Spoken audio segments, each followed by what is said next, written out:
Hi, welcome back guys. This is your friend, Parallel Deku. Back with another fanfiction. This is the second part of What If Deku Became the Hero Hunter? Now before starting, please give this video a like. And subscribe to the channel if you want more videos like this.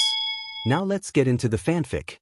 Izuku stood before Eri and Koda, forming a fist as Bug God and Royal Ripper approached. Royal Ripper informed Izuku that their leader, Juro, had asked them to observe him and determine if he had what it took to join their ranks. Izuku, unimpressed, began removing the badges from his hands.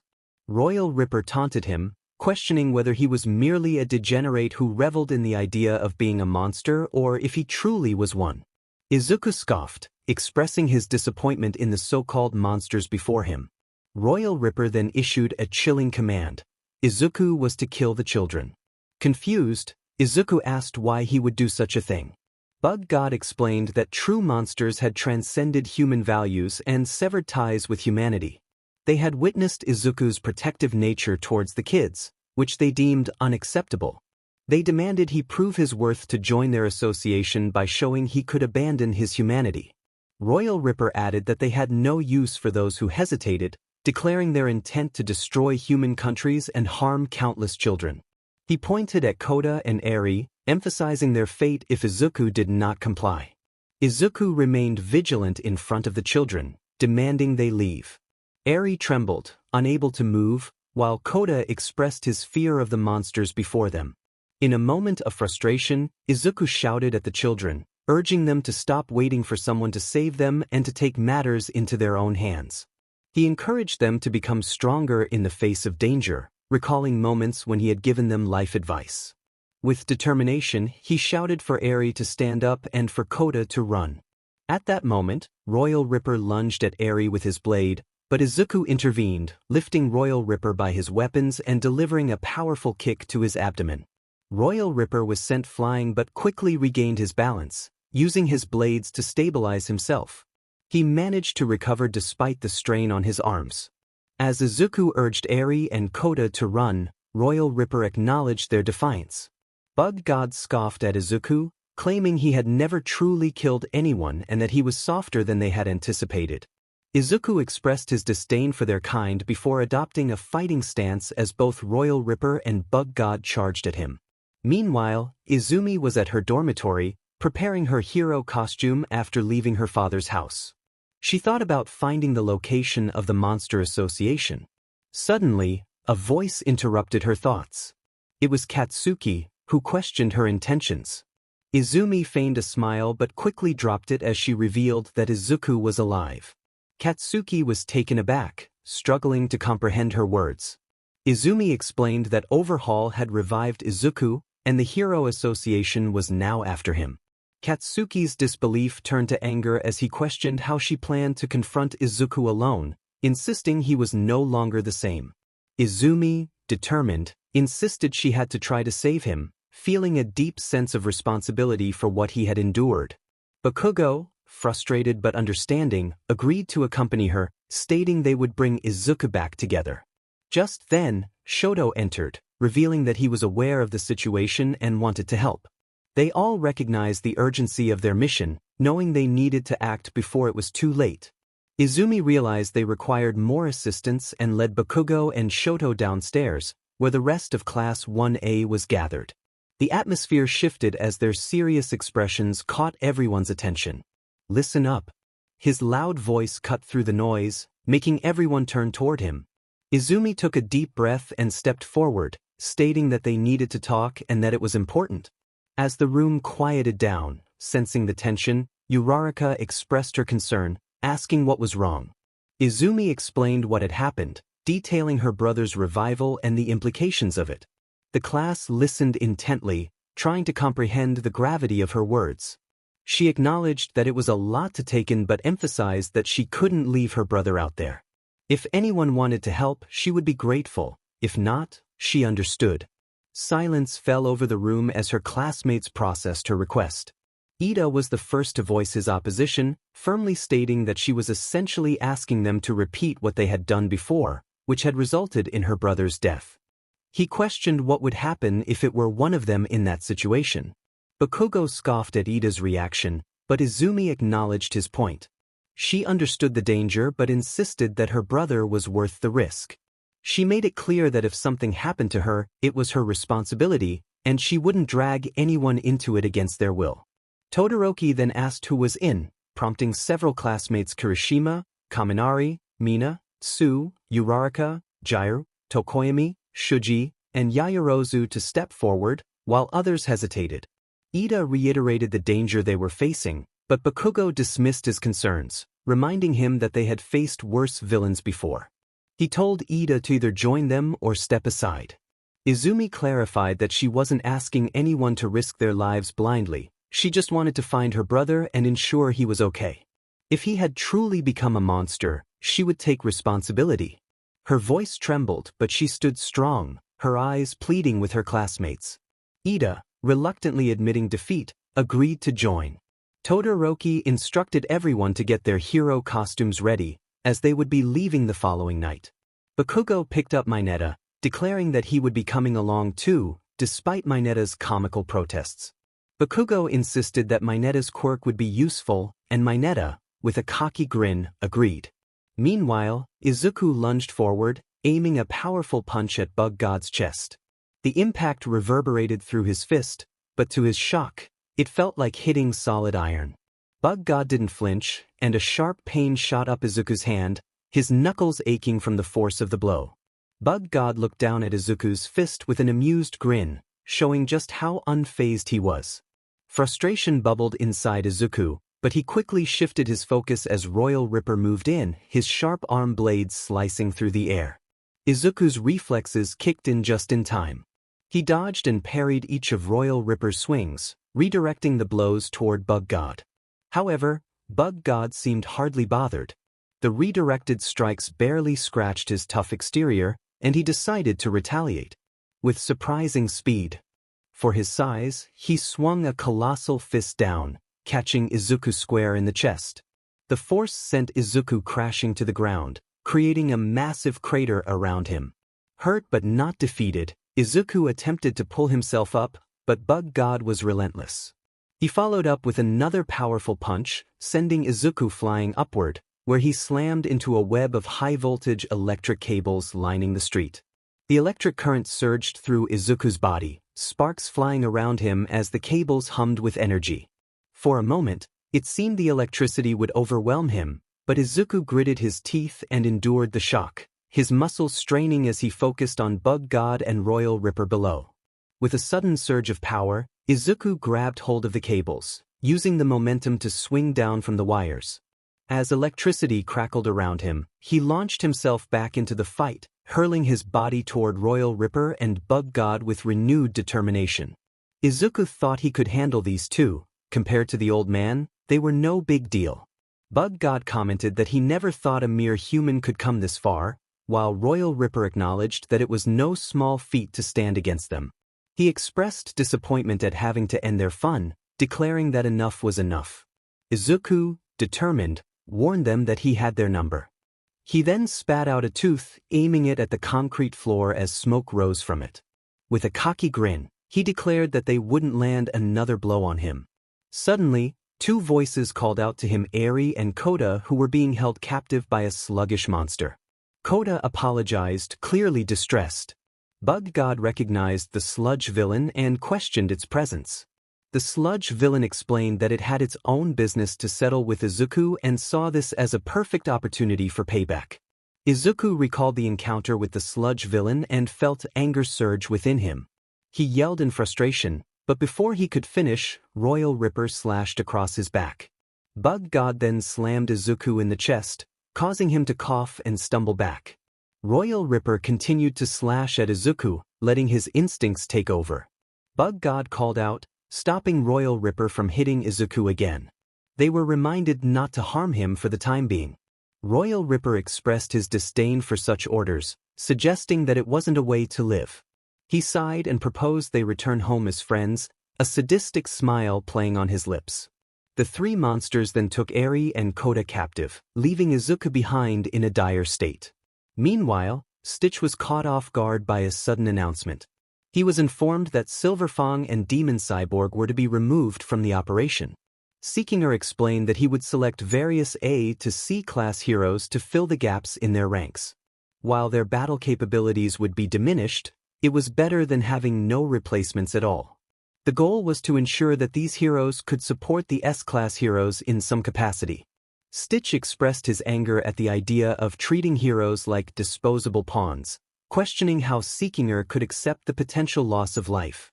Seekinger acknowledged the harsh reality that heroes storming the enemy base might not return unscathed, but he believed they should have been prepared for such risks when they chose their path.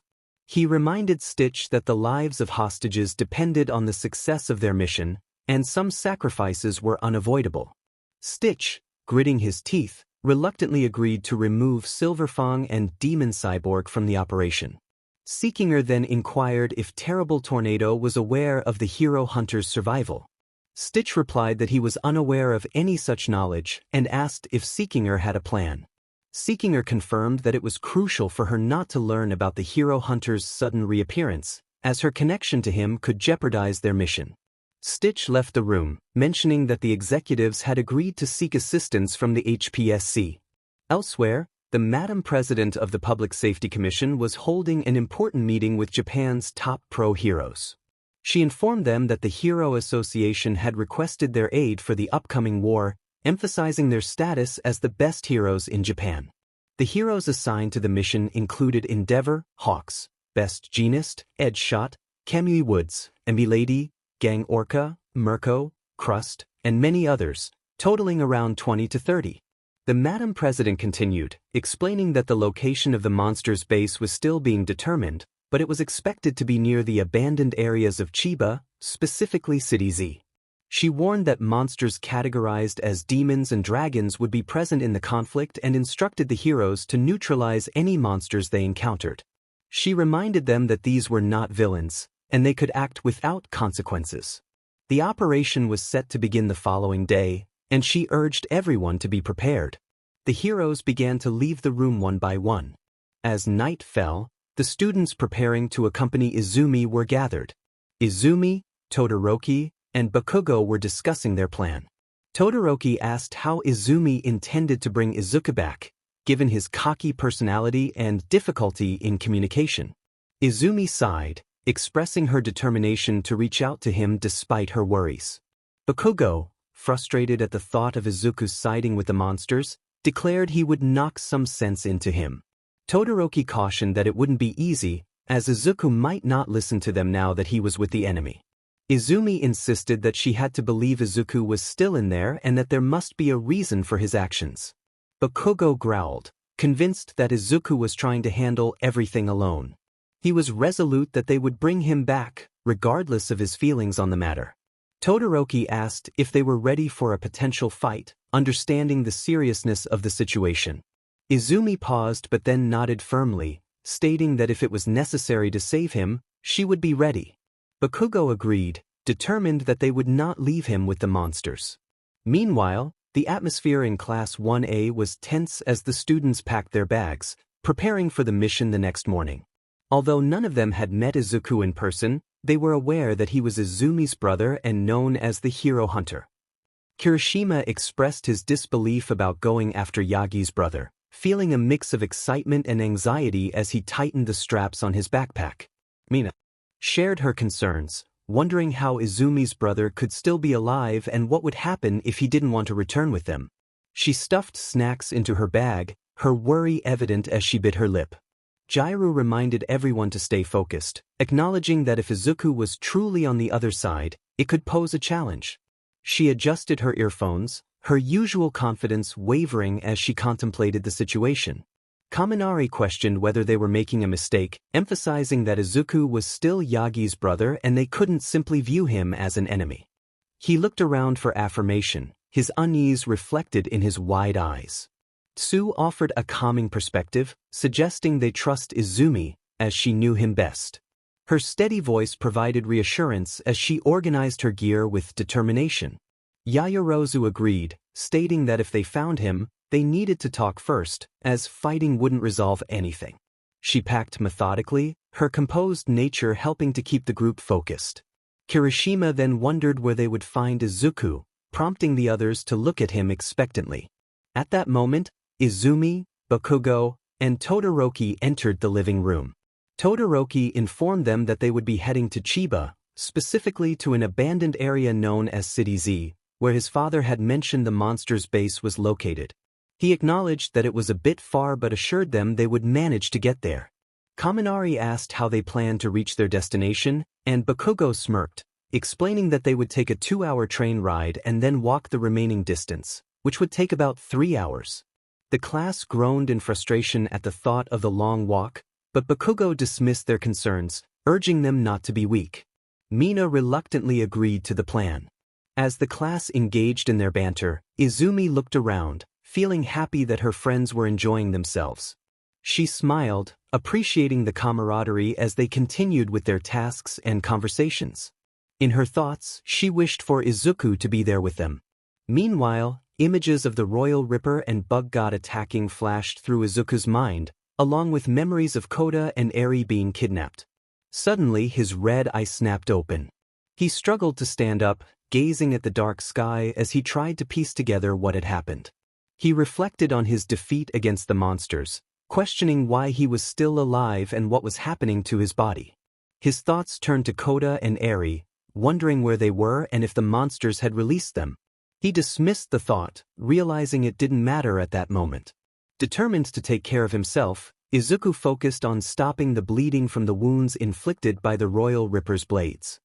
He noticed that the bleeding had already ceased, but his clothes were sticking to him where the wounds had torn through. His shirt was completely adhered to him, a reminder of the battle he had endured. A few hours before Izuku was awakened, the Royal Ripper had a conversation with his companion. He mentioned that Izuku had failed the test and, in a moment of excitement, he had taken things too far and eliminated him. The Royal Ripper expressed that Izuku had been quite rude, jumping into a confrontation instead of discussing matters calmly. Bug God remained silent, while Joro expressed his boredom, challenging the Royal Ripper to be more honest about what had transpired. The pink monster concealed her anger, demanding to know the truth. Bug God described Izuku as a traitor, someone who claimed to be a monster but still clung to his human side. Bug God believed that Izuku would eventually pose a threat and that they had acted wisely by taking matters into their own hands. Joro acknowledged their actions, noting that both the Royal Ripper and Bug God looked worse for wear. He inquired about Izuku's strength, to which the Royal Ripper admitted that he had underestimated him, surprised by the power contained in such a compact form. Joro then coldly asked if Izuku was truly dead. The Royal Ripper, with a hint of regret, confirmed that he was, suggesting that they hadn't checked closely but assumed he was gone, especially since Bug God had been slow to intervene. Bug God accused the Royal Ripper of wanting to kill Izuku from the beginning, scoffing at his behavior. Meanwhile, Eri, with tears streaming down her face, struggled against her restraints, while Koda mumbled in distress. Joro shifted the conversation to the two children present. The Royal Ripper reminded them of Eri, the girl they had experimented on, and mentioned that Koda had been with her, bringing him along as well. Joro recognized Eri's unique ability and ordered that nothing be done to her, as she could be of use. In another part of the base, Psychos reflected on her desire to get to know her nephew better. The monsters throughout the facility were busy preparing, training, and spreading rumors. The Royal Ripper then took Eri and Koda to a cell where other hostages were held. There, they encountered Waganma, who came across as a spoiled brat. The children debated with the guard, the sludge villain, about the hero's chances against the monsters, who explained the existence of the Monster Association executives. It was night, and Izuku wandered through an abandoned shopping district, searching for the Monster Association's base by following the traces left by the monsters that had defeated him. As he examined the deserted shops, he discovered a hole and, without hesitation, entered. It led to a tunnel that connected to the base. Meanwhile, within the Monster Association's base, Joro sensed the intruder in the tunnel through her psychic abilities. She thought to herself that it was not a machine but a living being. She pondered whether this intruder was a monster seeking to join their cause or a hero attempting to spy. However, she concluded that acting alone in such a manner would be reckless, especially with the decisive battle approaching. Using her super spirit sensibility, she pinpointed the intruder's location. Turning her attention to the monsters waiting for orders, Joro instructed them to welcome the newcomer. If the intruder was a monster, they were to guide them to her. Otherwise, they were free to do as they pleased. The monsters cheered and rushed out of the circle arena. The next morning, the sun was just beginning to rise as Class 1A gathered at the train station, preparing for their mission to find Izuku. Izumi, Bakugo, and Todoroki stood near the platform, waiting for the train that would take them to the abandoned district where they believed the Monster Association's base was hidden. The group included Kirishima, Kaminari, Shiro, Tokoyami, Shoji, Ida, Uraraka, Ase, Mina, Jiraiya, Yaoyorozu, Mineta, and Sato. Bakugo, with a serious expression, addressed the group, asking if everyone had everything they needed. Everyone nodded in response. Izumi then reminded them that they could still leave if they weren't ready to face whatever awaited them. Mineta attempted to walk away but was quickly caught by Bakugo, who held him firmly. Bakugo expressed his frustration, stating that Mineta was crucial to their plan to find Izuku. Mineta protested, feeling inadequate and panicking in Bakugo's grip. Bakugo explained that Mineta's quirk was essential for their mission, emphasizing the need for every advantage they could muster. Kaminari, feeling the tension, nervously laughed and acknowledged the gravity of their situation. Shiro joined in, sharing his own anxious feelings. Kirishima, ever the optimist, encouraged everyone, reminding them that they were not just pursuing a villain but helping a friend. He reassured them that, as Yagi's brother, Izuku couldn't be entirely bad.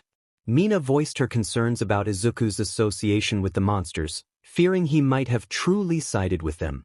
Izumi firmly declared her belief that he was not like that, despite the possibility of manipulation. She stressed the importance of bringing him back, and the others nodded in agreement. As the train arrived at the station, the atmosphere was charged with anticipation.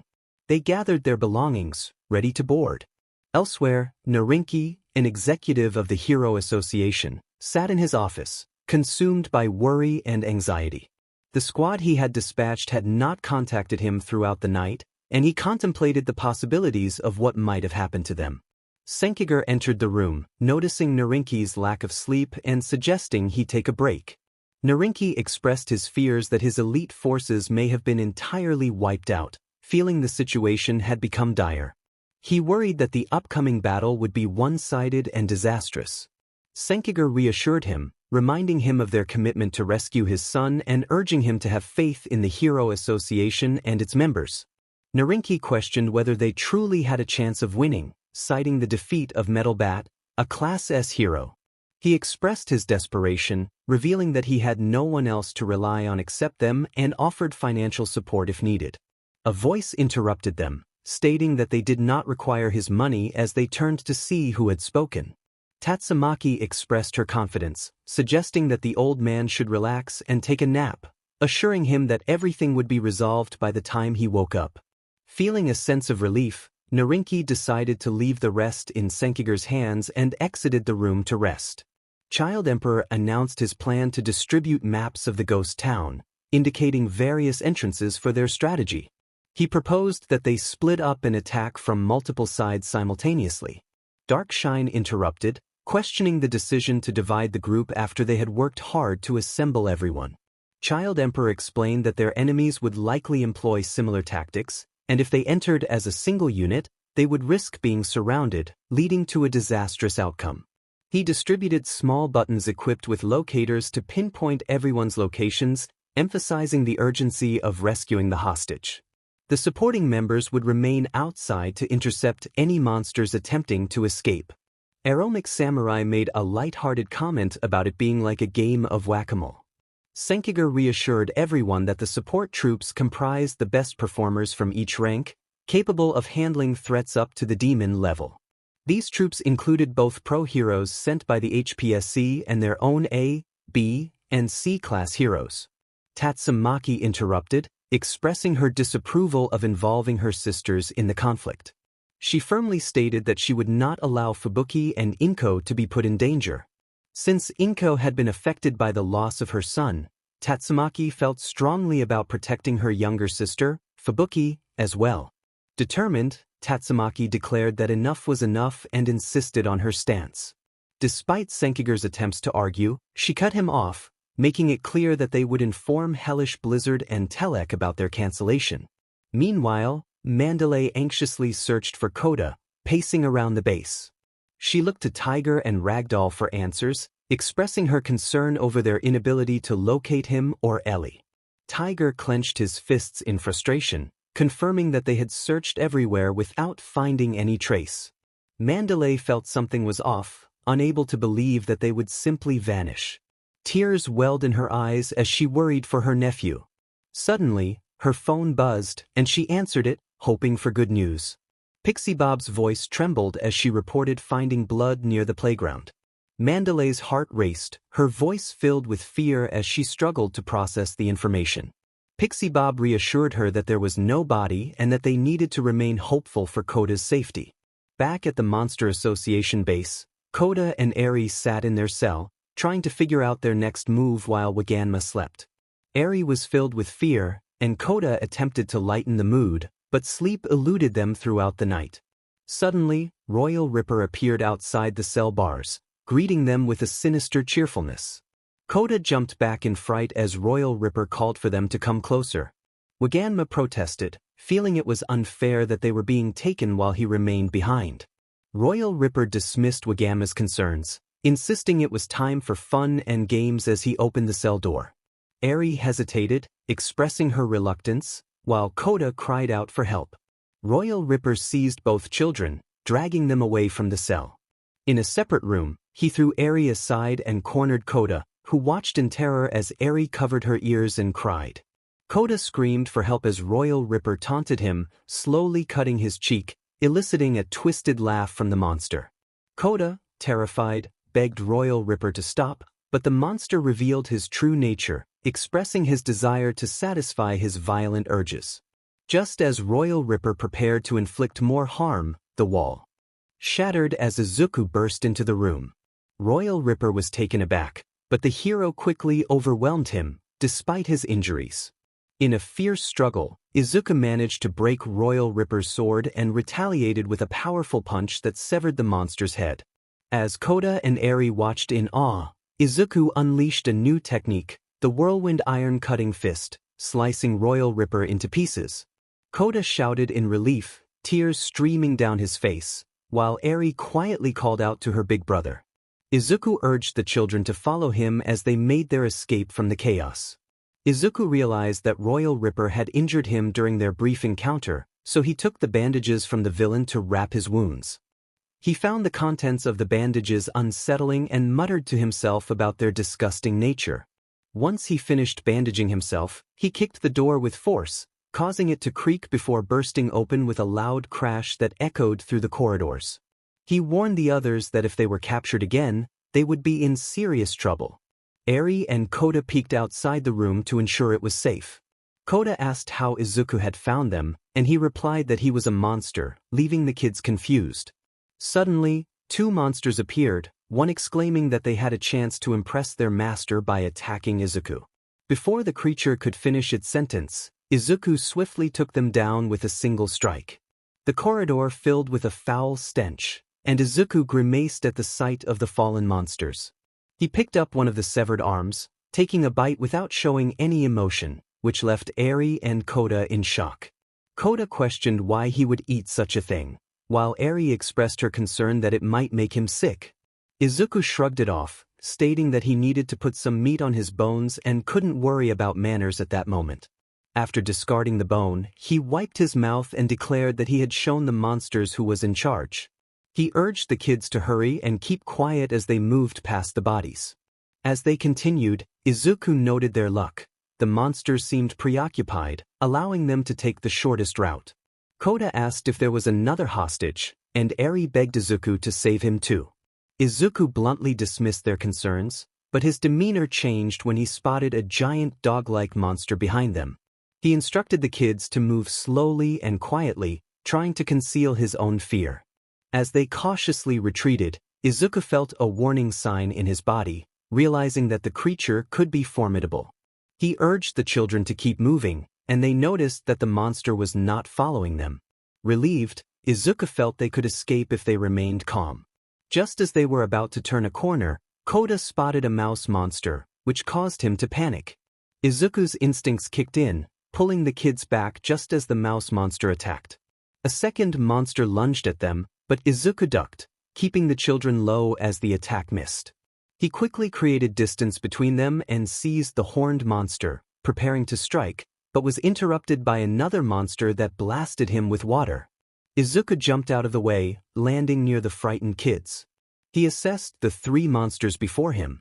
The mouse monster taunted him, claiming to have sided with the humans, while the horned monster declared its strength and the showerhead monster boasted about its abilities. Izuku remained unfazed, dodging the horned monster's attack and countering with a powerful kick that created a crater in the wall. The showerhead monster threatened to unleash chemicals, but Izuku countered with a swift punch that cracked its face. As he dealt with that monster, the super mouse attempted to attack from above, but Izuku used a whirlwind technique to catch its hand, causing a shockwave that injured the creature. Koda and Eri watched in awe, praising Izuku's strength. However, they were taken aback when the supermouse's wounds healed almost instantly, catching Izuku off guard. Showerhead recovered from the earlier punch and commented while holding his damaged head. He realized why Izuku called himself the hero hunter. Izuku, bluntly, remarked that he was all too familiar with being outnumbered. It was nothing new for him. Showerhead insisted that they were all threat-level demons, but Izuku scoffed, stating that their threat levels were unreliable and that they treated the power scale like gospel. Supermouse explained that Joro was the one who determined their threat levels, possessing an ability to gauge a monster's power. He added that their strength was genuine.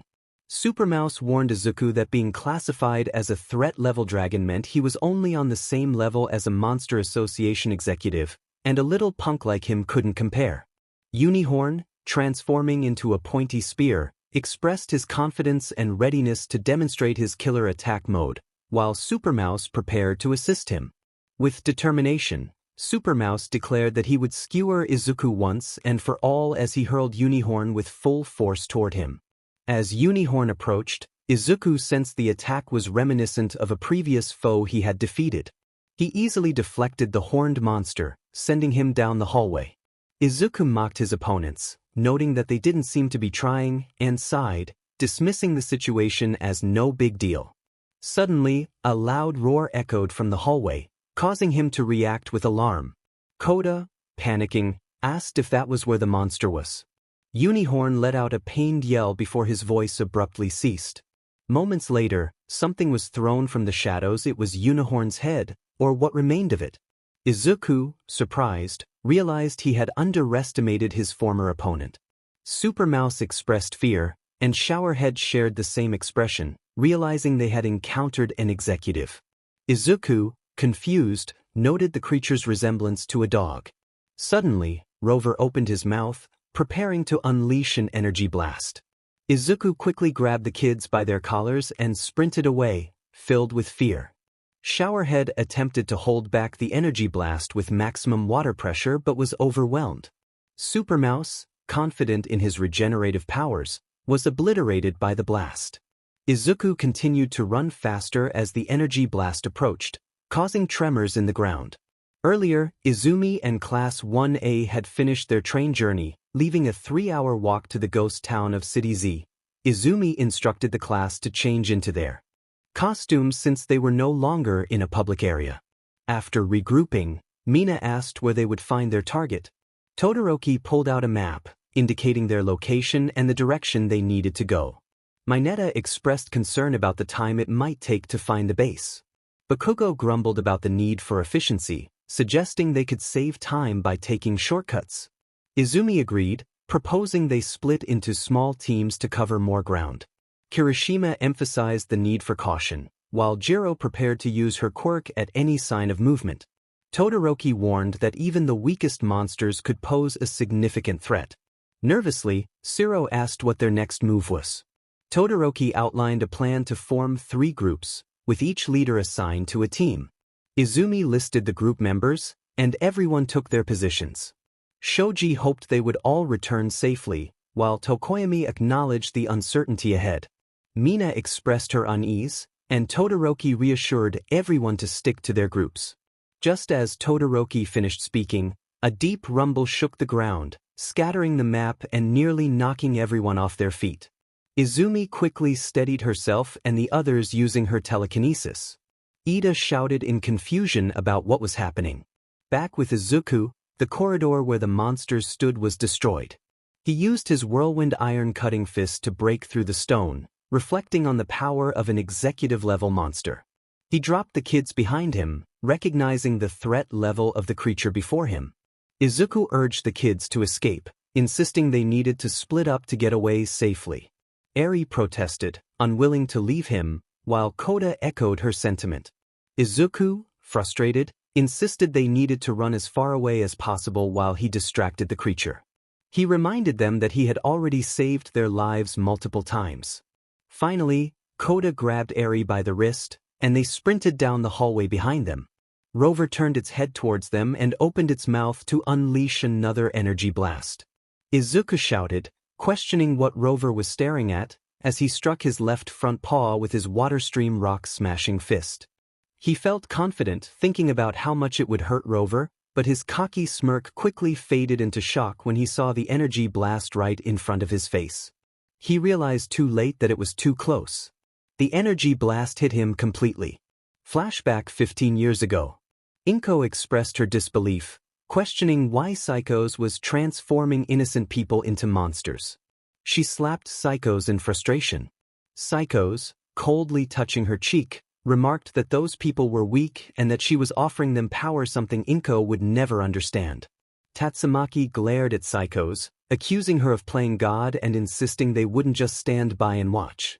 Fubuki's voice was sharp as she warned Psychos that she was risking everyone and questioned whether she truly cared about them or if this was merely about proving a twisted point.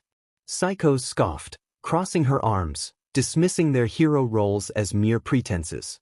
Inko shouted that they were saving lives, not turning themselves into monsters for power. Psychos laughed bitterly, claiming they were only lying to themselves and that she was the only one strong enough to change the world. Tatsumaki stepped closer, yelling that Psychos was out of control and putting everyone in danger with her selfish experiments. Fubuki clenched her fists, reminding Psychos that they were family and that her actions could lead to losing them. She questioned whether Psychos even cared. Psychos sneered, stating that they had turned their backs on her the moment she stopped being their perfect little sister.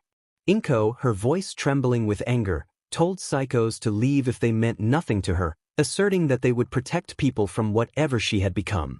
Psychos responded with a defiant smile, declaring that she would make them all pay. Flashbackins.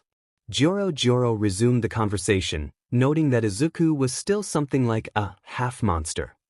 He acknowledged that while Izuku had not yet fully transformed, he had withstood Rover's heat blast, and his body strength would continue to improve rapidly. However, Joro emphasized that it wasn't enough as it stood.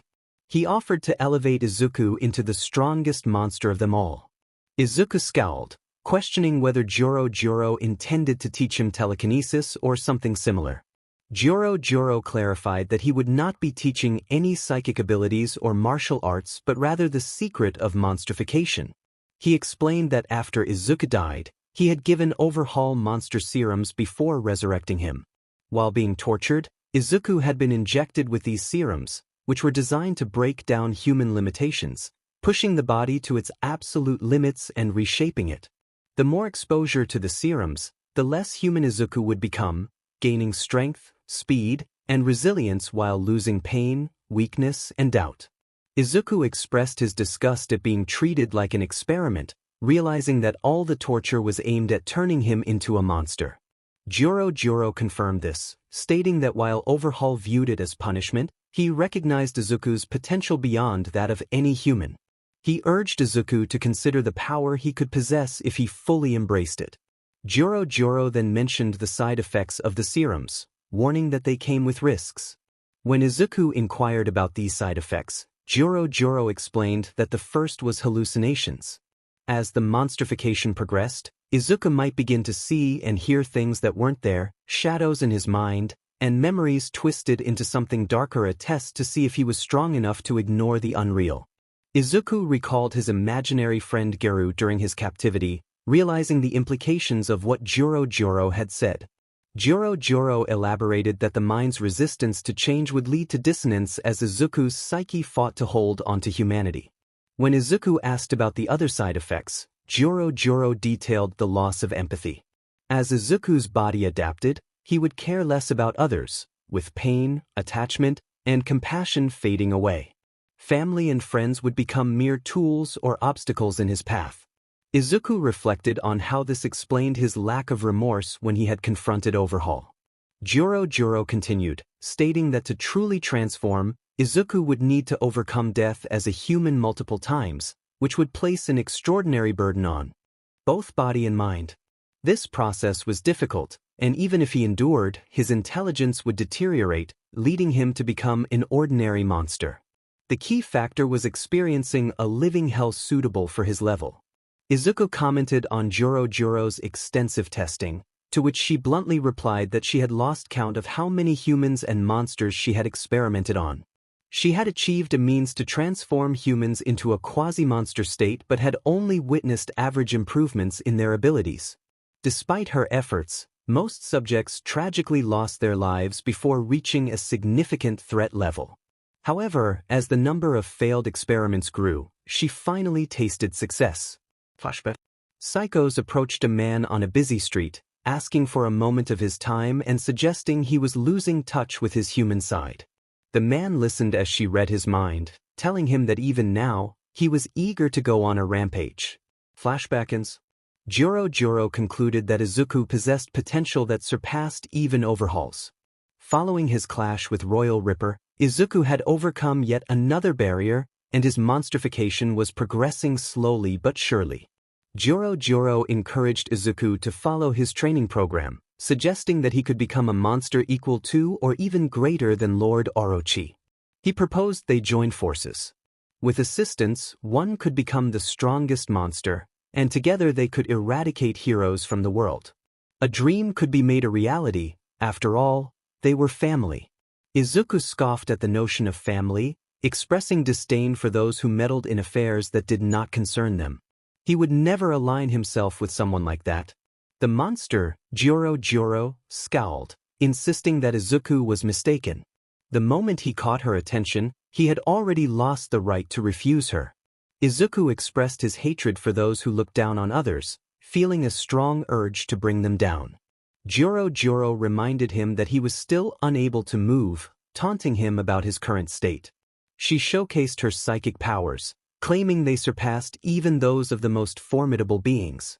Yet, in a surprising display of determination, Izuku managed to take a single step forward, catching Joro off guard. With sheer strength, he raised his hand, slowly adapting to the situation. Joro was astonished at his ability to move, questioning how he could do so. Izuku shrugged it off, attributing it to his fighting spirit, a smirk forming on his face.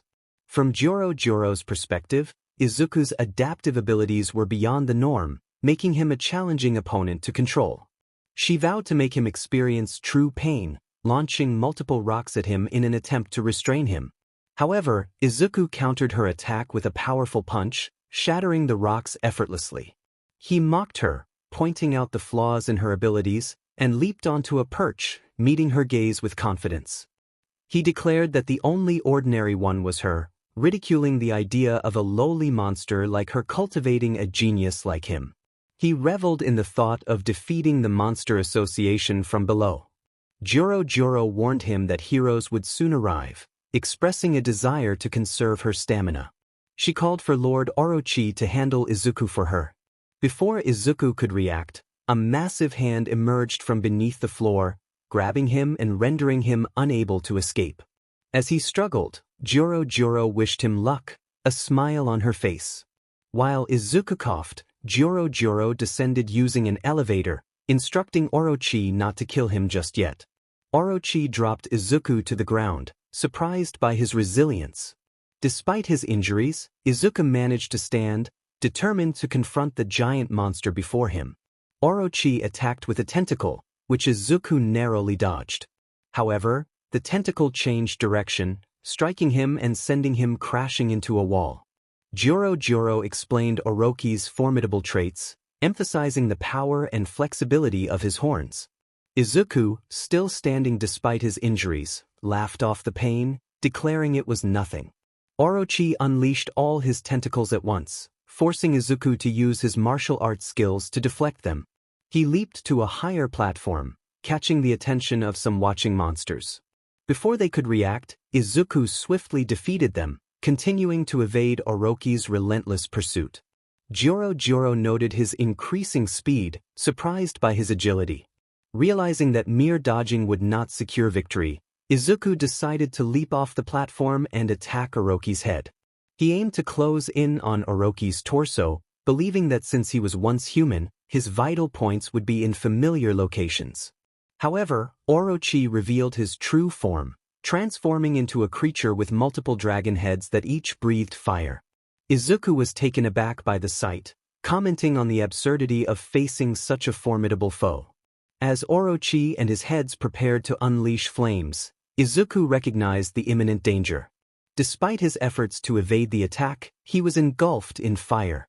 Joro created a barrier to shield herself, while Izuku endured the heat, showcasing his resilience.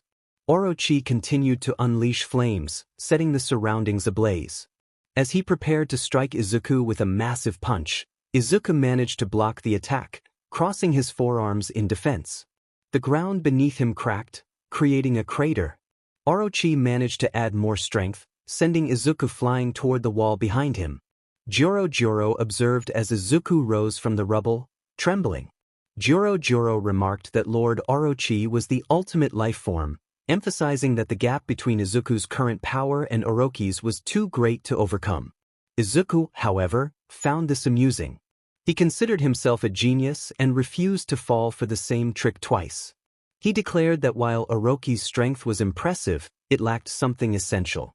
Joro questioned what that something else could be. Izuku confidently asserted that he was not afraid. He vowed to teach them the meaning of terror, believing that while Orochi's body might be strong, his technique could compensate for that strength. He took a stand, exuding determination. To Izuku's shock, Orochi was able to mimic the movements of his water-stream rock-smashing fist with just a glance. Izuku expressed disbelief, unable to comprehend the situation. Joro explained that Orochi was not just a brute. He could copy techniques after seeing them once, thanking Izuku for making Orochi even more powerful. Orochi then declared that since Izuku felt a lack of terror, he would grant that wish. Izuku scoffed, realizing that Orochi's ability to copy his fist technique was actually advantageous for him, as it allowed him to fight in a style he knew well. He concealed one hand behind his back, preparing to strike with his whirlwind iron-cutting fist style. With determination, he leaped toward Orochi, aiming for his face, vowing that Orochi would regret this encounter. As the Monster King and his dragon heads unleashed their attack, Izuku braced himself, feeling the force of their charge. Joro noted Izuku's obsessive resolve to defeat the heroes and his longing to embrace his monstrous side. Yet, he observed that Izuku lacked any truly monstrous impulses, suggesting that he struggled to let go of his humanity.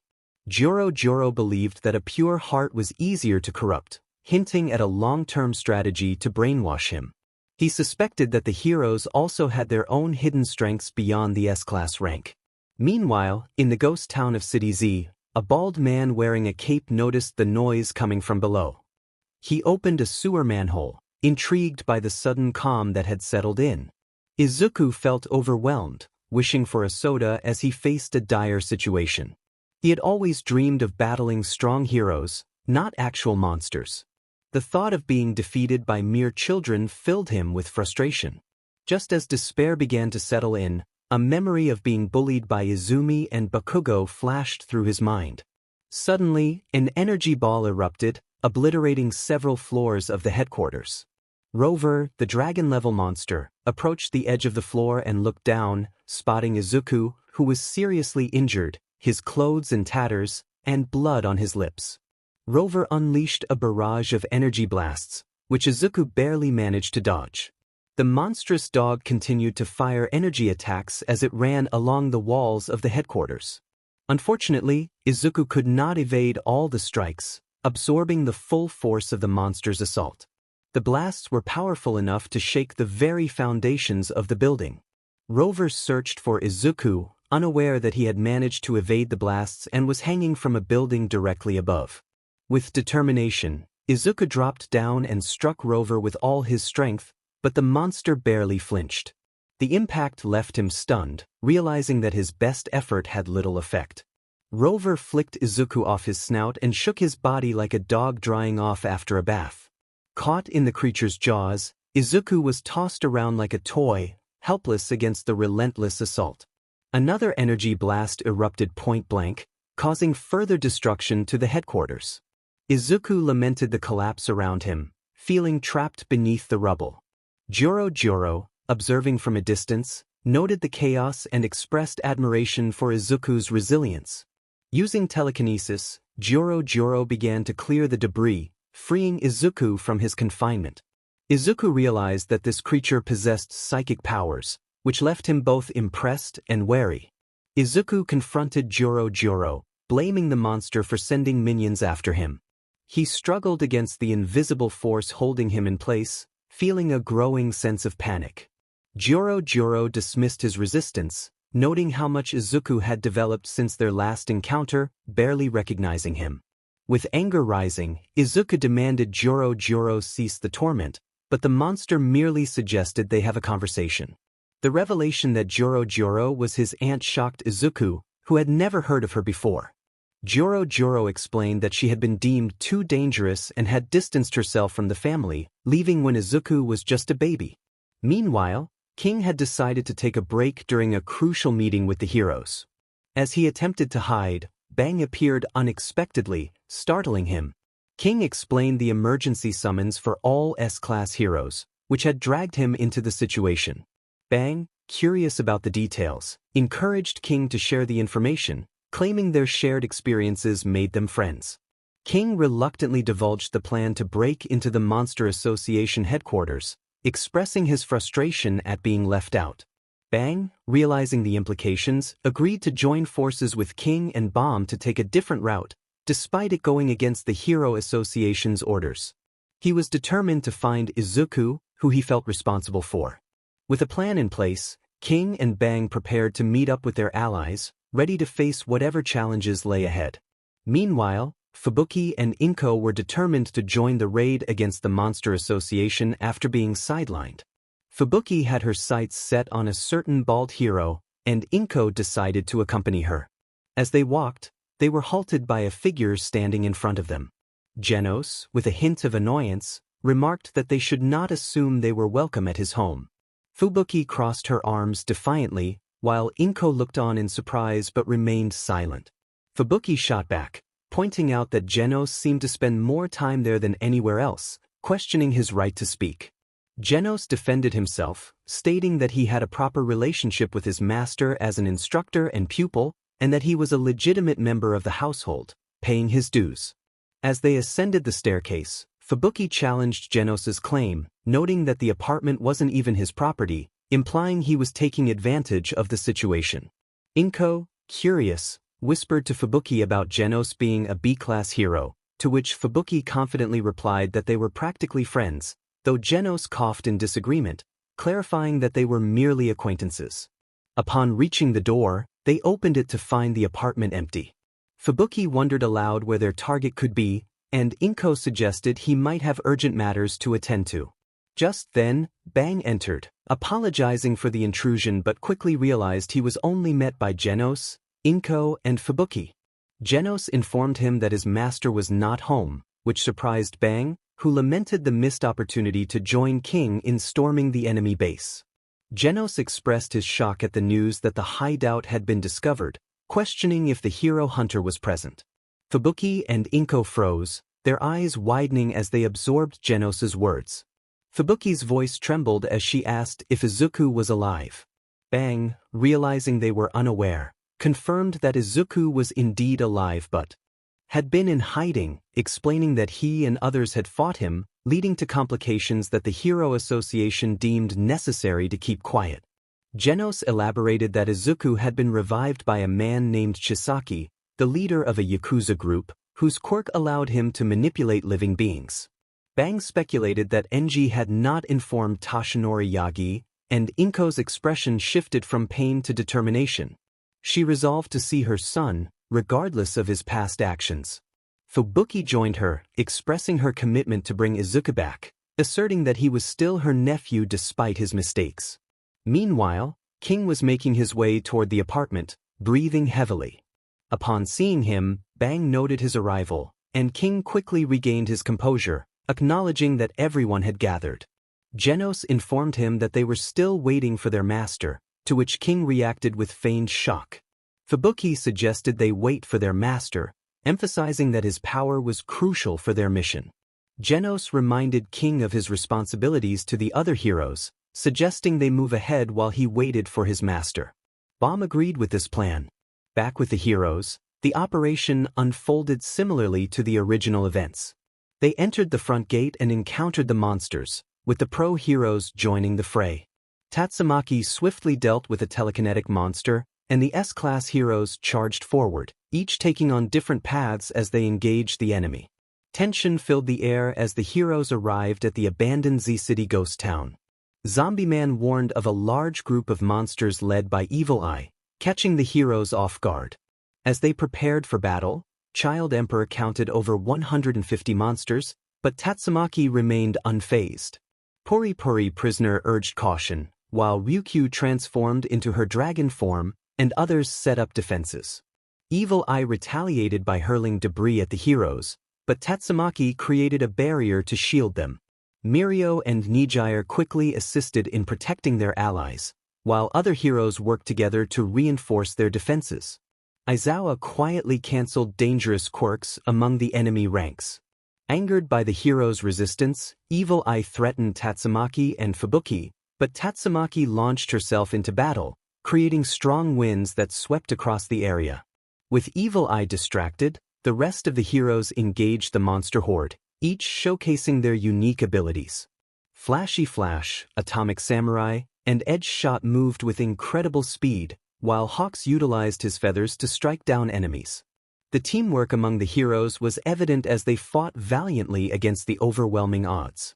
Present Mix's Sonic Blasts and Ectoplasm's clones kept the monsters off balance.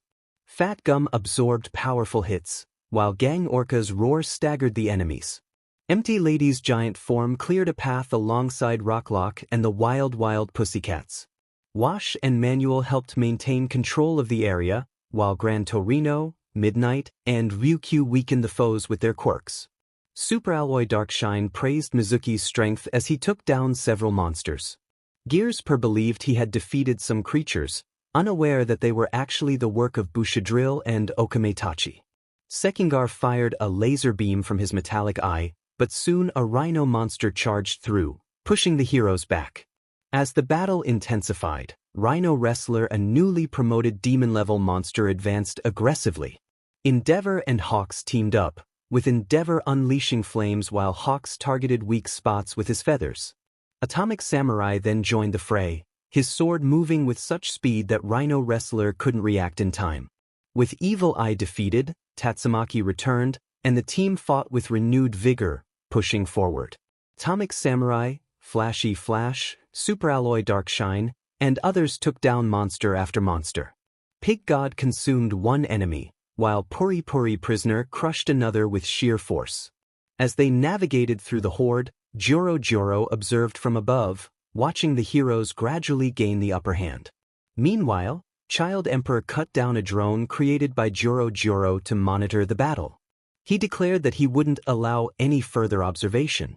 Joro responded, revealing that he had already seen enough and expressed a desire to witness King's powers as well, but acknowledged that he had gathered the necessary information. The events unfolded similarly to the original story.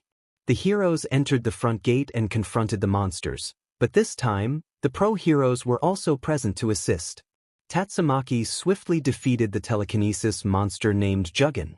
The S-class heroes rushed forward after clearing out the monsters at the front gates of City Z, each taking their own path. The top 10 pro heroes followed suit, some forming groups of 3 or 4 as they advanced. 2 hours later, while the heroes battled the monsters, the students of Class 1A had decided to split into 3 groups, each led by Izumi, Bakugo, and Todoroki. They wandered around City Z for a while until each group discovered a hole leading into the monster's lair. Bakugo urged his group to move faster, expressing his frustration with their hesitation. He snapped at Kaminari, questioning if they were heading in the right direction, as the eerie atmosphere made him uneasy. Mineta echoed his concerns, nervously glancing around, fearing an encounter with one of the monsters. Bakugo dismissed their fears, insisting they needed to toughen up.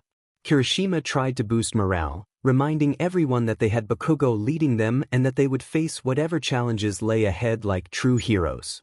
Suddenly, a voice interrupted them, sending chills down their spines. Bakugo turned to confront the source of the voice, only to be taken aback by the imposing figure of Pori Pori Prisoner, an S-class hero. Despite his disdainful tone, Bakugo felt a hint of nervousness at encountering such a powerful hero. Pori Pori Prisoner questioned their presence in the dangerous area, his playful demeanor contrasting with the seriousness of the situation. Shiro, starstruck, recognized him and explained their mission to find Izuku and prevent any further chaos.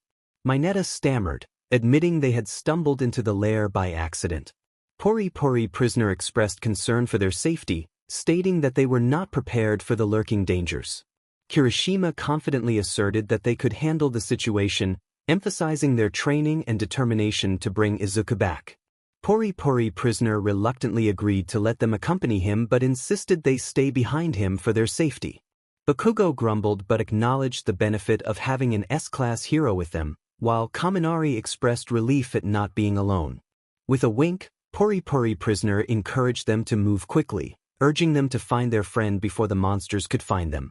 Jairu focused intently, using her powers to listen for any signs of movement nearby. She sensed something approaching and warned the group to prepare for whatever was coming. Before they could react, a loud crashing sound echoed through the lair, accompanied by a deep, rumbling voice. Pori Pori Prisoner excitedly called out, darting forward with incredible speed. He crashed into the nearest wall, effortlessly breaking through as if it were nothing.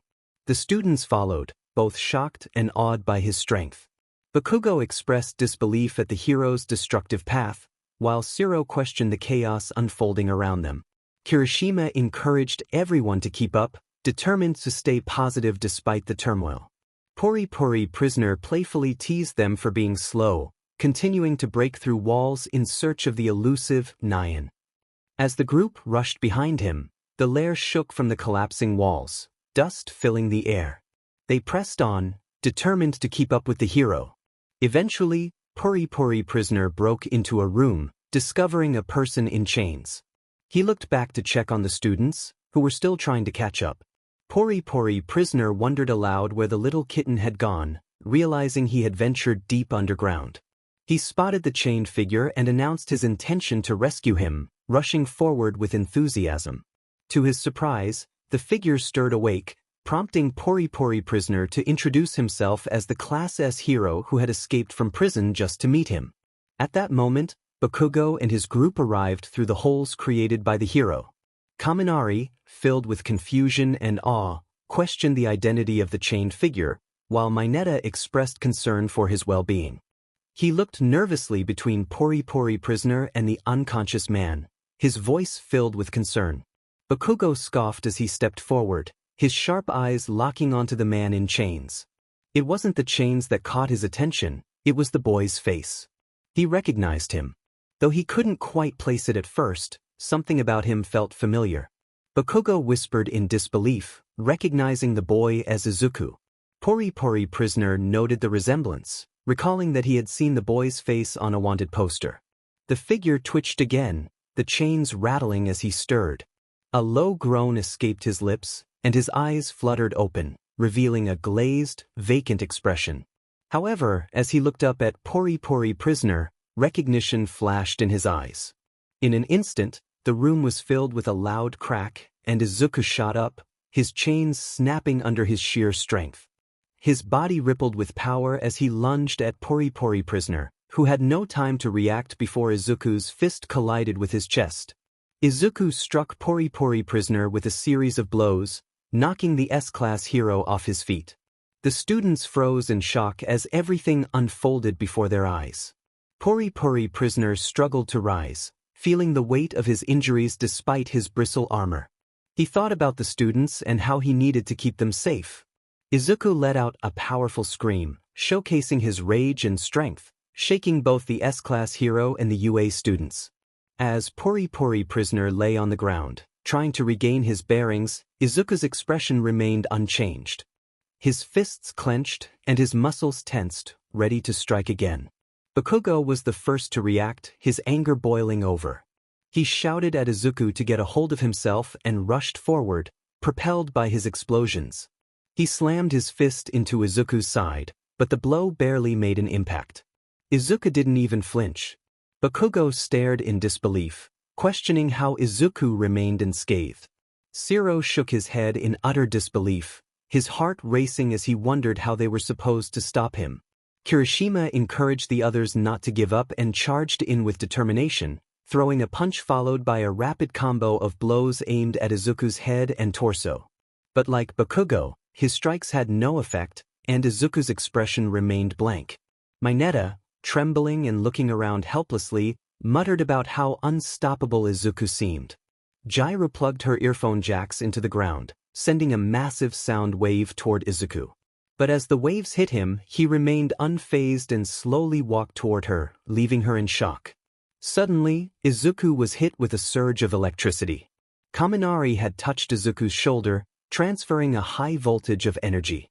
Izuku stood still, the electricity crackling around him, but his expression didn't change. He stared down at Kaminari, unaffected by the powerful charge coursing through him. Kaminari grunted, urging Izuku to feel something as he pushed his electricity to its limit. Izuku's hand shot out, grabbing Kaminari by the wrist. Kaminari's eyes widened in shock as Izuku's grip tightened. With a swift motion, Izuku flung Kaminari backward, sending him crashing into the wall. He slumped down, struggling to catch his breath as he realized how ineffective his attack had been. Turning his attention to Gyro, Izuku delivered a powerful punch, sending her flying into a wall. The impact left her gasping for air. With the others failing to land a hit, Bakugo growled under his breath and glared at Mineta, demanding him to act. Though shaken, Mineta quickly pulled out his sticky ball, launching one at Izuku's feet. The ball hit its mark, spreading quickly and covering Izuku's legs in the purple goo. Mineta believed this would hold him, but Izuku, unfazed by the sticky substance, simply twitched his body. Without hesitation, he stepped into the purple ball with force, breaking through it effortlessly. The goo shattered and fell to the ground uselessly. The students stared in stunned silence as Izuku moved without hesitation, his eyes locked onto his opponents. He showed no emotion, a relentless force of nature. Bakugo, determined, declared that this wasn't over. But before anyone could react, Izuku launched himself into action again, his speed impossible to track. Shiro attempted to catch Izuku from behind, but Izuku twisted around and slammed his fist into Shiro's chest, sending him flying across the room.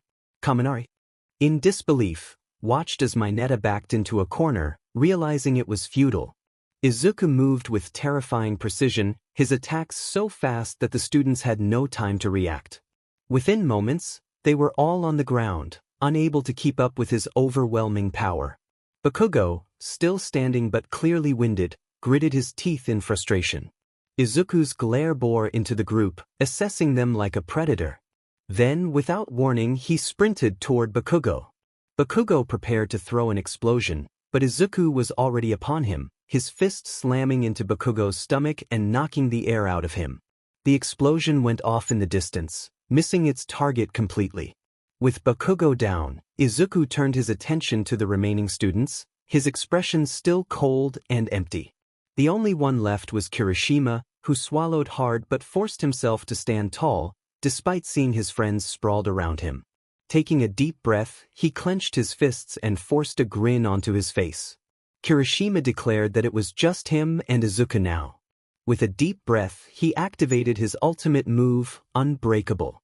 His body transformed, muscles hardening and growing into jagged, unyielding armor, creating a wall of hardened strength bristling with sharp edges. Kirishima declared that this was his strongest form and that nothing could break him now. He charged forward, unleashing a furious barrage of punches. Each blow was fast, relentless, and packed with all of Kirishima's strength. He gritted his teeth, his eyes ablaze with determination as he put everything he had into every strike. However, Izuku stood still, his gaze fixed and cold as Kirishima's fists met his body. Kirishima's strikes, meant to be powerful enough to break through steel, felt like they were hitting solid stone. There was no reaction, no sign that Izuku felt anything. Kirishima's confidence began to waver as he continued to punch, each hit becoming more desperate. He urged Izuku to feel something, anything. But Izuku's expression remained completely empty. Without warning, he raised his arm and swung a single punch, catching Kirishima in the side with brutal force. The impact sent shockwaves through Kirishima's hardened body, and for the first time, he felt pain through his unbreakable armor. Kirishima stumbled back, gripping his side, his eyes widening in shock. He couldn't believe that it actually hurt. Izuku took a step forward, and Kirishima instinctively took a step back. His confidence was beginning to crumble. He had never faced someone who could break through his ultimate defense with a single punch. But he forced himself to stand his ground, trying to shake off the doubt creeping into his mind. He declared that he wasn't done yet and pushed forward, attempting to land another hit. However, Izuku's movements were faster than he could follow. Izuku sidestepped his punch with ease, catching Kirishima's wrist in an iron grip. With one twist, Izuku forced Kirishima to his knees, his arm bent at an unnatural angle. Kirishima gritted his teeth, unable to suppress a pained shout. He tried to pull away, to break free, but Izuku's grip was unyielding, and Kirishima felt his strength slipping. Izuku stared down at him, his blank gaze piercing into Kirishima's very core. There was no recognition, no empathy, only raw, overpowering dominance. Slowly, Izuku tightened his grip, his fingers crushing into Kirishima's hardened arm. Kirishima's face contorted in pain, and his confidence melted into fear. He pleaded for Izuku to snap out of it, but Izuku's expression didn't change. He raised his other hand and brought it down in a powerful strike on Kirishima's shoulder, shattering his unbreakable form in an instant. Kirishima's hardened skin cracked, pieces falling away as he crumpled under the weight of the blow. Kirishima's breath came in ragged gasps as he looked up, his eyes wide with disbelief and terror. His ultimate form, his unbreakable resolve, everything he had prided himself on had been torn apart with minimal effort. He struggled to comprehend how this was happening, feeling utterly defeated. But Izuku wasn't done. With a final, merciless strike, he slammed his fist into Kirishima's chest, driving the air from his lungs and sending him crashing into the floor, the impact leaving cracks spiderwebbing through the ground around him. Bakugo whispered Kirishima's name in pity as he watched. Izuku then turned towards Pori Pori prisoner, who was watching in disbelief as everything unfolded. A few moments later, Pori Pori was launched out of the room through the wall. He lay on the ground, helpless, reflecting on how he hadn't expected to be beaten so decisively. He lamented that he couldn't help the kids who had gone through so much. In his mind, Pori Pori realized he couldn't get up and needed time to recover, but he doubted he would be granted that opportunity. He thought it might be the end for him and expressed his sorrow to his loved ones. Just then he heard a massive footstep behind him. Looking up, he saw the S-Class hero, Superalloy Darkshine, who noticed the damage to Pori Pori's muscles and inquired about who had done this. Pori Pori explained that the hero hunter had appeared and that he had lost, despite having grown stronger. Darkshine acknowledged the threat and looked through the hole Pori Pori had been launched from, spotting Izuku standing there. Pori Pori warned Darkshine not to underestimate Izuku, emphasizing that he was strong enough to challenge even an S-Class hero. He admitted that he, the weakest S-Class, couldn't even leave a scratch on Izuku. Darkshine declared his intention to crush the hero hunter in Puri-Puri's place, exuding confidence. He reassured Puri-Puri that he was not the only one who had come through unscathed. Puri-Puri, flustered, urged Darkshine not to fall for him, fearing it would weaken his muscles. Darkshine, undeterred, asked if Izuku would be an opponent worthy of his full power, looking forward to the challenge ahead.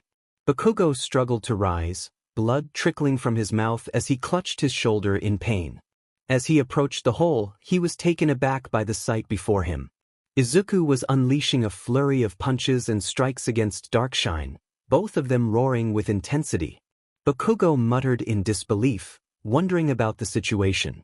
Darkshine, seemingly unfazed, absorbed the blows and charged at Izuku, crashing through several walls and sending shockwaves through the area. Bakugo recognized Darkshine as an S-class hero and felt a mix of awe and frustration as Darkshine passed him, assuring the injured students that they were safe. Darkshine approached Izuku, who lay on the ground with blood on his face. He declared that no matter how fast Izuku was or how many tricks he had, he was powerless against trained muscles. In response, Izuku attempted to confuse Darkshine with a series of afterimages, launching an attack from multiple angles. However, as he aimed a kick at Darkshine's head, Darkshine countered with a punch that sent Izuku flying. Izuku landed gracefully after being struck, his eyes wide with realization. He wiped the blood from his mouth and questioned where he was, recalling that he should have been fighting Orochi. Images of Koda and Eri flashed through his mind, and he wondered if they had managed to escape. Darkshine, noticing Izuku's distraction, asked what was troubling him. Izuku cracked his neck and chuckled, acknowledging that he had been fighting in his sleep. Darkshine scoffed at the idea, teasing Izuku for making excuses. Izuku, unfazed, remarked that he wasn't a pretty sight while asleep. Bakugo, still recovering from his shock, slowly approached them while keeping his distance. He hesitantly called out to Izuku, who turned to see him standing there, injured but determined. A faint smirk appeared on Izuku's face as he recognized Bakugo and commented on how long it had been since they last saw each other. Bakugo's fists clenched as he struggled to process Izuku's transformation. He stepped forward, trying to maintain his composure despite the confusion and anger bubbling within him. He demanded to know what had happened to Izuku and insisted that they were there to rescue him. Izuku sneered at Bakugo's concern, taunting him about his past failures against villains. Bakugo's anger flared, his grip tightening as he refused to let Izuku's words affect him. He declared that he would not stand by and let Izuku belittle him. Izuku's smirk deepened as he acknowledged Bakugo's unchanged nature. He then turned his focus back to Darkshine, stretching his arms and mocking the hero's confidence. He prepared for the next round, ready to prove his strength. Darkshine launched a powerful punch at Izuku, who narrowly dodged the attack, feeling the rush of air as the fist missed him.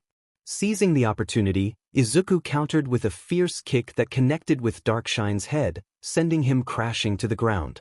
Dust erupted from the impact, and the floor cracked beneath them as Izuku landed. Izuku expressed disappointment, questioning if that was all Darkshine had to offer. He believed that defeating Darkshine would demonstrate his strength against any opponent. Darkshine, recognizing Izuku's improved coordination, wondered if the main event was about to unfold. Bakugo decided he needed to gather the others before things escalated further. He moved toward the room where his group lay, determined to bring them to safety.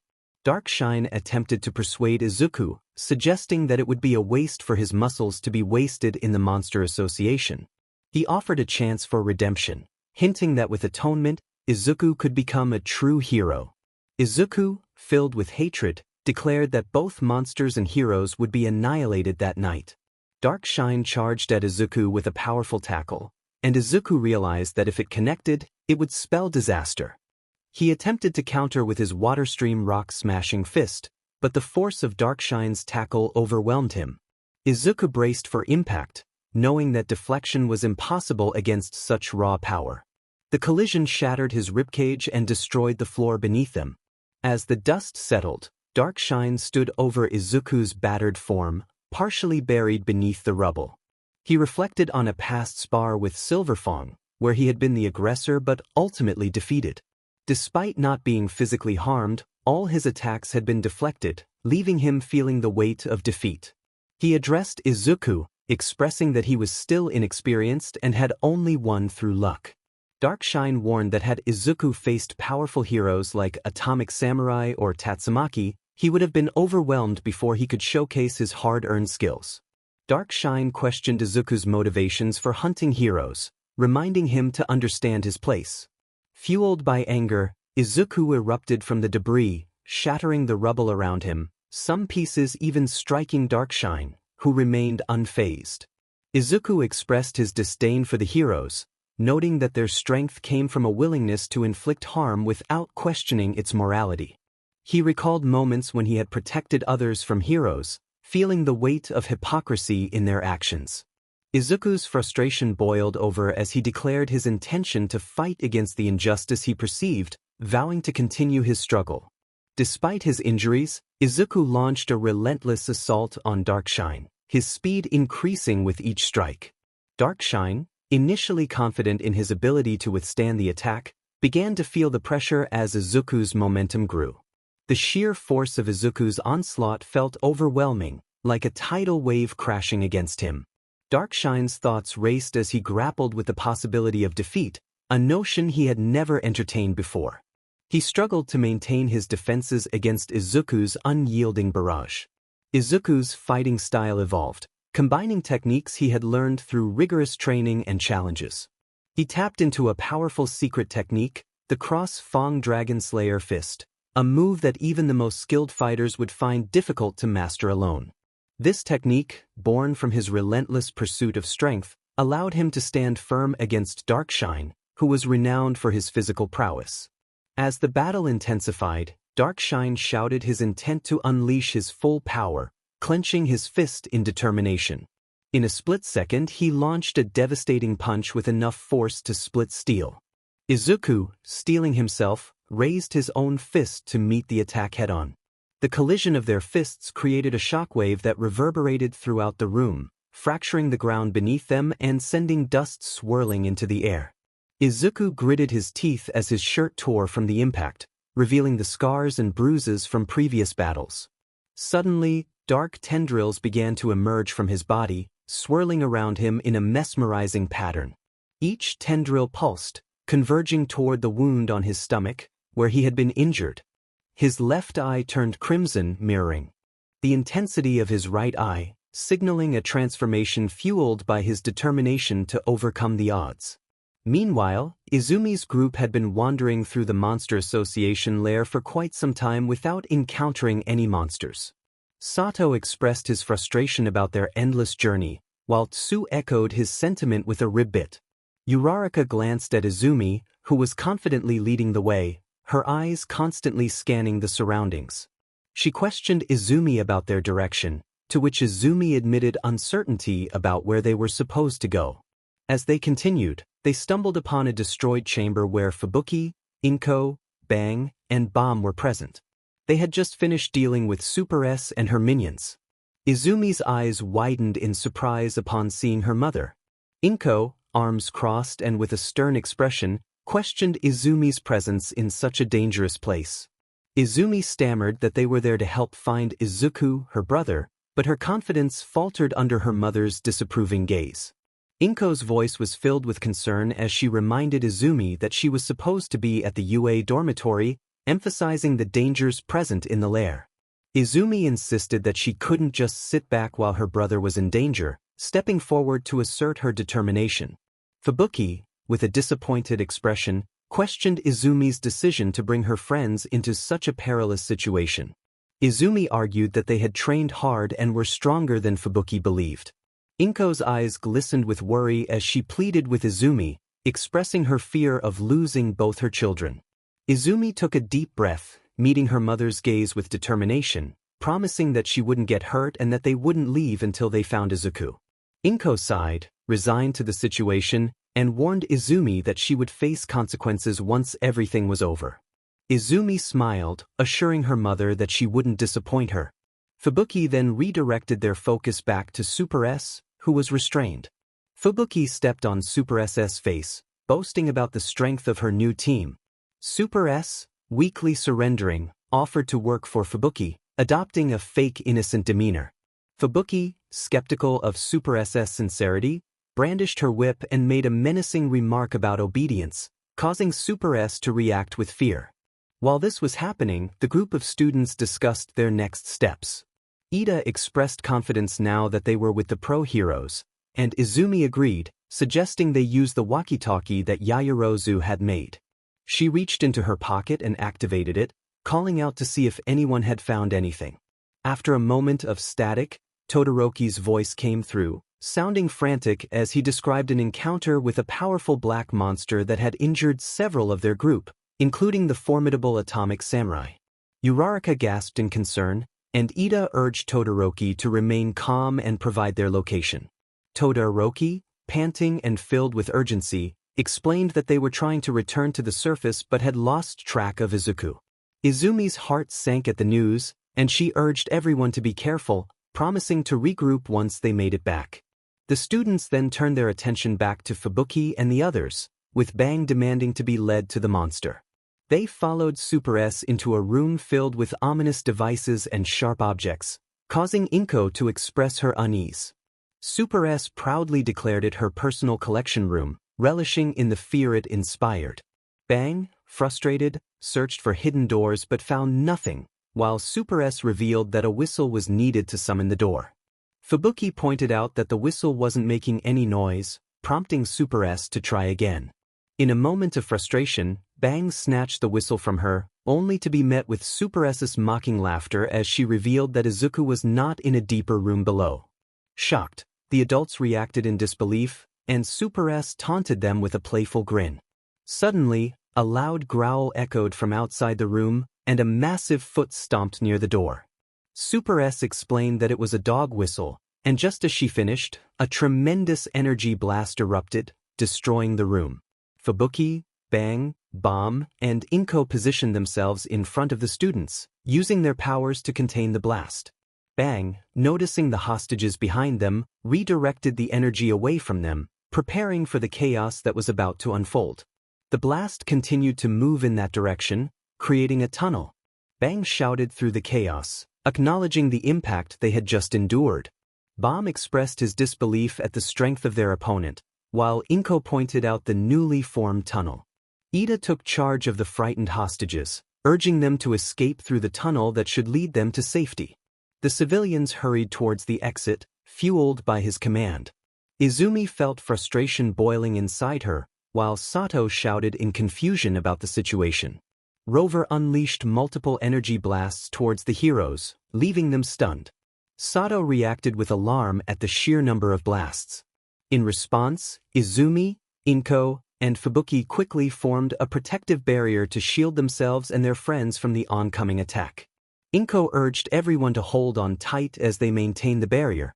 As the blasts subsided, they found themselves deeper in the chamber created by the energy explosion, surrounded by rubble and debris. The heroes continued to dodge the relentless energy blasts, with the students following closely behind. They managed to take cover behind a wall, momentarily evading Rover's pursuit. Bomb expressed his frustration at the chaos caused by the creature, noting its injuries but recognizing the threat it still posed. Inko felt a sense of urgency as she questioned their next move. Fubuki, panting heavily, admitted she had never encountered a monster of this magnitude before. Izumi speculated that it was likely one of the strongest members of the Monster Association. Bang saw an opportunity to strike while the creature was weakened. Tsu voiced her concerns about how they could possibly defeat such a formidable opponent. Fubuki lamented their decision to split up from King, rubbing her head in distress. Bang encouraged Fubuki to focus on the task at hand, assuring her that they were counting on her support. He reminded the students to stay out of harm's way. They all agreed, ready to follow his lead. Bang peeked around the edge of the wall, but before he could react, Rover charged at them. Bang and Bomb attempted to counter with their martial arts, but they were engulfed by a massive blast that destroyed a significant portion of the headquarters. Miraculously, the heroes emerged from the rubble unharmed, leaving them in disbelief. Ida expressed his shock at their near-death experience, while Uraraka echoed his sentiment, feeling nauseous. Tsu knelt beside her, offering comfort. Fubuki pointed out that without their protective barrier, the others would have been in grave danger. Izumi reminded them of their debt, but warned that they might not be able to block the next attack, coughing slightly. To their surprise, overgrown Rover loomed over them, preparing for another strike. Izumi felt a pang of guilt, believing she had failed her friend Izuku. Fubuki announced her intention to raise the shield one last time, urging everyone else to find a chance to escape. Inko, however, refused to leave her side, determined to stay and fight. Fubuki smiled at her resolve, while Izumi expressed her concern for her mother. Fubuki reinforced the hero's abilities, giving them a temporary boost in speed. As the monster unleashed a barrage of energy blasts, Fubuki and Inko positioned themselves to protect the others once more. Inko shouted for everyone to move out of the way as they stepped in front of the group. This time, Bang deflected the energy blasts with his water stream rock-smashing fist, exclaiming that his fists had regained their sharpness. The others looked at him in shock and awe. Ida recalled that Bang was Class S for a reason as Rover growled and charged at them. Bang and Bomb launched a combined attack against the monster, incapacitating it with a final kick that sent it crashing into the rocks. They landed protectively in front of the students, who looked on in amazement. Urarak and Sato expressed their disbelief at the defeat of the creature, while Tsu marveled at their strength. Just as they celebrated, Rover rose from the rubble, still alive and as formidable as ever. Bomb exclaimed in frustration at the creature's resilience, while Bang sarcastically told it to sit down. To their surprise, Rover complied, seemingly recalling a past encounter that had left it shaken. Inko urged everyone to hurry and escape the destroyed area. Bomb reflected on their special technique, feeling disheartened that it hadn't had a more significant impact. Bang inquired about his well-being, while Fubuki admitted that her back had given out from the strain of battle. Meanwhile, Tatsumaki sensed the presence of familiar power sources and recognized that Inko and Fubuki were nearby, along with Izumi. On the other side, Izuku faced off against Darkshine. Before Darkshine could react, Izuku charged at him, launching a flurry of attacks. Darkshine attempted to shield himself but was pushed back by Izuku's relentless assault. Darkshine realized that Izuku's speed and power were increasing, making him a formidable opponent. As he tried to counterattack, Izuku deftly deflected the blow and struck Darkshine in the chest, sending him crashing to the ground. Darkshine struggled to catch his breath, realizing he had been used as a stepping stone for Izuku's growth. Izuku taunted Darkshine, questioning his resolve as a hero. Darkshine, reflecting on his past as a late bloomer with a quirk that had manifested later in life, felt the weight of his own limitations. He never developed any self-confidence and lived his childhood feeling inadequate. However, after his quirk manifested, he began to build his confidence. On his 13th birthday, he pleaded with his parents to buy him a 10 kilograms dumbbell as a gift. From that moment on, he exercised with it every day. Gradually, the weight of the dumbbells increased to 15 kilograms, then 20 kilograms. Years later, he could curl a 50 kilograms dumbbell with one arm. As time passed, he pushed his limits further, lifting 200 kilograms, 500 kilograms, and eventually even 1 ton and 2 tons. His strength, developed through his quirk and relentless training, reached a point beyond mere numbers. Through countless challenges and victories, he established an immense degree of self-confidence. It was said that his muscles had no equal. After thoroughly dominating various sports and competitions, he turned his attention to the Hero Association, becoming active on the hero stage and never ceasing his training. He continued to win and was eventually promoted to Class S. Yet, he was always in search of a worthy opponent who could push him to his limits. As he faced Darkshine, the two engaged in a fierce battle, with Izuku landing numerous blows that Darkshine struggled to counter. Darkshine felt the strength of his opponent, realizing that he had finally found someone capable of pushing him to his full potential. However, he was surprised by an unexpected feeling. It was not just the thrill of a fight, but the anticipation of a gratifying victory. In that moment, a thought crossed his mind, the realization that he might not escape this battle unscathed. The fear he had long forgotten began to swell within him, growing larger and more overwhelming. The Monster Association's base trembled as it began to collapse, sending debris crashing down all around. Izumi's group struggled to stay on their feet. Uraraka and Ida were slammed against a wall while Tsu quickly caught Sato. Fubuki, Bang, and Bomb managed to hold their ground, with Inko clinging to Fubuki. Ida exclaimed in confusion about the shaking ground, his voice drowned out by the crashing sounds around them. Izumi realized they needed to escape, but before she could finish her thought, a bright green light surrounded them, lifting them off the ground with an invisible force. The rumbling ceased, and they found themselves encased in a shimmering barrier. Tsu looked around, her eyes wide with confusion, while Fubuki recognized the source of the energy. Izumi called out for her aunt, pleading for help for her friends who were still trapped. There was no immediate response, and the barrier continued its steady ascent.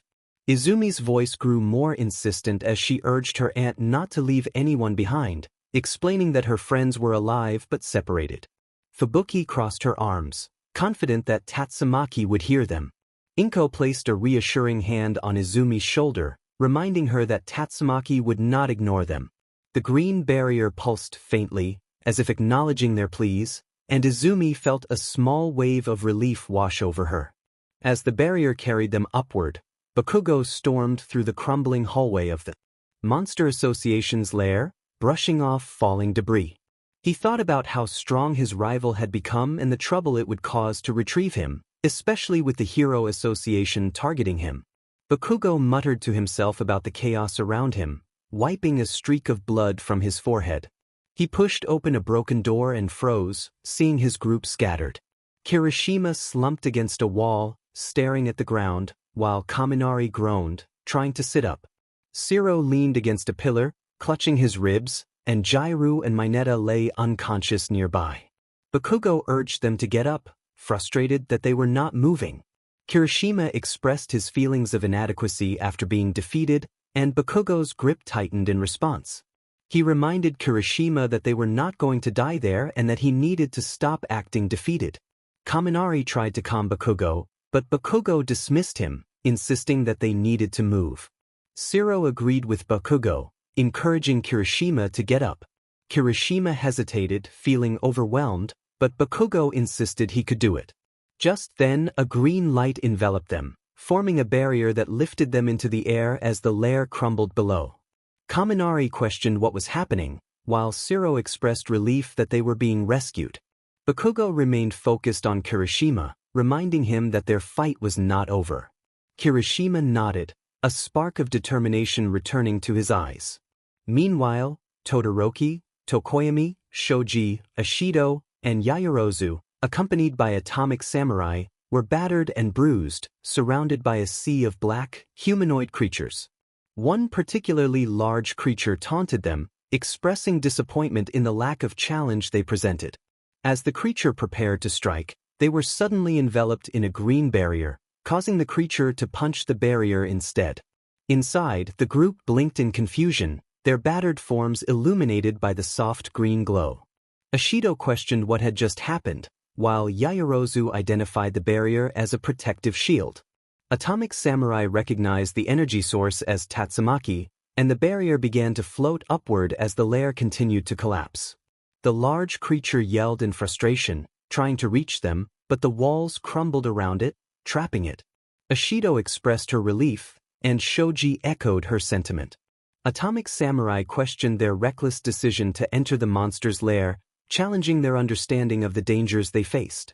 Todoroki firmly stated that they were aware of the risks and had come to confront the Hero Association's actions against their friend. Atomic Samurai retorted, reminding them of the destruction caused by their friend, asserting that Izuku Yagi was a monster who deserved to be stopped. Todoroki remained resolute, prepared to defend their choices and their friend. He scoffed as the Monster Association's lair continued to collapse. Tatsumaki's green barriers appeared throughout the chaos, rescuing scattered groups of heroes who were battered and struggling to survive. An hour earlier, Tatsumaki confronted the pink monster sitting on the throne, who seemed caught off guard. The monster greeted her with malice, floating into the air and welcoming her to its hideout. Tatsumaki, unimpressed, urged it to get to the point, expressing her impatience. The monster, frustrated, unleashed its psychic powers, surrounding Tatsumaki with several boulders.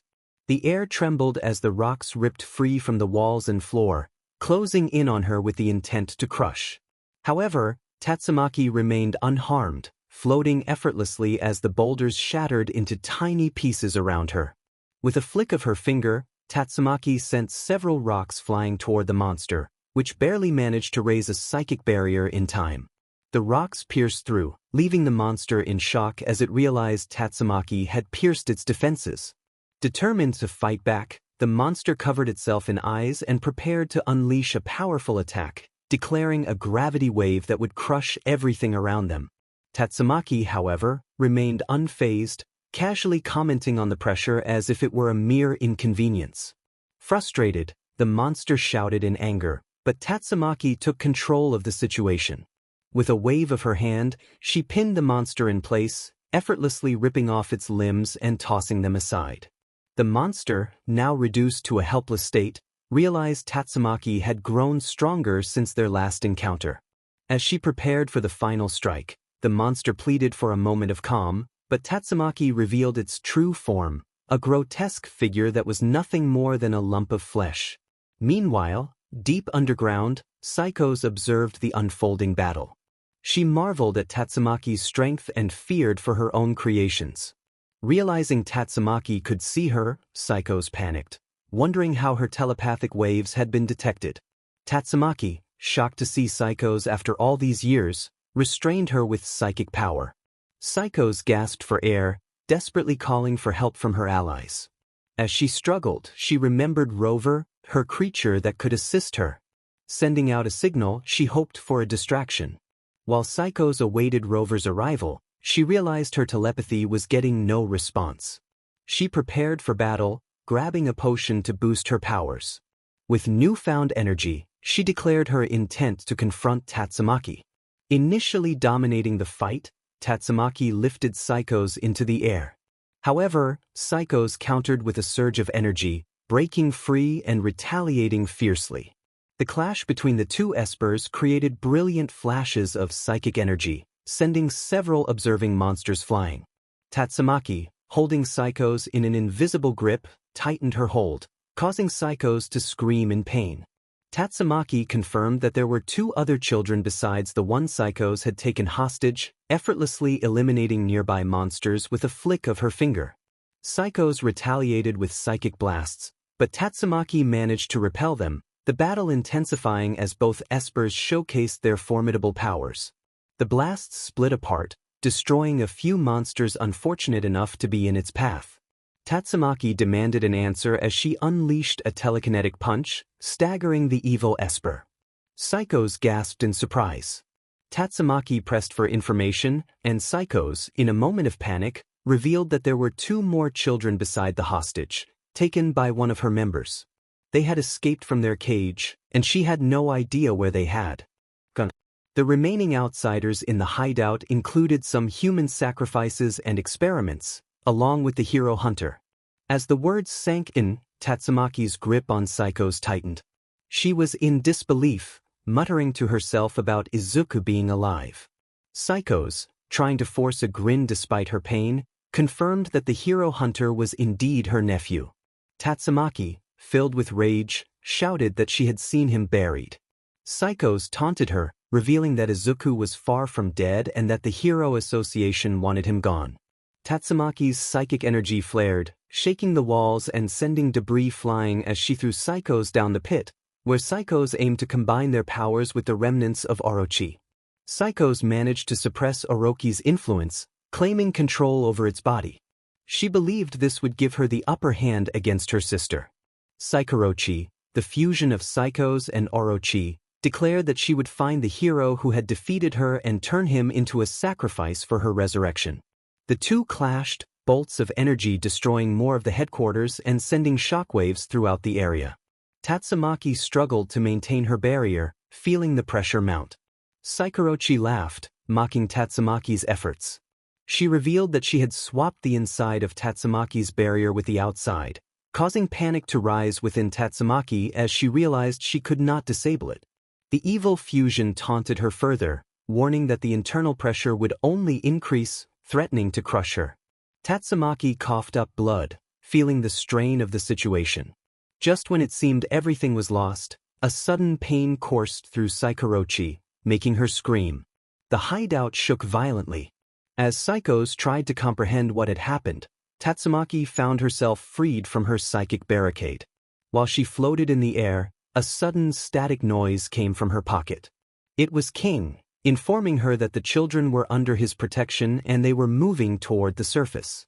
A smirk formed on Tatsumaki's face, and she felt a surge of confidence, preparing to unleash her full power. Meanwhile, outside the ghost town of Z City, All Might stood at the edge, staring blankly at the ruins in the distance. His gaunt face looked even more hollow in the moonlight, and a storm of thoughts crashed over him. He reflected on his failure to be there for Izuku, realizing that he had ignored him in favor of his daughter, Izumi. All Might clenched his fist, trembling as he remembered Izuku's hopeful face from when he was little, always seeking his approval. He punched a nearby rock in frustration, feeling the pain shoot through his hand. All Might acknowledged that Izuku was now the hero hunter, feared by many, and he felt the weight of guilt for not being there when it mattered. Behind him, Aizawa approached, commenting on All Might's state. All Might sighed, admitting that he was wallowing in his regrets. Aizawa challenged him, pointing out that acknowledging his mistakes was only the first step. All Might shot him a glare, not wanting to hear more. Aizawa continued, suggesting that All Might was scared the association would label Izuku a threat. All Might's jaw tightened as he admitted his fear, realizing that despite his absence, Izuku was not beyond saving. It can't be. A new voice cut through the tension, calm but firm. Sir Night Eye stood behind them, his hands in his pockets and his sharp gaze locked on All Might. He questioned what would happen if the boy was too far gone, urging Toshinori to consider the consequences of his past neglect. The ruins around them served as a stark reminder of the decisions that had led to this moment. All Might felt a twist of guilt at Night Eye's words, but the latter softened his tone, urging him to stop wallowing and prepare for the inevitable confrontation. Aizawa echoed this sentiment, reminding All Might that the boy he once knew was no longer the same. The kid who had looked up to him was gone, and he needed to face the reality of the situation. All Might clenched his fists, acknowledging the truth in their statements. He understood that he couldn't fix everything, but he had to try. If the association found the boy first, they would label him a monster, a threat to society, and he couldn't allow that to happen. Night Eye studied him closely, his expression unreadable. He warned All Might to be ready, as the boy he sought might not be the one he remembered. If the boy saw him as an enemy, the consequences would be dire. All Might swallowed hard, his voice barely above a whisper as he accepted the weight of responsibility. He would be the one to face the boy, not the association. The three men stood in silence, the gravity of the situation pressing down on them. Finally, Aizawa turned to leave, reminding All Might that words alone wouldn't fix everything, but they were a start. He urged him not to make the same mistakes again. Night Eye hesitated before following Aizawa, quietly stating that All Might had no power to stop the boy even if he faced him. All Might acknowledged this truth with a heavy heart, watching them go with a tight chest. He turned back to the ruins, feeling the weight of everything bearing down on him. In his thoughts, he reached out to Izuku, uncertain if the boy would listen. He vowed to find him, and if he couldn't, he would ensure no one else did. There was nothing he could do to earn forgiveness, but he could fight. Just as he finished his thoughts, a massive earthquake shook the ground. Before any of the heroes could react, a small figure with a green aura appeared in the sky, dragging the entire Monster Association base from underground. With terrifying strength, Tatsumaki used her psychic powers to lift the massive structure, which floated above the city as if it weighed nothing. The ground cracked and groaned under the pressure, dust filling the air as debris fell from the floating base. As if things couldn't get worse, the fusion monster of Psychos and Orochi emerged from the hideout, taking position atop the tower. As the dust settled, the fusion monster revealed itself, taunting Tatsumaki about her display of power. Tatsumaki observed her sister, noting the increase in size and the energy she was absorbing. She recognized her new target and decided to sever the connection by attacking the pedestal beneath them. She believed that drilling through that area would weaken Psychos significantly. Psychos, confident in her power, released a devastating beam of energy that cut through the oceans with incredible force. Tatsumaki managed to dodge the beam, but it sliced into the Earth's crust, tearing away a massive section of land and sending it hurtling into space. As the chunk of the planet soared away, it eventually crashed back into the sea with a thunderous impact. The shockwaves from the collision spread out in all directions, creating massive tsunamis that raced across the globe, devastating coastlines and leaving destruction in their wake. Tatsumaki looked back at the devastation, then at Psychos, who was laughing with delight. Psychos reveled in her newfound power, questioning how she had obtained such strength. Meanwhile, deep underground, the battle continued to unfold. Darkshine's expression twisted in dread as sweat poured down his face. In frustration and fear, he delivered a punch with his left hand, but Izuku jumped up and dodged the attack. He retaliated with a left side kick to Darkshine's jaw, sending him to the ground and pinning him in the process. With a mischievous grin, Izuku aimed to grab Darkshine's ears, recalling a painful memory of being bullied alongside Koda. The thought made him hesitate, and he jumped backward, creating distance between them. Darkshine's face was filled with fear and confusion, prompting Izuku to reflect on his own actions. He felt a twinge of guilt, questioning why he was enjoying this moment of intimidation. Before he could dwell on it further, a sudden pain shot through his body, causing him to fall to his knees. Darkshine, concerned, approached him, but was suddenly enveloped in a green barrier. Realizing the danger, Darkshine looked up and saw the floor above collapsing. He shouted for Izuku to run, warning him that it was not safe and that he would be crushed if he stayed. As debris began to fall, Darkshine watched in despair, questioning his own words and actions. Meanwhile, Tatsumaki soared through the air, evading a barrage of psychic beams unleashed by Psychos. She focused on keeping the line of fire away from the ground, knowing that the evacuation of the surrounding areas was complete. Her thoughts turned to King, who was helping two children escape. Impressed by King's decision to escort the hostages while leaving the battle to her, Tatsumaki prepared for her next move. She began to lift massive chunks of earth from the sea, halting the raging tsunamis. With fierce determination, she hurled the enormous rocks toward Psychos in a relentless barrage. Psychos retaliated, firing powerful energy beams to intercept the incoming projectiles. Although many of the rocks were destroyed midair, Tatsumaki managed to strike her target, engulfing Psychos in the remaining debris. However, when the dust settled, Psychos emerged completely unharmed. The two combatants clashed in a massive psychic battle, their powers creating a gigantic whirlwind that tore through the skies above them. As the fight continued, Tatsumaki blended into the storm of boulders she had created, making it difficult for Psychos to hit her. Psychos taunted her, claiming she could sense Tatsumaki's power despite her cover. Just then, Psychos commanded one of Orochi's dragons to fire in Tatsumaki's direction, hitting the target. Confident in her success, Psychos celebrated, but to her shock, the figure she had seen fall was merely a decoy made of rocks.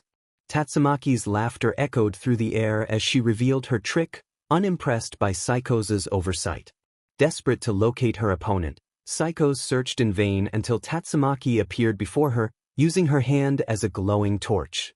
With a playful remark, Tatsumaki teased Psychos about her hollow insides, catching her off guard. The fused monster was left stunned, her composure shaken as Tatsumaki's presence loomed over her. Psychos and Orochi's fused body was enveloped in a powerful barrier throughout the battle.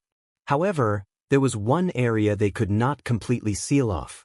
Tatsumaki transformed into energy to be absorbed by the meaty roots and ascended through them, infiltrating Psychos's body. Tatsumaki thought to herself that she could finally extract the infiltrating squad. She minimized her power output to avoid detection by Psychos. The reason she had hesitated to pull the heroes out until now was her fear of Psychos enclosing her within the barrier along with the roots.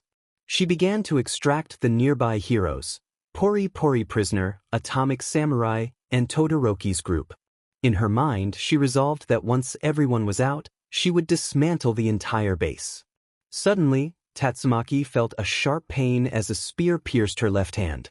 She looked ahead to see the regenerated fusion of Orochi and Psychos, ready to continue the fight. The fusion struck Tatsumaki's other hand, and before she could react, it unleashed electric shocks, incapacitating her. Meanwhile, Atomic Samurai and Todoroki's group floated in the air, quietly observing when they noticed the barrier flickering. Atomic Samurai raised an eyebrow, while Ishido expressed confusion about the barrier's instability. Looking up, Atomic Samurai was startled to see Pori Pori floating above him, and with the barrier down, chaos ensued. Back with Tatsumaki and Psychos, the latter taunted Tatsumaki, expressing her anger and preparing to unleash a massive energy beam. Just as she launched it, another cannon emerged from below, redirecting Psychos' attack. Tatsumaki was freed during this counterattack, and Psychos was taken aback. Psychos looked down to see a blue dragon climbing the tower. The figure launched into the sky near Tatsumaki, preparing for a counterattack. Genos, the cyborg hero, announced his attack as he fired his thunder drill cannon at the fusion monster. Psychos retaliated with her own energy beam, and when their attacks collided, a brilliant flash illuminated the night sky. Genos found himself overpowered by the monster's response. In shock and confusion, Genos realized he was being pushed back. Without hesitation, Orochi's dragon heads unleashed energy blasts toward him, which he countered with his own blasts. Tatsumaki, frustrated, called out to Genos, reminding him that King had left the monster to her and warned him not to interfere. Genos replied that he was simply fulfilling his duty to assist until their master arrived, insisting that he would handle the energy beams while she dealt with the monster. Determined, Tatsumaki activated her powers to extract the infiltrated heroes from the Monster Association base one by one. Endeavor, Hawks, Child Emperor, Fubuki's team, Darkshine, Pig God, Fat Gum, Amai Mask, Mirko, Best Genist, Edge Shot, and finally, Bakugos. With excitement, Tatsumaki announced that they were all out. As the clash between Genos and Psychos' energy beams reached a stalemate, Genos found himself at his limit, electricity crackling around him. Psychos, underestimating him, declared that his shield was gone and prepared to finish them off with a second energy beam. Just as it was about to strike, the beam halted in midair. Psychos looked ahead in disbelief to see Tatsumaki effortlessly holding back the beam. Impressed, Tatsumaki acknowledged Genos' contribution while he sighed in relief. She then focused on Psychos, holding Genos with one hand and redirecting the energy beam behind her with the other. Psychos felt a surge of panic as she realized she could not move. Tatsumaki taunted Psychos, letting go of Genos and reaching out toward the evil Esper. Fear gripped Psychos as she struggled to comprehend her helplessness, sweat trickling down her face. Tatsumaki's power was overwhelming, and Psychos could only think of the threat she had posed to Tatsumaki's family. In a moment of desperation, she realized that Tatsumaki had not been serious until now, and her shock and fear deepened as she faced the Esper's full might. The executive observed the distorted map of Z-City and questioned whether it was a communication issue. The operator, filled with shock and awe, revealed that the city itself was being twisted. Meanwhile, the heroes faced a dire situation. Psychos screamed as she was contorted by the S-class hero. She lamented about her roots and blood, while Tatsumaki, with a cocky grin, remarked on the wet rags she was dealing with, indicating she needed to wring them out. Psychos gasped in pain, and Tatsumaki noted the disgusting fountain of chaos Psychos had created, vowing to shut down the source tightly. However, a sudden pain from her previous injuries and the exertion of a powerful psychic move caused her to feel unwell. In her moment of distress, Tatsumaki reflected on her shaky hands, now stained with her own blood, realizing she might have overexerted herself. Psychos seized the opportunity, recognizing that Tatsumaki's power had weakened. She created a thick smokescreen to blind Tatsumaki and utilized the remnants of Orochi's destroyed body to craft an organic fighter jet, planning to absorb the flesh and blood of the city's inhabitants. Frustrated by the heavy smoke, Tatsumaki attempted to locate Psychos using her telekinesis, but to her surprise, she couldn't sense her presence. Psychos had cleverly created decoy jets from the rocks of the Monster Association base, making it appear as though she was inside one of them. Psychos mocked Tatsumaki, claiming to have learned from her sister's limitations and feeling fortunate. Tatsumaki, determined, unleashed a massive wave of energy, illuminating the surrounding air. Psychos laughed until she collided with an invisible barrier, losing control of her jet momentarily before regaining it. She marveled at the enormous barrier surrounding Z-City, realizing its size was formidable. Tatsumaki taunted her, revealing that she had inverted the barrier's direction and challenged Psychos to escape. Psychos, calculating, thought that sustaining such a barrier would require all of Tatsumaki's concentration. She hesitated for a moment, conflicted about harming her sister, before firing a targeted attack. Tatsumaki smirked, having anticipated her move. Suddenly, two laser beams shot from behind Tatsumaki, striking Psychos' jet as a third party intervened. The newcomer, a blinding streak of light, was none other than Endeavor, the #1 hero, who commented on the creature's appearance as he flew toward the jet. Psychos fumed at the audacity of those opposing her evolution, deeming them foolish inferior life forms. Drive Knight asserted that the true nature of evolution was rivalry, as Endeavor and Drive Knight continued to unleash flames, blasts, and laser beams. On the ground, Bakugo's team lay scattered, groaning in pain from their previous encounter with Izuku. Bakugo, struggling to rise while clutching his injured arm, called out for Izumi. She, alongside Fubuki's team, rushed to his side, alarmed by their condition. Bakugo fell to his knees, coughing slightly. Izumi, worried, asked what had happened. Bakugo hesitated before revealing that they had underestimated Izuku, who had defeated them all simultaneously. Ida expressed concern for the others, while Kaminari attempted to reassure them with a weak smile.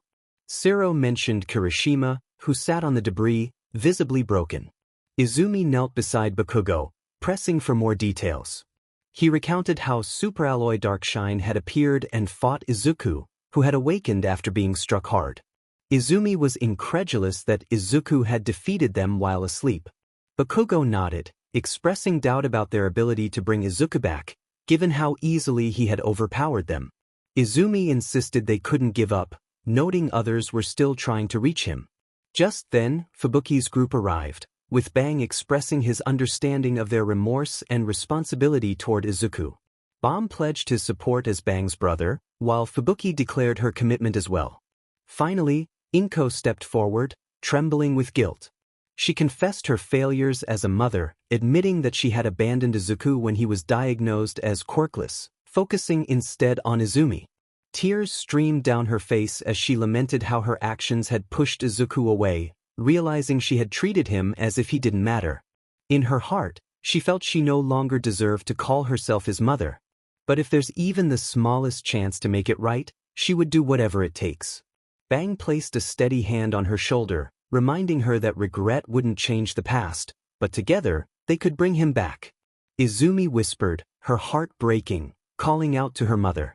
Inko turned to her, determination etched on her tear-streaked face, vowing that she wouldn't lose him again. Fubuki offered a reassuring look, affirming that they would not lose him. Bakugo looked at the group, feeling a sense of relief, but then suddenly realized something important. He exclaimed Darkshine's name, causing everyone to turn their attention to him. He stood up and began to run toward the scattered group of heroes 100 meters away, with Izumi following closely behind. As he approached, he saw Class S and Class A heroes gathered around. There, he found Darkshine sitting in a defeated manner, being comforted by Pori Pori prisoner. Bakugo sighed in relief as he walked closer to. Pori Pori expressed shock at the thought of Darkshine being beaten by the hero hunter in hand-to-hand combat. Zombie Man wondered what had happened to make Darkshine fall. Darkshine revealed that Izuku was alive and would probably show up soon, and by then he doubted anyone would be a match for him. He described how no matter how much he punched Izuku into the ground, he would always stand back up, returning even stronger, as if a surge of power flowed through him like he was despair incarnate. Bakugo quietly whispered to Izumi that Darkshine had even been defeated, his words only reaching her ears. Just then, Todoroki's group, who had been near Atomic Samurai, appeared and rushed toward them. Todoroki called out to Izumi, who asked if they were okay. He reassured her that they had managed to hold their own against a black monster. Bakugo suggested they head to the others, and they all nodded in agreement. Izumi felt a deep longing for Izuku, wondering where he was. Meanwhile, Izuku reflected on the evil he needed to unleash, feeling clarity as he realized that the more he was beaten down, the more power surged within him. He questioned whether he had been struck too hard by the muscle statue, but his mind felt clear, and he believed he could reach disaster-level God. He envisioned himself as a being capable of plunging humanity into despair and terror for eternity, becoming the embodiment of despair. He thought that amidst the universal feelings of fear, people would come together and appreciate their lives. He believed that unreasonable attitudes and those who perpetuated inequality would cease to exist. In a world where survival was uncertain, crime would vanish, along with bullying, discrimination, and war. What the world needed was not biased justice, but absolute, unbiased evil. Koda asked how Izuku had found them, to which Izuku internally acknowledged his monstrous nature. Buried under rubble, his body shook with pain, his skin burned, and his mind swirled with confusion and rage. Just when he thought he could endure no more, a shadow loomed over him. The figure chuckled, hinting at seriousness, and Izuku recognized Garu. Garu remarked that Izuku was becoming the very thing they feared most, a monster. Izuku struggled to ask why Garu was there, blood pouring from his mouth. Garu laughed, knowing Izuku already understood the answer. Garu taunted him, pointing out how he clawed out of the dirt like a rabid animal and questioned if this was what he considered a monster. Izuku, blood dripping from his lips, snarled that he would show everyone what a monster looked like. Garu mocked him, saying he was just a broken boy crying over his crushed dreams, insisting that monsters did not cry, they devoured. Izuku declared that he would not cry anymore, laughter bubbling up as rage coursed through him. He vowed to rip them apart and drown them in their own screams. Garu encouraged him to embrace his monstrous side, challenging him to prove his resolve by losing what remained of his humanity. Izuku's laughter turned maniacal, echoing through the ruins as he proclaimed that they would all pay, that he would burn their world to ash. Garu cheered him on, urging him to make them fear what they had created. Izumi, Bakugo, and Todoroki, along with their group, made their way to the other students. As they walked, Bakugo and Izumi shared their experiences underground with Todoroki and his group, recounting their fight with Izuku and how they received help from Fubuki, Bang, and Bomb. They soon reached the area where their classmates were resting. Izumi asked Tsu where her mother and the others had gone. Tsu explained that they had left to work with the other S-Class heroes to defeat the Monster Association boss, pointing to three figures flying high in the sky: Endeavor, Drive Knight, and the Monster Fighter Jet. Ida expressed relief at seeing Todoroki and the others safe. Todoroki nodded and shared their experience of encountering Atomic Samurai fighting a monster that duplicated itself with every slash. He explained how they had managed to escape after a chaotic chase. As they spoke, Mineta and Jair began to wake up. Mineta groaned, clutching his head, while Jairu sat up beside him, trying to steady herself. Mineta questioned what had hit him, feeling as if a truck had run over him, and realized they had lost. Jairu confirmed this, her gaze shifting to Izumi as she noted that her brother was stronger than they had anticipated. The group fell silent, their eyes on Izumi, whose calm determination masked the storm brewing within her. Mineta nervously asked what they were supposed to do next, wondering if they would have to fight that guy again. Because if you ask me, that sounds like a reckless decision. Izumi stood in silence for a moment, her head slightly bowed as she considered Mineta's question. The weight of everyone's stares pressed down on her, but she didn't shy away from it. Slowly, she raised her head, her eyes sharp with determination. They would have to face him, there was no way around it anymore. Her voice was steady, though the burden of her words was heavy. Talking didn't work, not anymore. He was too far gone to listen to reason, and every second they wasted allowed him to sink deeper into this nightmare. The group exchanged uneasy glances, but no one interrupted. Izumi's tone brooked no argument. This was her responsibility. She had brought all of them here, fully aware of the risks. She had hoped there might still be a way to bring him back without fighting, but after everything that had happened, after everything he had done, they could no longer pretend that words would solve this. Ida began to speak, questioning if they would have to resort to violence, but Izumi cut him off sharply. She wasn't saying they should give up on him, she was saying they needed to stop expecting him to come quietly. They would have to face him, fight him, if necessary to hold him back long enough to remind him of who he really was. Yorozu expressed concern about how they were supposed to fight him without getting hurt. Izumi acknowledged that Bang planned to confront him head-on since Izuku was his former student, but she had a feeling things might not turn out well, which meant they needed to prepare. As her eyes began to glow with green energy, emanating a crackling aura, she spoke with a serious tone, and the others nodded in agreement. Kirishima slowly stood up, his usual demeanor replaced by a shadow of frustration. He questioned the idea of preparing, his voice low but sharp, cutting through the tense atmosphere. He stepped toward Izumi, his gaze intense. He was tired of being told to prepare for another defeat, tired of being thrown into a situation where they were disregarded. Izumi's calm voice attempted to reach him, but Kirishima interrupted, expressing his anger and pain. He felt humiliated and broken, and he couldn't understand why they were being asked to fight again after everything they had endured.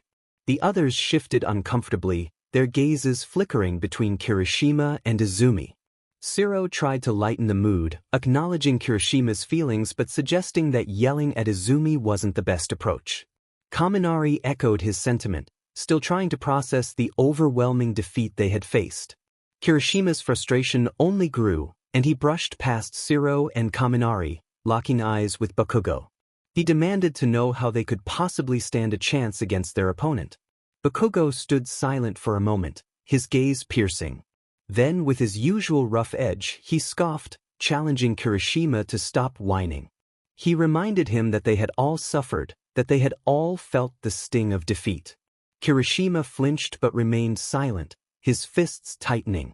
Bakugo urged him to get over it, to stop wallowing in self-pity. He reminded Kirishima that they had all chosen to be there, fully aware of the risks. The room fell into silence as everyone absorbed Bakugo's words.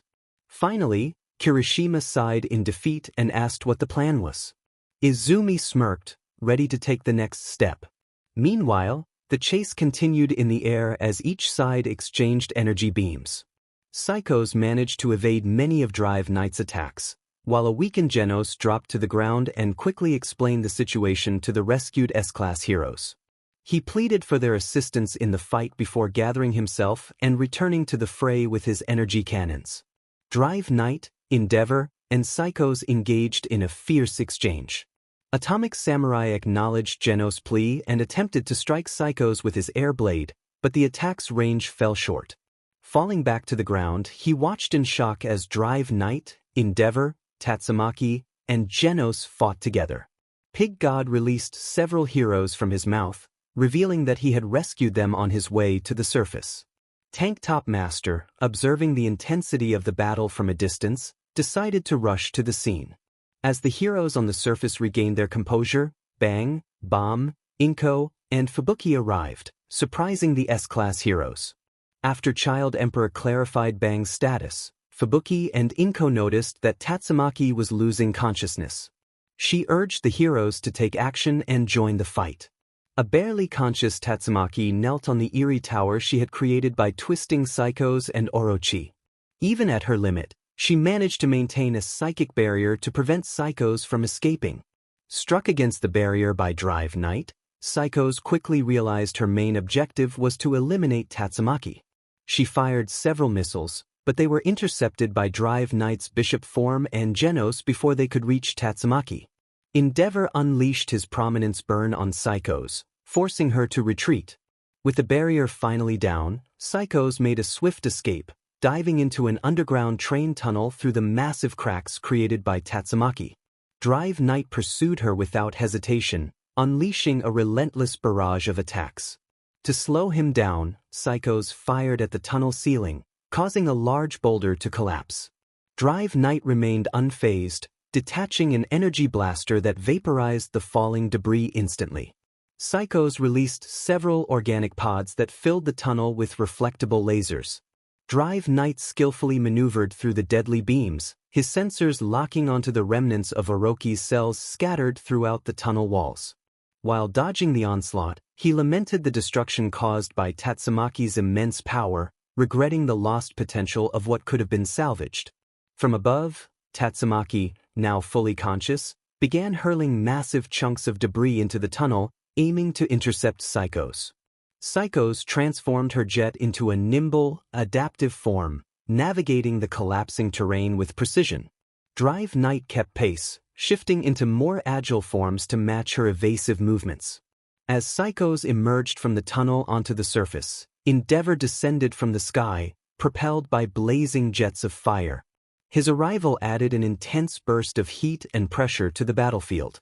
Psychos dodged a massive fireball unleashed in her direction, her jet shifting again to evade the fiery onslaught. Genos, racing toward the scene, leapt onto Psychos' jet mid-flight, grabbing hold and throwing her off balance.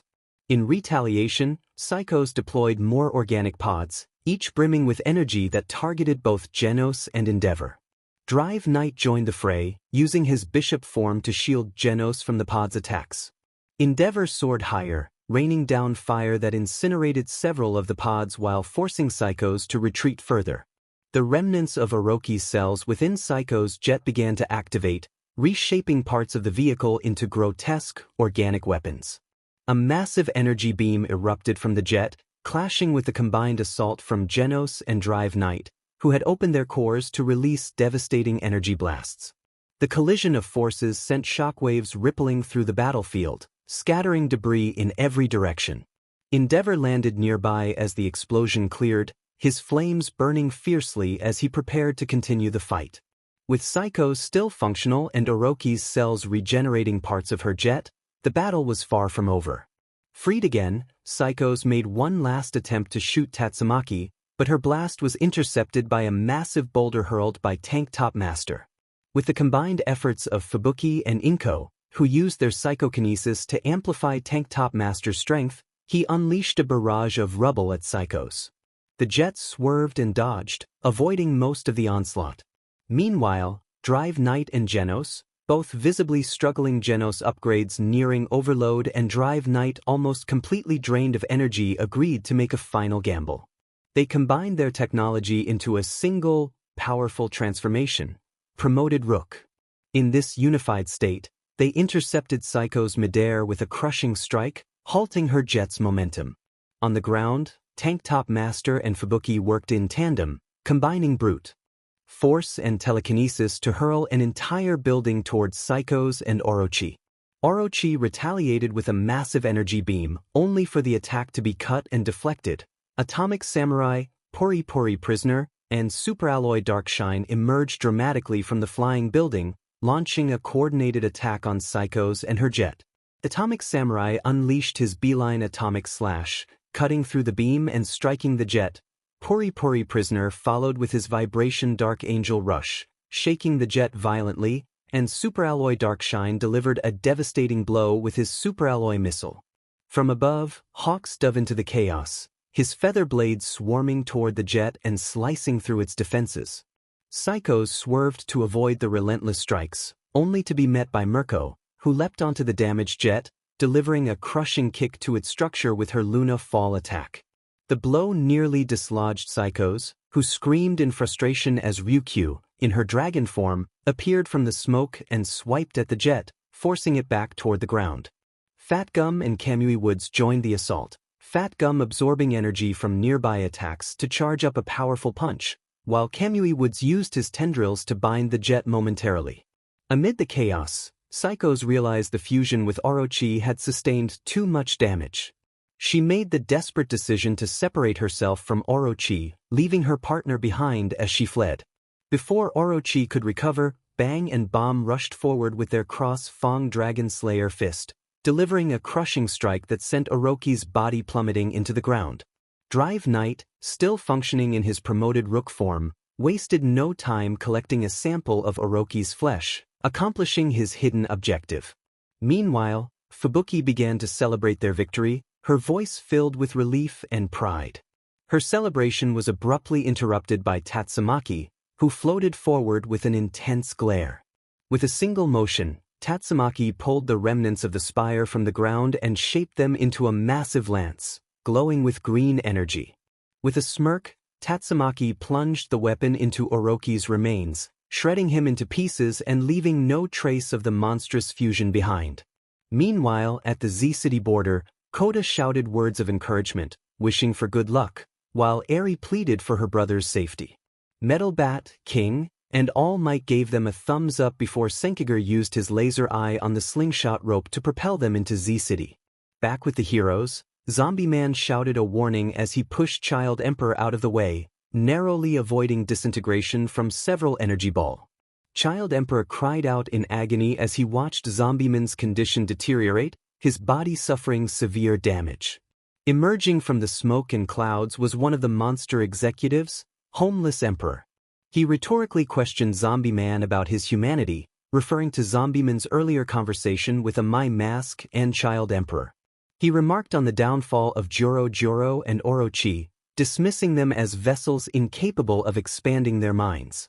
The heavens ally only with the chosen, those such as he thought with a smirk. Suddenly, an A-class hero emerged from the smoke, ready to deliver a massive blow. A My Mask, filled with determination, warned the evildoer not to get ahead of himself. However, he was quickly ensnared by several hands that erupted from the ground. Black SPRM taunted him, remarking that bullies often reveal truths they would rather keep hidden. As a My Mask struggled to break free, another monstrous figure emerged from the depths, hideous and menacing. Führer Ugly, with a sarcastic tone, startled a My Mask, who screamed in fear. The monstrous figure mocked him, calling him worthless after such a fright. A My Mask, consumed by terror, demanded that Führer Ugly not come any closer. The monster, with a menacing tone, silenced him before delivering a devastating punch that left a My Mask reeling. The impact left a My Mask disoriented, and the onlookers found amusement in his plight. Führer Ugly laughed maniacally, relishing the sight of the hero's misfortune. Homeless Emperor commented on the pain of being obsessed with external beauty, while Führer Ugly continued to belittle a My Mask, lifting him by the foot and threatening to make him even more grotesque. With a wild shout, Führer Ugly declared a free-for-all among the cadres, eager to prove his dominance. Black SPRM expressed interest in the challenge, while another cadre questioned their ability to compete. From a distance, Child Emperor was seen dragging an injured Zombie Man, urgently relaying a warning through a transmitter about the multiple enemy cadres emerging from underground. Zombie Man urged Child Emperor to run, but before he could react, a giant foot struck him down. Child Emperor cried out in agony at the loss of his ally. Führer Ugly, reveling in his newfound power, proclaimed his intention to become the Monster King and promised to demonstrate something far more interesting than mere Esper abilities. As he prepared to attack Child Emperor, Homeless Emperor intervened, creating a large ball of energy and launching it toward the young hero. As the energy ball hurtled toward Child Emperor, the ground trembled beneath him, and time seemed to slow. Just as the attack was about to reach him, a blur darted through the air, snatching Child Emperor from danger. The energy ball continued forward, disintegrating everything in its path, while the figure carried the young hero to safety. Hawks, having received the urgent message, assured Child Emperor that he had come as quickly as possible. Meanwhile, the other cadres, including Evil Natural Water and Gums, began to re-emerge from the ground, surprising the heroes above.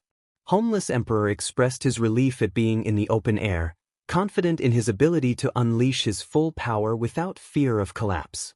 Führer Ugly, clearing the rubble around him, expressed his frustration at having his prey stolen just as the battle was heating up. Homeless Emperor reminded him that it was a free-for-all, emphasizing the natural law of survival of the fittest. Führer Ugly, angered, challenged him, but Homeless Emperor remained unfazed, asserting that the weak would be the first to fall. As they walked away from each other, Blackistarm warned Homeless Emperor not to be upset when nature's laws did not yield the desired results. Meanwhile, deep underground, clawed hands tore through the dirt, dragging a monstrous figure forward. Its twisted body, covered in jagged, armor-like flesh and glowing red veins, moved with relentless power. Glowing red eyes burned in the darkness as the monster growled low, causing the ground to tremble as it crawled upward, determined to reach the surface. The battlefield was quiet, the air heavy with smoke and ash. Suddenly, a bright light shot through the sky and crashed into the ground. Genos lay in the rubble, his body sparking with uncontrollable energy. His systems were failing, and his core was on the verge of catastrophic failure. In front of him stood Pori Pori Prisoner, the martial artist brothers Bang and Bomb, and the psychic sisters, Inko and Fubuki. Fubuki expressed her concern for Genos, while Pori Pori Prisoner called out to him in worry. Bang asked what had happened, observing the cyborg hero shaking uncontrollably as electricity crackled around him. Genos explained that his power core had exceeded its limits and was beginning to overheat, warning that he would soon explode. The heroes looked at him in shock, and Inko questioned the possibility of an emergency fix.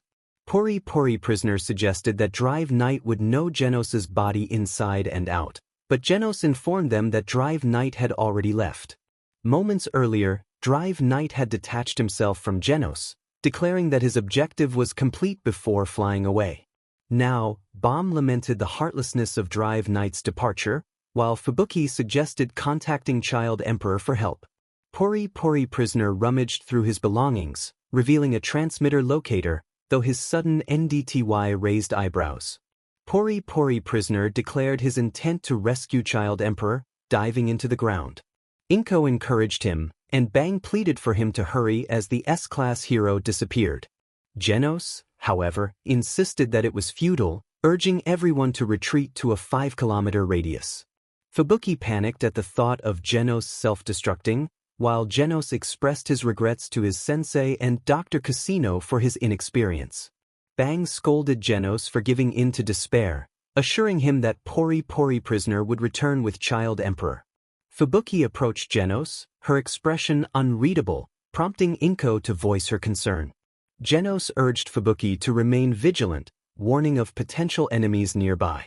But Fubuki silenced him with a fierce glare, asserting her determination not to abandon her comrades. With her psychic energy swirling around her, Fubuki placed her hand on Genos's back, where his unstable core was sparking. Inko rushed to join her, vowing not to let Fubuki face this alone. Together, they focused their powers to stabilize Genos, suppressing the thermal energy threatening to erupt. A shock wave of energy blasted outward as they poured their strength into him. As the smoke and dust cleared, Genos's systems showed no signs of alarm. He expressed awe at their success, but when he turned to look at Inko and Fubuki, he found them breathless, blood trickling from their eyes and noses. Bang marveled at their determination, and Genos looked at them with gratitude. Just as they thought the crisis had passed, the sky filled with bright flashes resembling an aurora, catching them off guard. Bomb questioned the phenomenon, while Bang identified the lights as orbs targeting Tatsumaki. Meanwhile, Blackism mused about the limits of power, while Homeless Emperor, standing on the rubble, sent glowing orbs of energy hurtling through the air toward Tatsumaki. Each orb exploded as it neared her, creating shockwaves around the area. Homeless Emperor spoke of the beauty of harmony in sound, while Blackism dismissed him with a grin.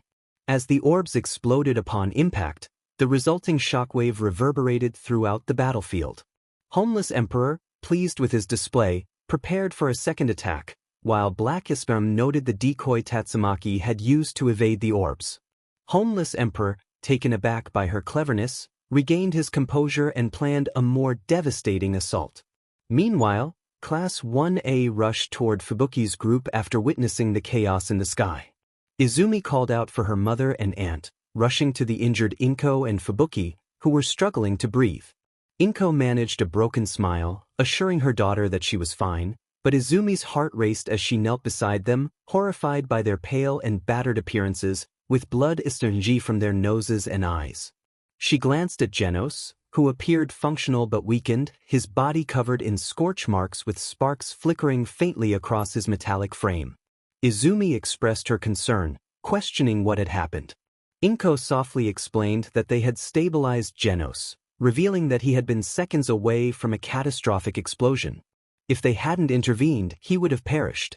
Izumi sighed in defeat and asked if they had any plans to confront Izuku, but Bang and Inko remained silent. Suddenly, a loud thud echoed from a distance. Everyone turned to see Tatsumaki, barely standing next to a boulder, her face smeared with blood and her clothes torn. She held her arms in pain, breathing heavily. Bang rushed to her side, worried for her well-being.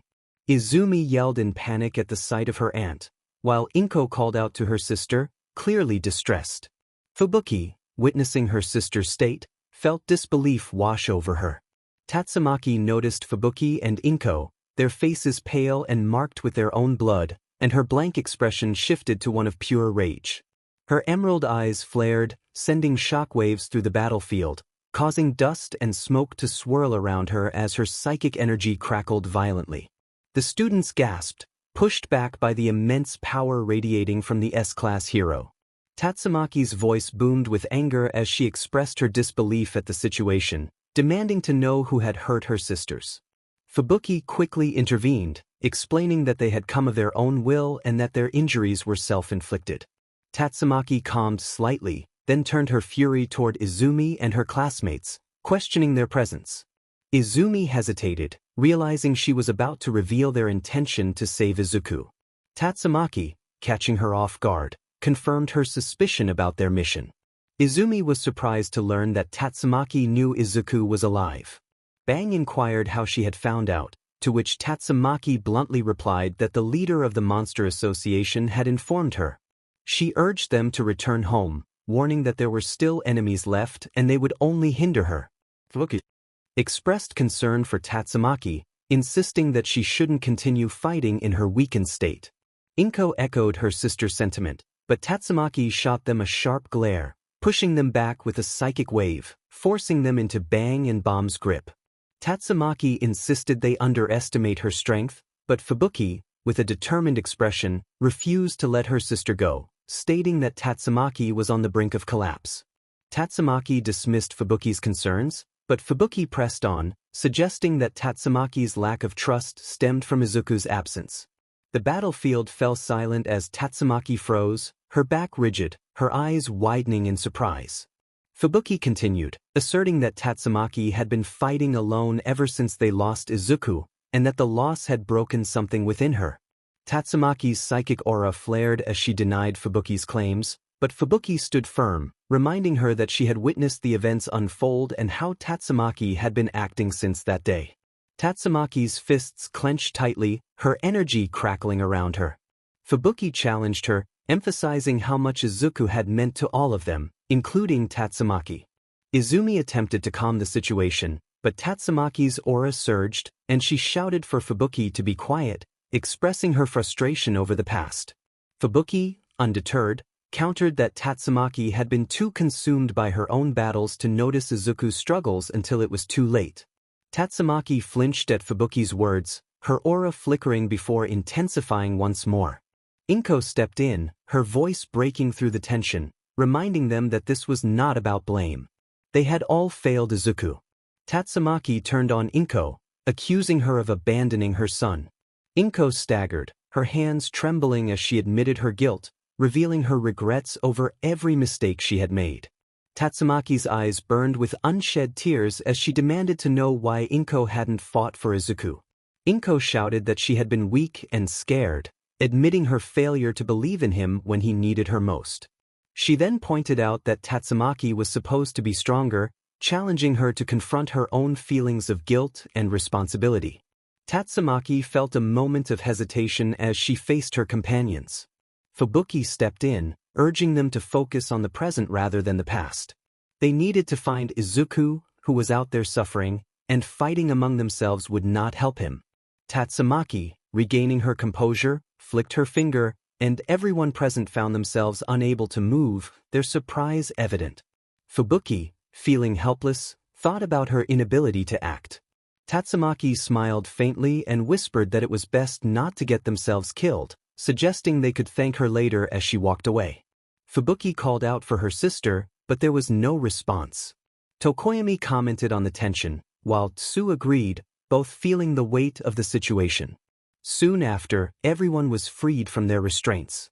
Genos, who had been quiet, stood up and retrieved a jacket from the rubble, placing it around Fubuki's shoulders for warmth. He announced his intention to return to Tatsumaki, which shocked everyone. Inko expressed her concern, and the others nodded in agreement. Bang cautioned Genos about the risks, reminding him of the effort it took to fix him. Genos reassured them that he could manage without overheating, willing to protect Tatsumaki if necessary. Fubuki watched in disbelief as Genos walked away, and Bang noted the recklessness of youth. Izumi expressed her worry about Bang facing Izuku, but he assured them he could handle it and urged them to stay safe. He asked Bomb to look after everyone and promised to inform them if he found Izuku. As Bang and Genos departed, Kaminari lamented their situation. Genos made it clear he would not take orders, asserting his independence, while Bang playfully acknowledged this. Fubuki observed them from a distance, tears in her eyes. Meanwhile, Tank Top Master struggled against the jaws of the monster known as Gums, trying to avoid being caught in its teeth. Just then, S-Class heroes Pig God and Fat Gums intervened, tackling Gums and freeing Tank Top Master. Führer Ugly, holding one of the mercenaries, mocked the heroes, causing panic among them. As Führer Ugly threatened the mercenary, Tank Top Master yelled for him to stop, horrified by the situation. Before they could react, the mercenary's arm was torn away, and his screams echoed in the air.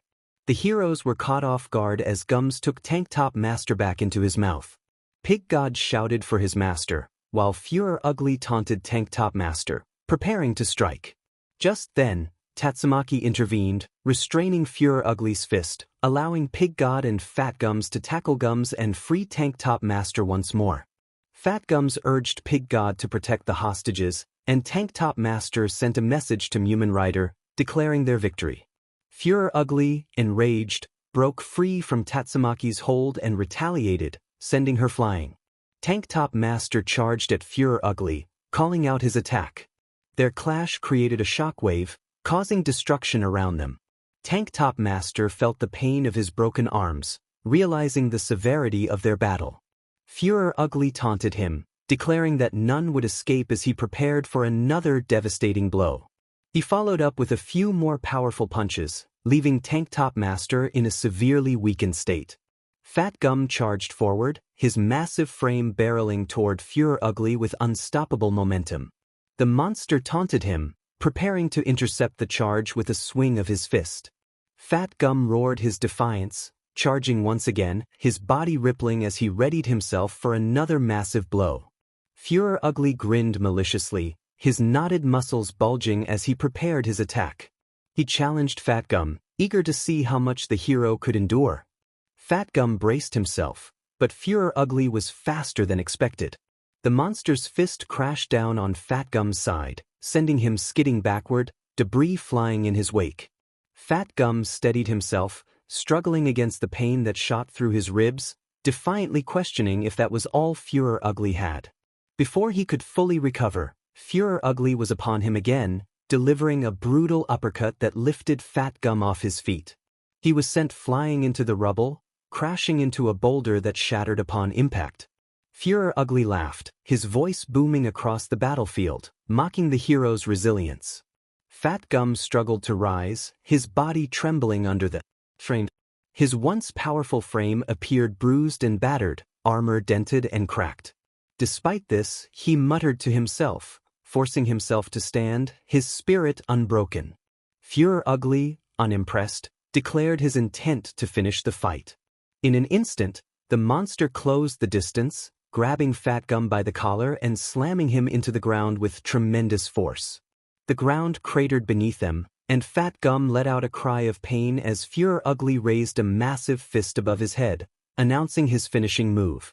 The fist came down like a hammer, striking Fat Gum repeatedly. Each blow sent shockwaves through the debris, shaking the ground with the sheer force of the attacks.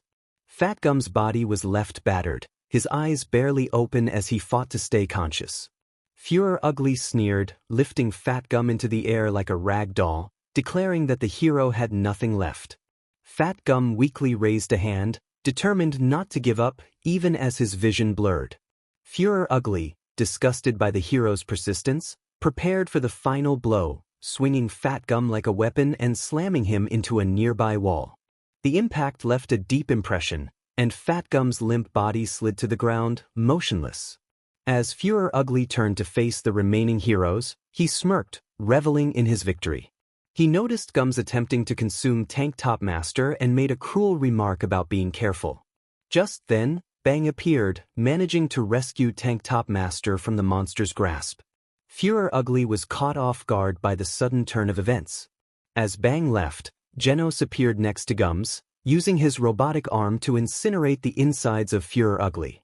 The monster launched himself at Bang, ready to attack, but Bang countered easily, sending Fuhrer Ugly crashing into the rubble.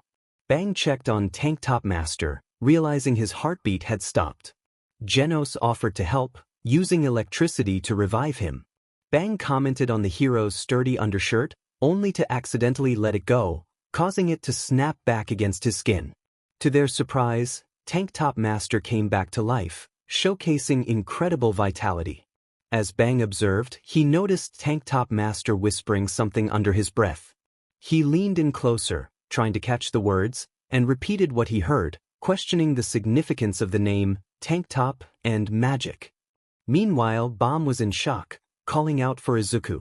Fubuki and Inko reacted with disbelief, their voices trembling at the sight of him. Izuku growled lowly, leaving Bomb to recognize the explosive aura that confirmed his identity. Todoroki, Uraraka, and Kirishima expressed their shock and concern, while Bakugo stood firm, acknowledging that it was indeed Izuku. Bomb shouted across the field, announcing Izuku's presence. Amidst the chaos, Bang continued to fight off the black SPRM cells, while Tatsumaki killed several of them, still processing the revelation of Izuku's transformation. Atomic Samurai urged everyone to leave the fighting to him. He yelled for Bang to go and right his wrongs as a master while slashing through more black isthmus. Bang glanced at him before dashing toward Team Fubuki's location. He acknowledged Atomic Samurai, expressing his gratitude as he raced toward Bomb and the others. Tatsumaki silently pleaded for them to bring him back, her expression filled with sorrow. Back with the others, tension escalated as Monster Izuku stood in silence. Bomb positioned himself in front of the group, urging everyone to hide. His serious demeanor prompted them to take a defensive stance, but despite his warning, no one moved immediately. Bakugo defiantly declared that he wouldn't hide, stepping up beside Bomb with his palms crackling with energy as he glared at Izuku. He insisted that if anyone was going to confront the threat, it would be him. Todoroki calmly interjected, noting the need for backup given Izuku's power. Bomb's voice cut through the air, sharp and commanding, emphasizing that this was not a matter of pride or courage but a fight for survival. He warned that getting in Izuku's way could lead to death. Izumi, trembling, stepped forward despite Bomb's words, determined not to hide. Her voice wavered, but her gaze remained fixed on Izuku. Bomb softened slightly at her resolve, cautioning her that her kindness could be reckless. He understood her desire to save him but reminded her that Izuku was far beyond reason in his current state. Suddenly, Izuku let out a loud roar and lunged forward with a powerful flying kick aimed directly at Bomb. The air crackled as he unleashed his strength, but Bomb deftly sidestepped the attack. Wasting no time, Bomb countered with a swift punch followed by a precise kick, but Izuku twisted away, avoiding both strikes. The two fighters exchanged blows with remarkable speed, neither landing a hit but both analyzing each other's skill. Bomb reflected that it should be his younger brother fighting Izuku, but there was no time for that. He declared that if they must fight, there would be no holding back. Using his whirlwind iron-cutting fist, he shattered the ground beneath Izuku, forcing him to leap away. Izumi and the others watched in awe, unable to see the fighters due to their incredible speed. Izumi whispered to herself that she couldn't just stand by, her voice breaking as her classmates exchanged uneasy glances, weighed down by fear and helplessness. As she attempted to approach the fight, Ida grabbed her wrist, urging her not to act recklessly. Inko's voice cracked with emotion as she pleaded with Izumi, warning her that Izuku was not himself and that she could be in grave danger. Izumi, overwhelmed by her emotions, broke free from Ida's grip, declaring her determination to try and save her brother. Inko cried out in alarm as Izumi turned toward the fight, a sudden gust of wind hitting her face. The tension in the air thickened, and Izumi froze in shock and fear as Izuku's fist came inches from her face, only to be halted by Bomb's hand just in time. Bomb suggested they take the fight elsewhere, maintaining a straight face as he held Izuku's fist firmly. Izuku quickly retaliated with a punch aimed at Bomb's face, but Bomb ducked just in time, countering with a powerful tackle that sent Izuku flying backward, Bomb following closely behind. Izumi slowly sank to her knees, tears threatening to spill as the weight of the situation settled in. Fubuki, Inko, and her classmates rushed to her side. Inko firmly grasped Izumi's shoulders, her voice filled with desperation as she expressed her fear for her daughter's safety. Fubuki warned that Izuku would harm her if she continued to rush toward him, insisting that this was not a fairy tale where talking could resolve the situation. Before anyone could say more, Bakugo stepped forward, his glare unwavering as he insisted they stop lecturing Izumi. He declared his intent to go after the fighters. Inko cried out in protest, trying to grab Bakugo's arm, her voice desperate as she warned him of the danger. Bakugo yanked his arm free, determined to confront the threat. He understood the danger Izuku posed but insisted that they could not leave Bomb to fight alone. Todoroki agreed, stating that if they didn't act now, the situation could escalate further. He acknowledged Bomb's strength but emphasized that he couldn't handle this alone.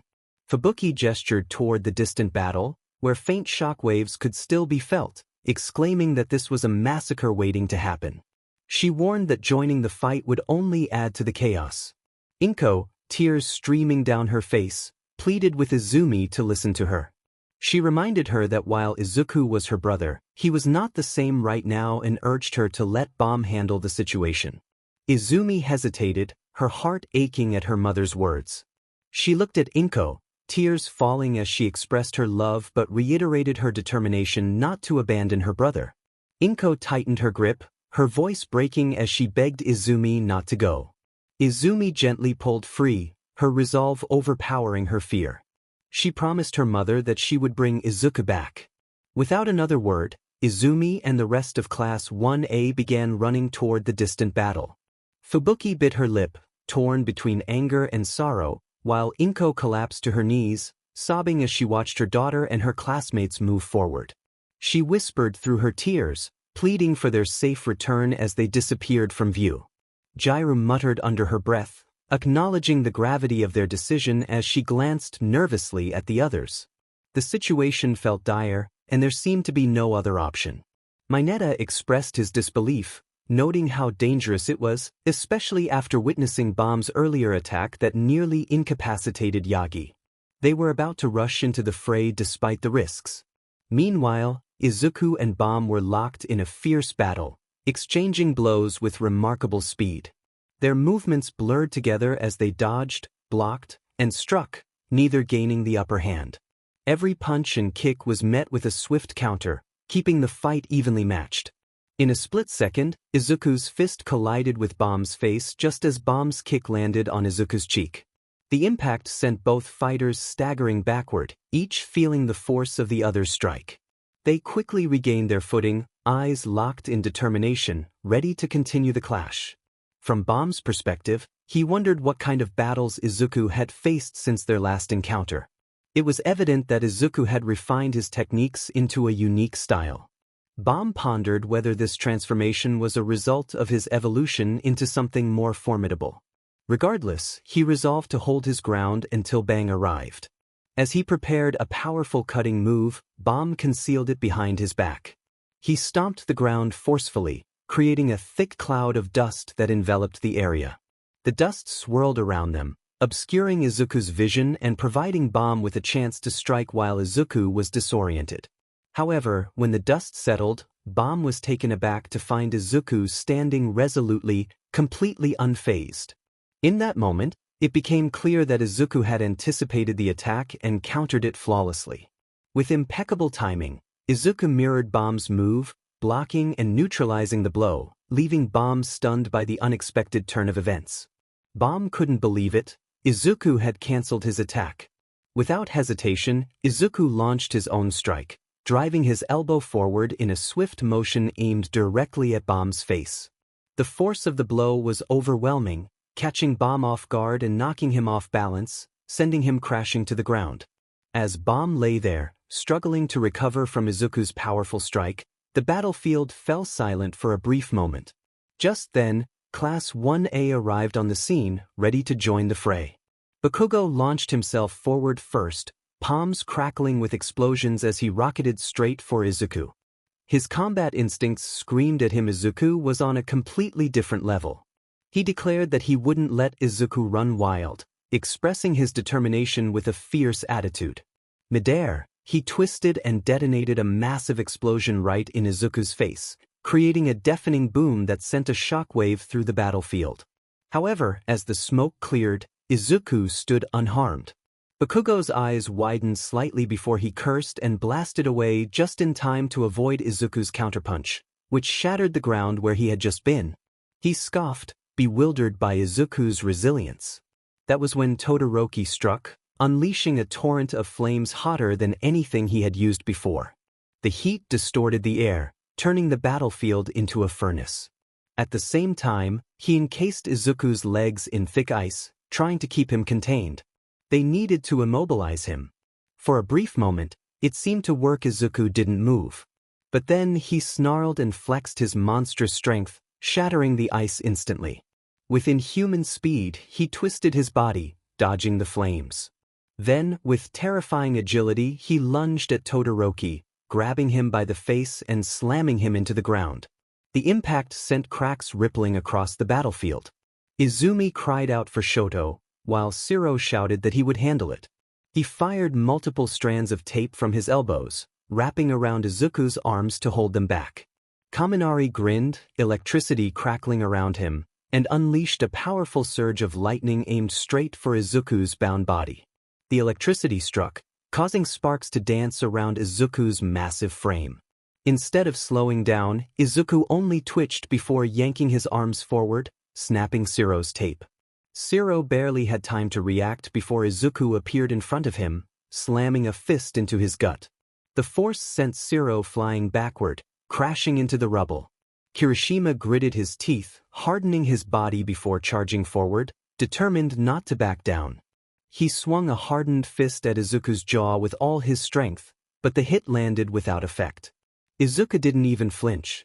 Kirishima's eyes widened just before a monstrous knee slammed into his stomach, knocking the air from his lungs and sending him flying. As Kirishima struggled to regain his breath, Jar slammed her jacks into the ground, sending a massive shockwave of sound directly at Izuku. She challenged him, sending vibrations through the battlefield that forced him to stagger. Ashido seized the opportunity, hurling a wave of acid at him. The burning liquid splashed against Izuku's skin, sizzling on impact. For a moment, it looked like they had him. Then, Izuku roared, his monstrous aura exploding outward. He moved faster than anyone could track, appearing behind Jairu and delivering a devastating kick to her side, causing her to hit the ground hard. Ashido shouted for Jairu as she watched Izuku stand silently. In the blink of an eye, he was in front of Ashido, and her breath hitched as a clawed hand swung at her. Tsu leaped in, wrapping her tongue around Ashido's waist and yanking her away just in time. She declared that Izuku wouldn't touch her as Ida appeared next, engines roaring as he sped forward, urging everyone not to let Izuku move. Ida ducked low and delivered a powerful kick to Izuku's side at full speed. The impact sent a shockwave through the air, but Izuku barely reacted. Instead, he caught Ida's leg, causing Ida's eyes to widen in shock. Izuku swung him like a rag doll, slamming him into the ground before tossing him aside. Tokoyami growled that Izuku was tearing through them. He called forth Dark Shadow, which lunged at Izuku, its claws aiming for his throat. Izuku caught Dark Shadow midair and, with one swift motion, crushed it in his grip, forcing it back into Tokoyami. Uraraka clenched her fists, determined to stop him. She touched a large chunk of debris, making it weightless before launching it straight at Izuku. It crashed into him, creating an explosion of dust.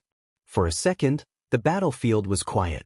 Then, Izuku shot through the smoke, crashing into Uraraka and sending her flying before she could react. As she hit the ground hard, coughing in pain, Bakugo's fury ignited.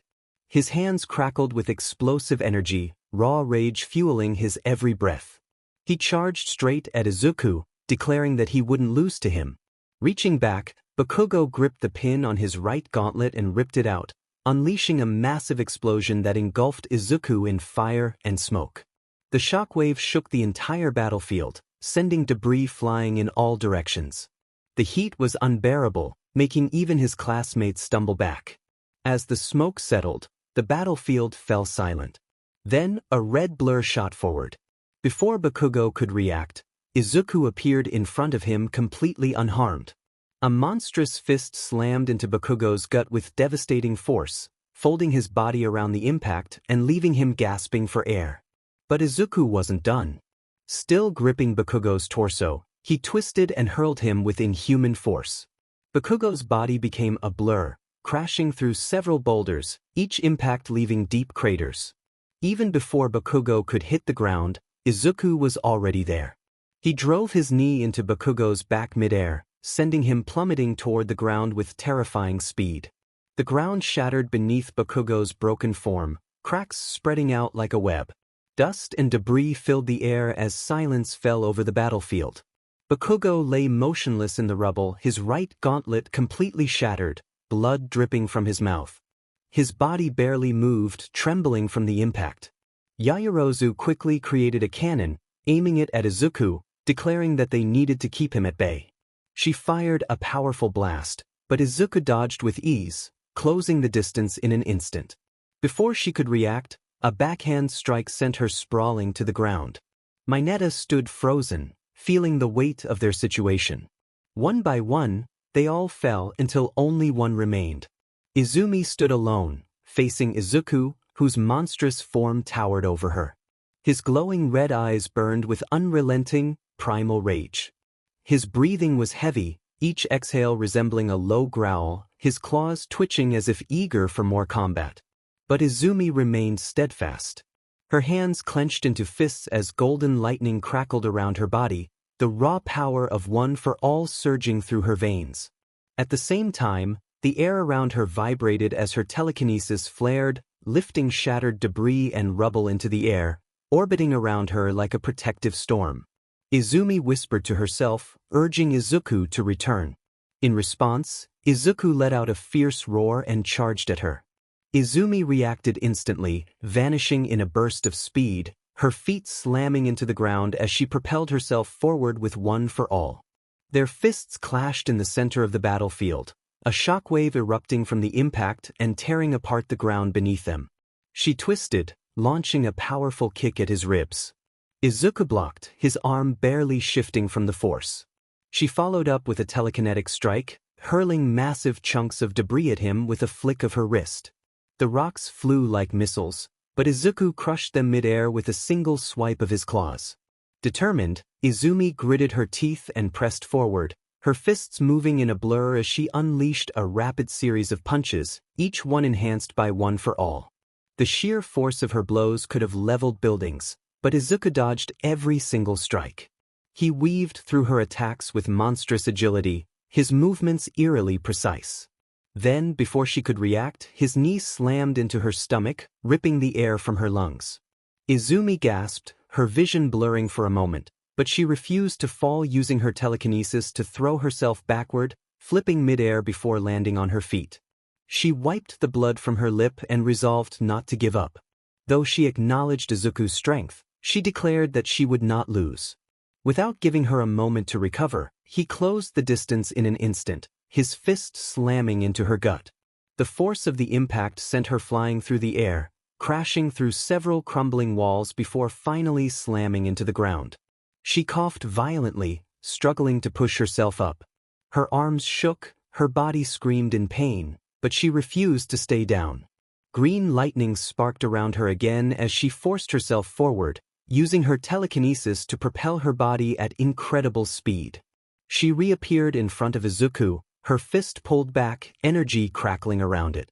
With all her might, she threw a final punch, connecting with his face. For a brief moment, time seemed to stop. Then, to her shock, Izuku did not move. Her strongest punch, her most powerful attack, and it did nothing. Izuku's glowing eyes stared down at her, completely unfazed. Before she could react, he grabbed her wrist, and her eyes widened. With brutal strength, he swung her into the ground, sending dust and debris flying into the air. Pain shot through her entire body, but before she could even register it, Izuku grabbed her by the throat and lifted her off the ground. Izumi choked, her hands instinctively grabbing at his clawed fingers, but his grip was unyielding. Her feet dangled, barely touching the ground as he held her up effortlessly. Izuku loomed over her, breathing heavily. Her vision blurred, and she felt herself slipping, her strength fading fast. But even now, she refused to stop. Looking into his glowing eyes, she admitted her past mistakes, recalling how she had once told him he could never be a hero and that he was useless without a quirk. She realized how wrong she had been, expressing her regret for trying to crush his dreams before anyone else could. Tears welled in her eyes as she confessed her cowardice and cruelty, acknowledging that he had always been stronger than her, even without a quirk. She pleaded for him to remember who he was and not to lose himself. Silence enveloped them, and for a moment, Izuku's grip trembled. Then, a low growl escaped his lips, and he tightened his hold. Izumi gasped, her body convulsing as the air was cut off from her lungs. Her hands clawed weakly at his fingers, but her strength was gone. Her vision faded, her body went limp, and then everything went black. Izuku stood over Izumi's unconscious body, his breath heavy and his claws twitching. The battlefield was silent, Class 1A scattered in defeat. A single footstep echoed, and Izuku turned his head to see an old man who had once been his master. The old master did not take a stance or rush in. He simply watched, his expression unreadable. Izuku looked at him with a hostile expression. Izuku growled as he watched Bang call his name. Bang observed Izuku's condition, showing no signs of emotion, and questioned whether he had lost the ability to speak. He removed his shirt and tossed it aside, explaining that he couldn't allow the other heroes to defeat Izuku. Taking a stance and inhaling deeply, he declared that he would make Izuku come to his senses one last time, ready to give it his all. Bomb regained consciousness after being knocked out and muttered Bang's name as he witnessed the clash between the student and master. Izuku let out a powerful roar, while Bang responded with a fierce grunt. The two fighters engaged in combat, utilizing the same martial arts-style water-stream rock-smashing fist. Their movements were perfectly synchronized, creating shockwaves and clouds of smoke around them.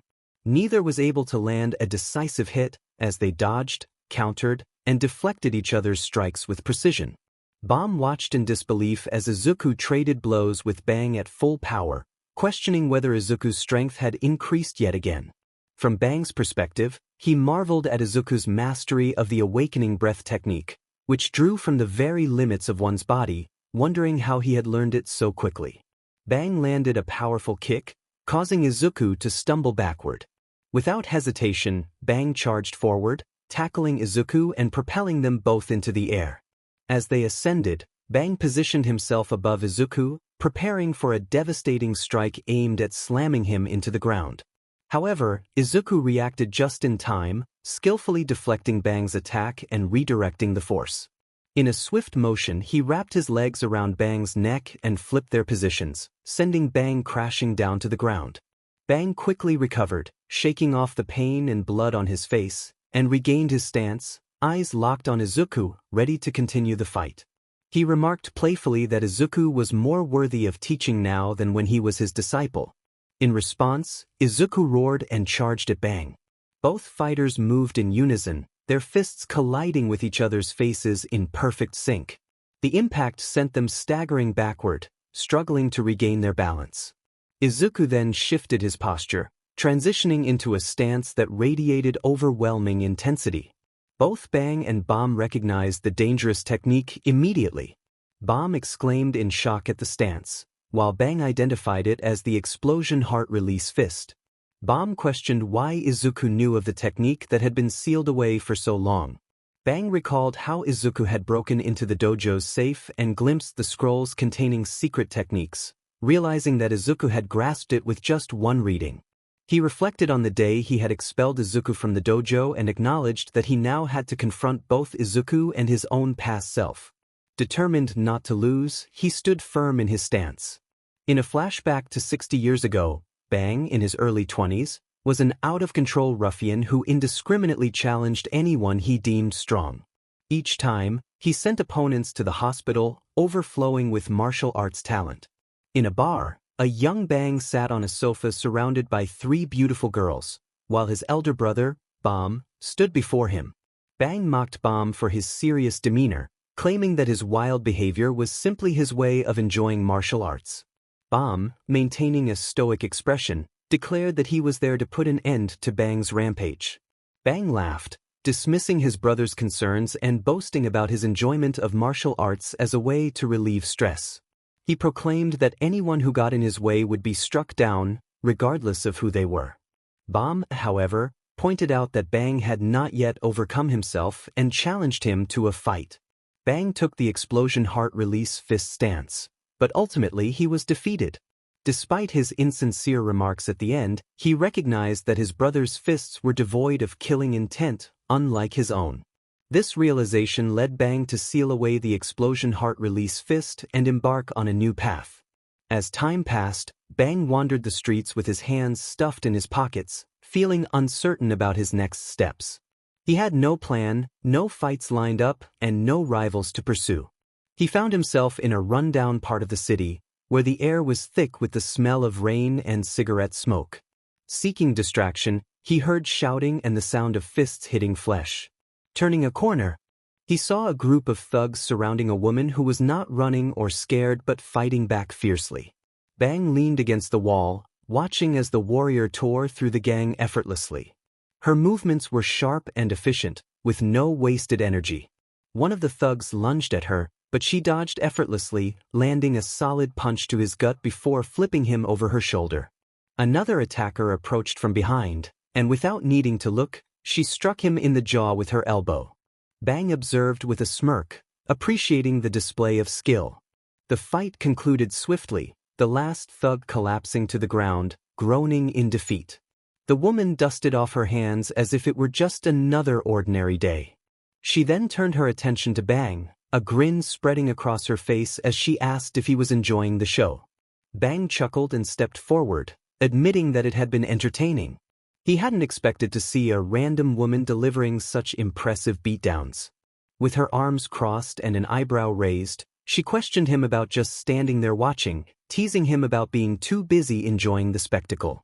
Bang shrugged, noting that she hadn't seemed to need any assistance. She regarded him for a moment before smirking and acknowledging that she should thank him for not interfering. Bang laughed, and that was the first time he met her Nana Shimura. They encountered each other more frequently after that. Bang wasn't a hero, but he found himself in the company of one more often than not. Nana didn't attempt to change him, which was the unusual part. She didn't lecture him about his past, didn't scold him for fighting, and didn't act as if she were superior. She simply talked to him. Sometimes they sparred. She lost every time, yet she never backed down. After another match, Nana rubbed her sore arm and remarked that he was too strong for his own good. Bang smirked, teasing that she was just too stubborn to admit she was outmatched. Nana acknowledged her disadvantage but pointed out that he fought like an idiot, wasting his strength and fighting for no reason other than enjoyment. Bang had no response to that, but she didn't press him. She let her words linger in the air. Weeks turned into months, and eventually years passed. Through his training, Bang developed the ultimate defensive art, the water stream rock smashing fist. Before he knew it, he stood in front of an empty building, the deed in his hand. It was a dojo, his dojo. He still didn't see himself as a hero, but for the first time, he had something real, something worth pursuing. He trained students not to fight for fun but to fight with purpose and to control their strength, motivated by thoughts of his brother and her. One night, after a long day of assisting Nana with her hero duties, not that he would ever call it, that they found themselves on a rooftop overlooking the city. The stars shone brightly, the air was crisp, and everything felt still for once. Bang leaned against the railing, exhaling deeply. He never thought he would be the type to teach a group of kids how to fight. Nana chuckled, noting that she never expected a punk like him to become a teacher. Bang smirked and shook his head, and they stood in silence, watching the city below. Eventually, Nana broke the silence, commenting on how much he had changed.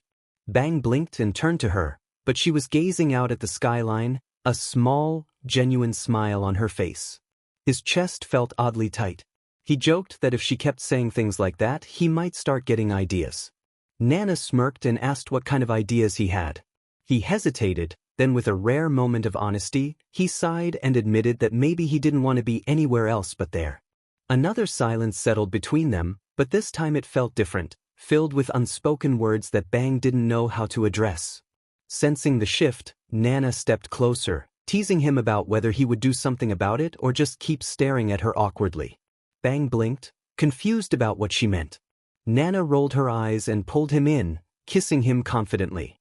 He froze for a moment before smirking and kissing her back. When they pulled away, Nana raised an eyebrow, expecting a cocky remark. Instead, Bang chuckled and decided to simply enjoy the moment. For the first time in his life, he felt like he had won something worth keeping. The ceremony was simple, just as they both preferred. There were no grand halls or extravagant decorations, just close friends like Gran Torino and Bomb, who stood by Bang's side as his best man, with the setting sun casting golden light over the quiet shrine where they stood. Nana looked stunning, not because of an elaborate dress, but because she was herself confident, strong, and standing before him with her familiar smirk. The officiant cleared his throat, drawing Bang out of his thoughts. He asked Nana if she took Bang to be her husband, to stand by his side in battle and peace, in hardship and joy, for as long as she lived.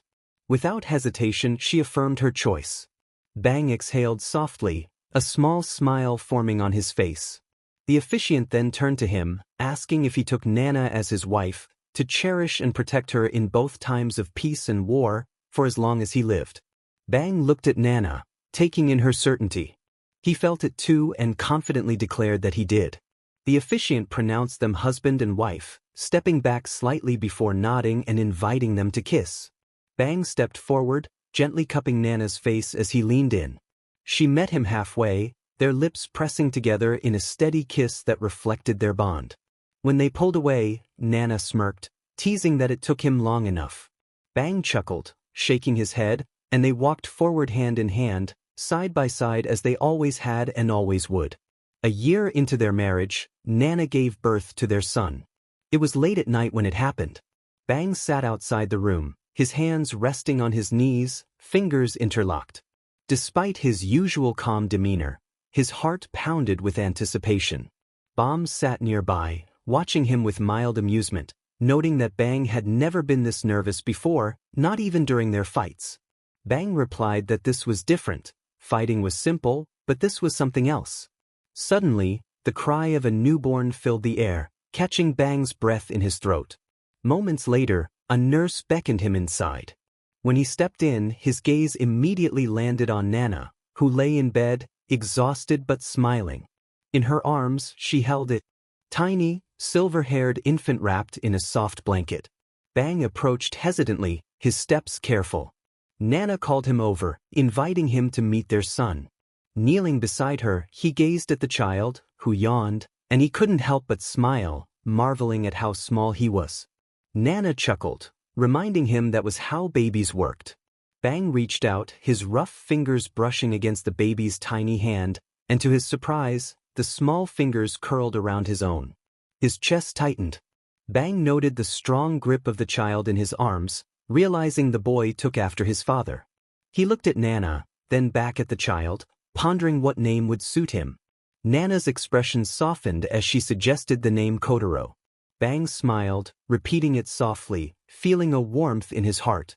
For the first time in his life, he experienced something beyond the thrill of battle, something deep and unshakable.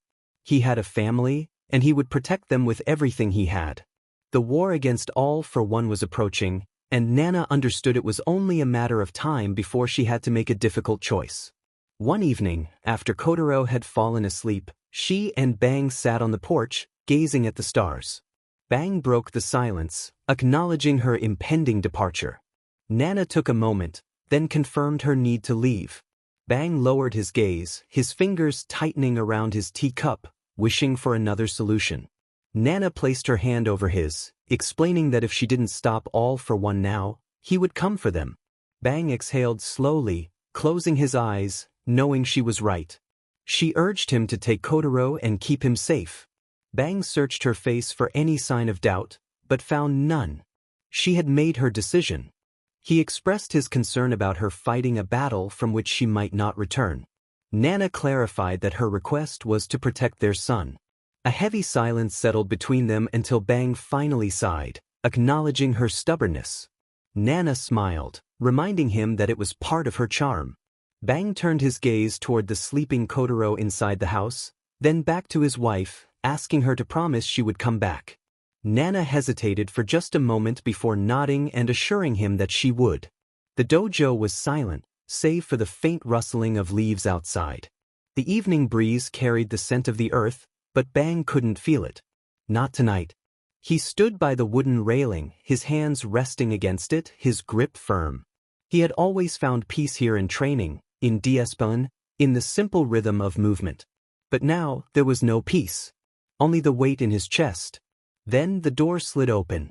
Bam entered first, his face tense, his usual composed expression strained with something heavy. Behind him, stepping in with slower movements, was Gran Torino. His usual sharp gaze was dulled, his steps hesitant. Bang didn't turn to look at them. He didn't need to. His voice was low as he asked them to speak. Bam stayed silent, but Gran Torino was the one to deliver the news. She was gone. The words hit Bang like a hammer. He didn't react at first, he simply stared ahead, as if waiting for the reality to feel real. But he already knew. He had known the moment she left. Still, he whispered, just to be sure, just in case there was still a sliver of hope. He asked if they were certain. Bam simply nodded. Gran Torino let out a shaky breath, his hands curling into fists at his sides. He expressed their helplessness, saying that she fought until the end and never stopped smiling, even when things were dire. Bang exhaled slowly, his shoulders dropping slightly. He acknowledged the truth with a soft response. Gran Torino frowned, his eyes stinging as he pressed Bang for a reaction. He reminded Bang that she meant everything to him and urged him to say something. But Bang remained silent. Gran Torino clenched his jaw, shaking his head in frustration. He accused Bang of acting strong, of pretending nothing shook him, but insisted that he loved her. His voice trembled as he mentioned her name, Nana. Finally, Bang moved, his steps slow and measured as he walked to the far end of the dojo. He placed a hand against one of the wooden beams, fingers curling slightly. He took a deep breath, but it wasn't enough. His fist clenched, and in one swift motion, he struck the beam with all his strength. The wood splintered instantly, cracks spreading outward like a web. The dojo trembled from the impact. Bam didn't flinch, but Gran Torino gasped in surprise, having never seen Bang lose control like this. Bang rested his forehead against the damaged wood, his shoulders rising and falling. Gran Torino spoke softly, reminding Bang that she wanted him to be happy, no matter what. Bang's eyes closed, acknowledging the truth of those words. Gran Torino stepped closer, his voice barely above a whisper as he reiterated that she loved Bang. But Bang didn't respond. He just stood there, his forehead still resting against the cracked wood, his fingers gripping the splintered edges. Tears began to emerge from his eyes as he cried silently. No more words were spoken that night. The years passed, but the pain never truly faded. Bang dedicated himself to raising their son, Kotaro, doing his best to instill discipline, strength, and wisdom. But there were wounds time couldn't heal, and resentment that festered in silence. One evening, when Kotaro was 18, the tension that had been building for years finally erupted. Kotaro stood at the front door, a packed bag slung over his shoulder. His expression was tense, his jaw clenched. Bang stood in front of him, hands at his sides, his usually calm demeanor wavering. He pleaded with Kotaro not to do this, his voice steady but edged with desperation. Kotaro scoffed, shaking his head. He questioned why he should stay and listen to Bang pretend everything was fine, as if his mother hadn't died for nothing. Bang's eyes darkened as he urged Kotaro not to say that. Kotaro glared at his father, fingers tightening around the strap of his bag. He expressed his anger, stating that his mother fought hard, and for what? He lamented that nothing changed in the world and that she just left them.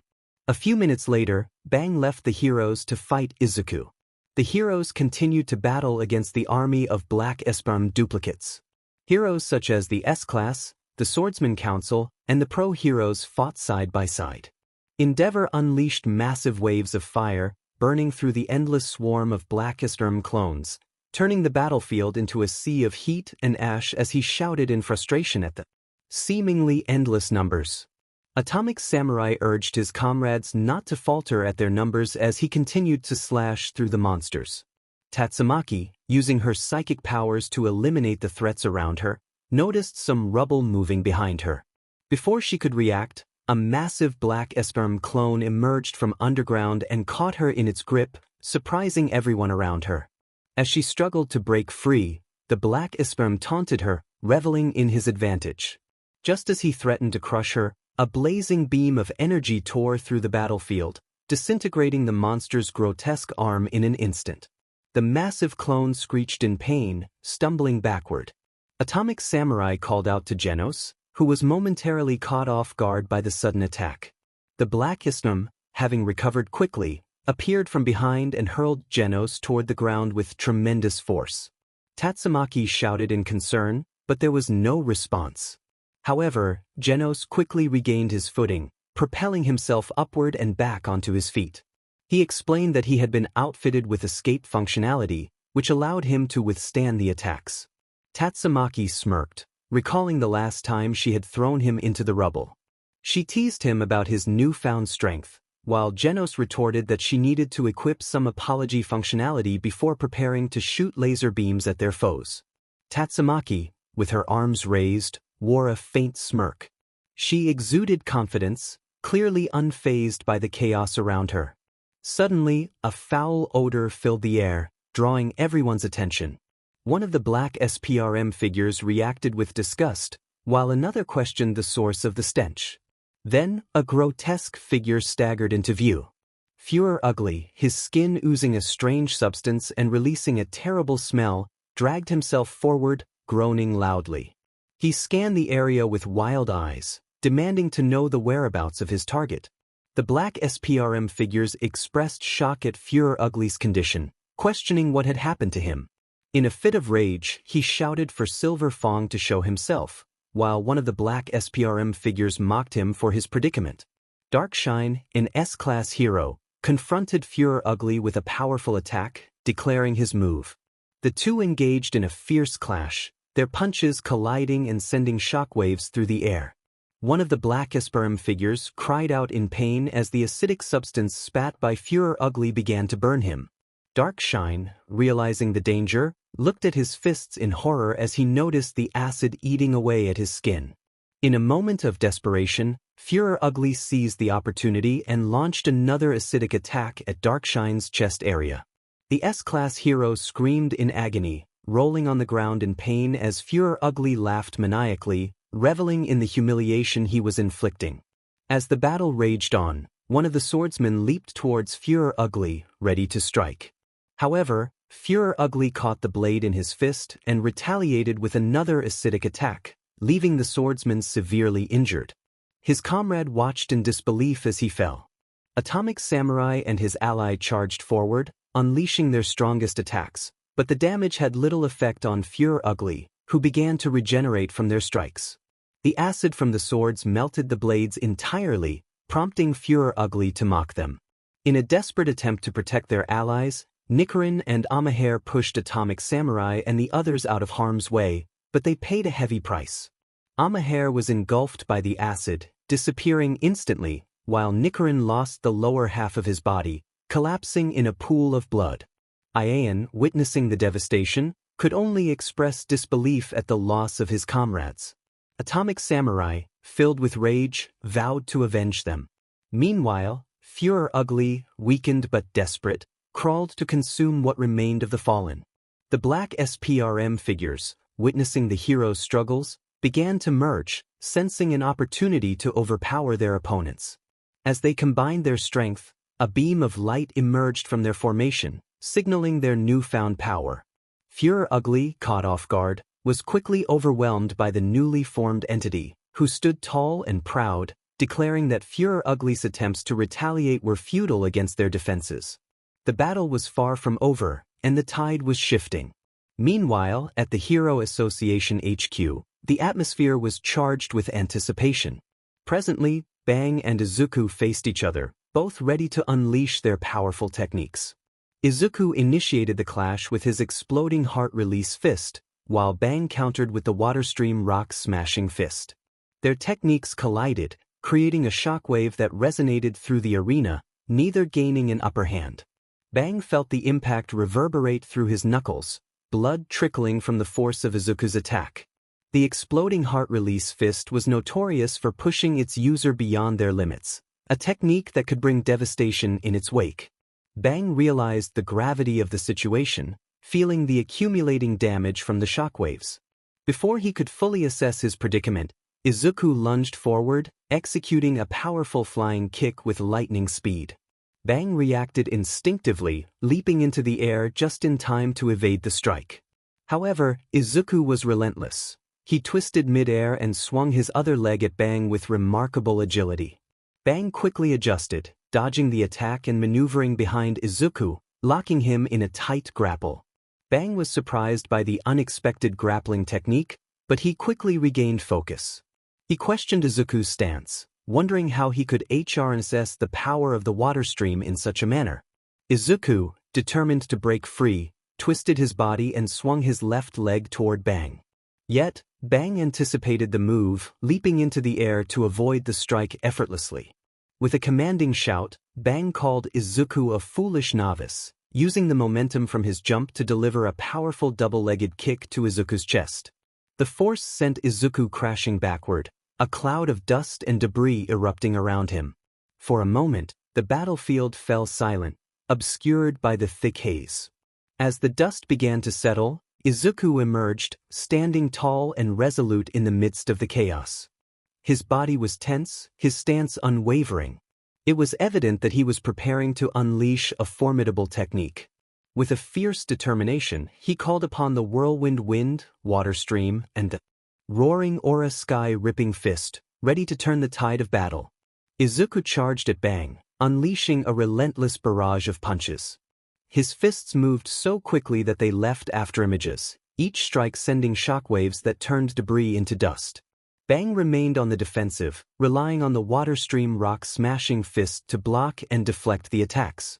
Despite his skill, the sheer power behind Izuku's punches made it increasingly difficult for Bang to keep up. Bang thought to himself, questioning the source of Izuku's strength. He recalled how he and his brother had struggled to unleash that technique together, while Izuku executed it alone. Was this the result of his transformation? Bam observed the scene, realizing the danger of Izuku's attacks. He knew that if Bang took even one hit, the shockwaves would be devastating. Bang urged himself to stay strong, determined to face Izuku head-on. Bam wondered if Bang could withstand the onslaught. As the battle reached its climax, both fighters launched their final attacks simultaneously. Bang's fist struck Izuku squarely in the face, causing a visible reaction as Izuku's monstrous features cracked. At the same moment, Izuku's punch aimed for Bang's chest. Bang managed to shift his body just in time, but the attack still grazed him. The force behind Izuku's strike sent a shockwave through Bang's body, overwhelming him. Bang felt the impact resonate within him, realizing he had been grazed. He acknowledged his defeat, feeling his vision blur as he collapsed to the ground. Bam cried out in anguish as he struggled to rise. Izuku, in pain, held his face with both hands. Suddenly, a massive creature with acidic skin stepped in front of Bang, grinning wickedly as it laughed, its eyes filled with malice. The creature taunted Bang, mocking his state and questioning whether Izuku had bested him. The creature contemplated how it would enjoy the moment, planning to deliver a solid blow. Bam sensed the danger and fought to intervene, while Izuku stood frozen, gripped by hesitation as the creature's laughter echoed around him. Then, a voice resonated in his mind, Bang's voice. urging him to follow the call of his heart. The words cut through the chaos, grounding him. His heart raced, and he felt a surge of power within him. Suddenly, a loud crack echoed, and the left side of his monstrous face shattered, revealing his eye. As the creature prepared to deliver a powerful punch, Izuku steadied himself, feeling the energy surge within him. He let out a powerful roar, catching the creature off guard. With one decisive kick, Izuku struck, creating a hole in the creature's body. The creature stumbled back, its grin fading as it collapsed, defeated. Izuku dashed forward at lightning speed, covering the distance in an instant. His movements were swift, barely touching the ground as he quickly approached the battlefield where the other heroes were engaged in combat.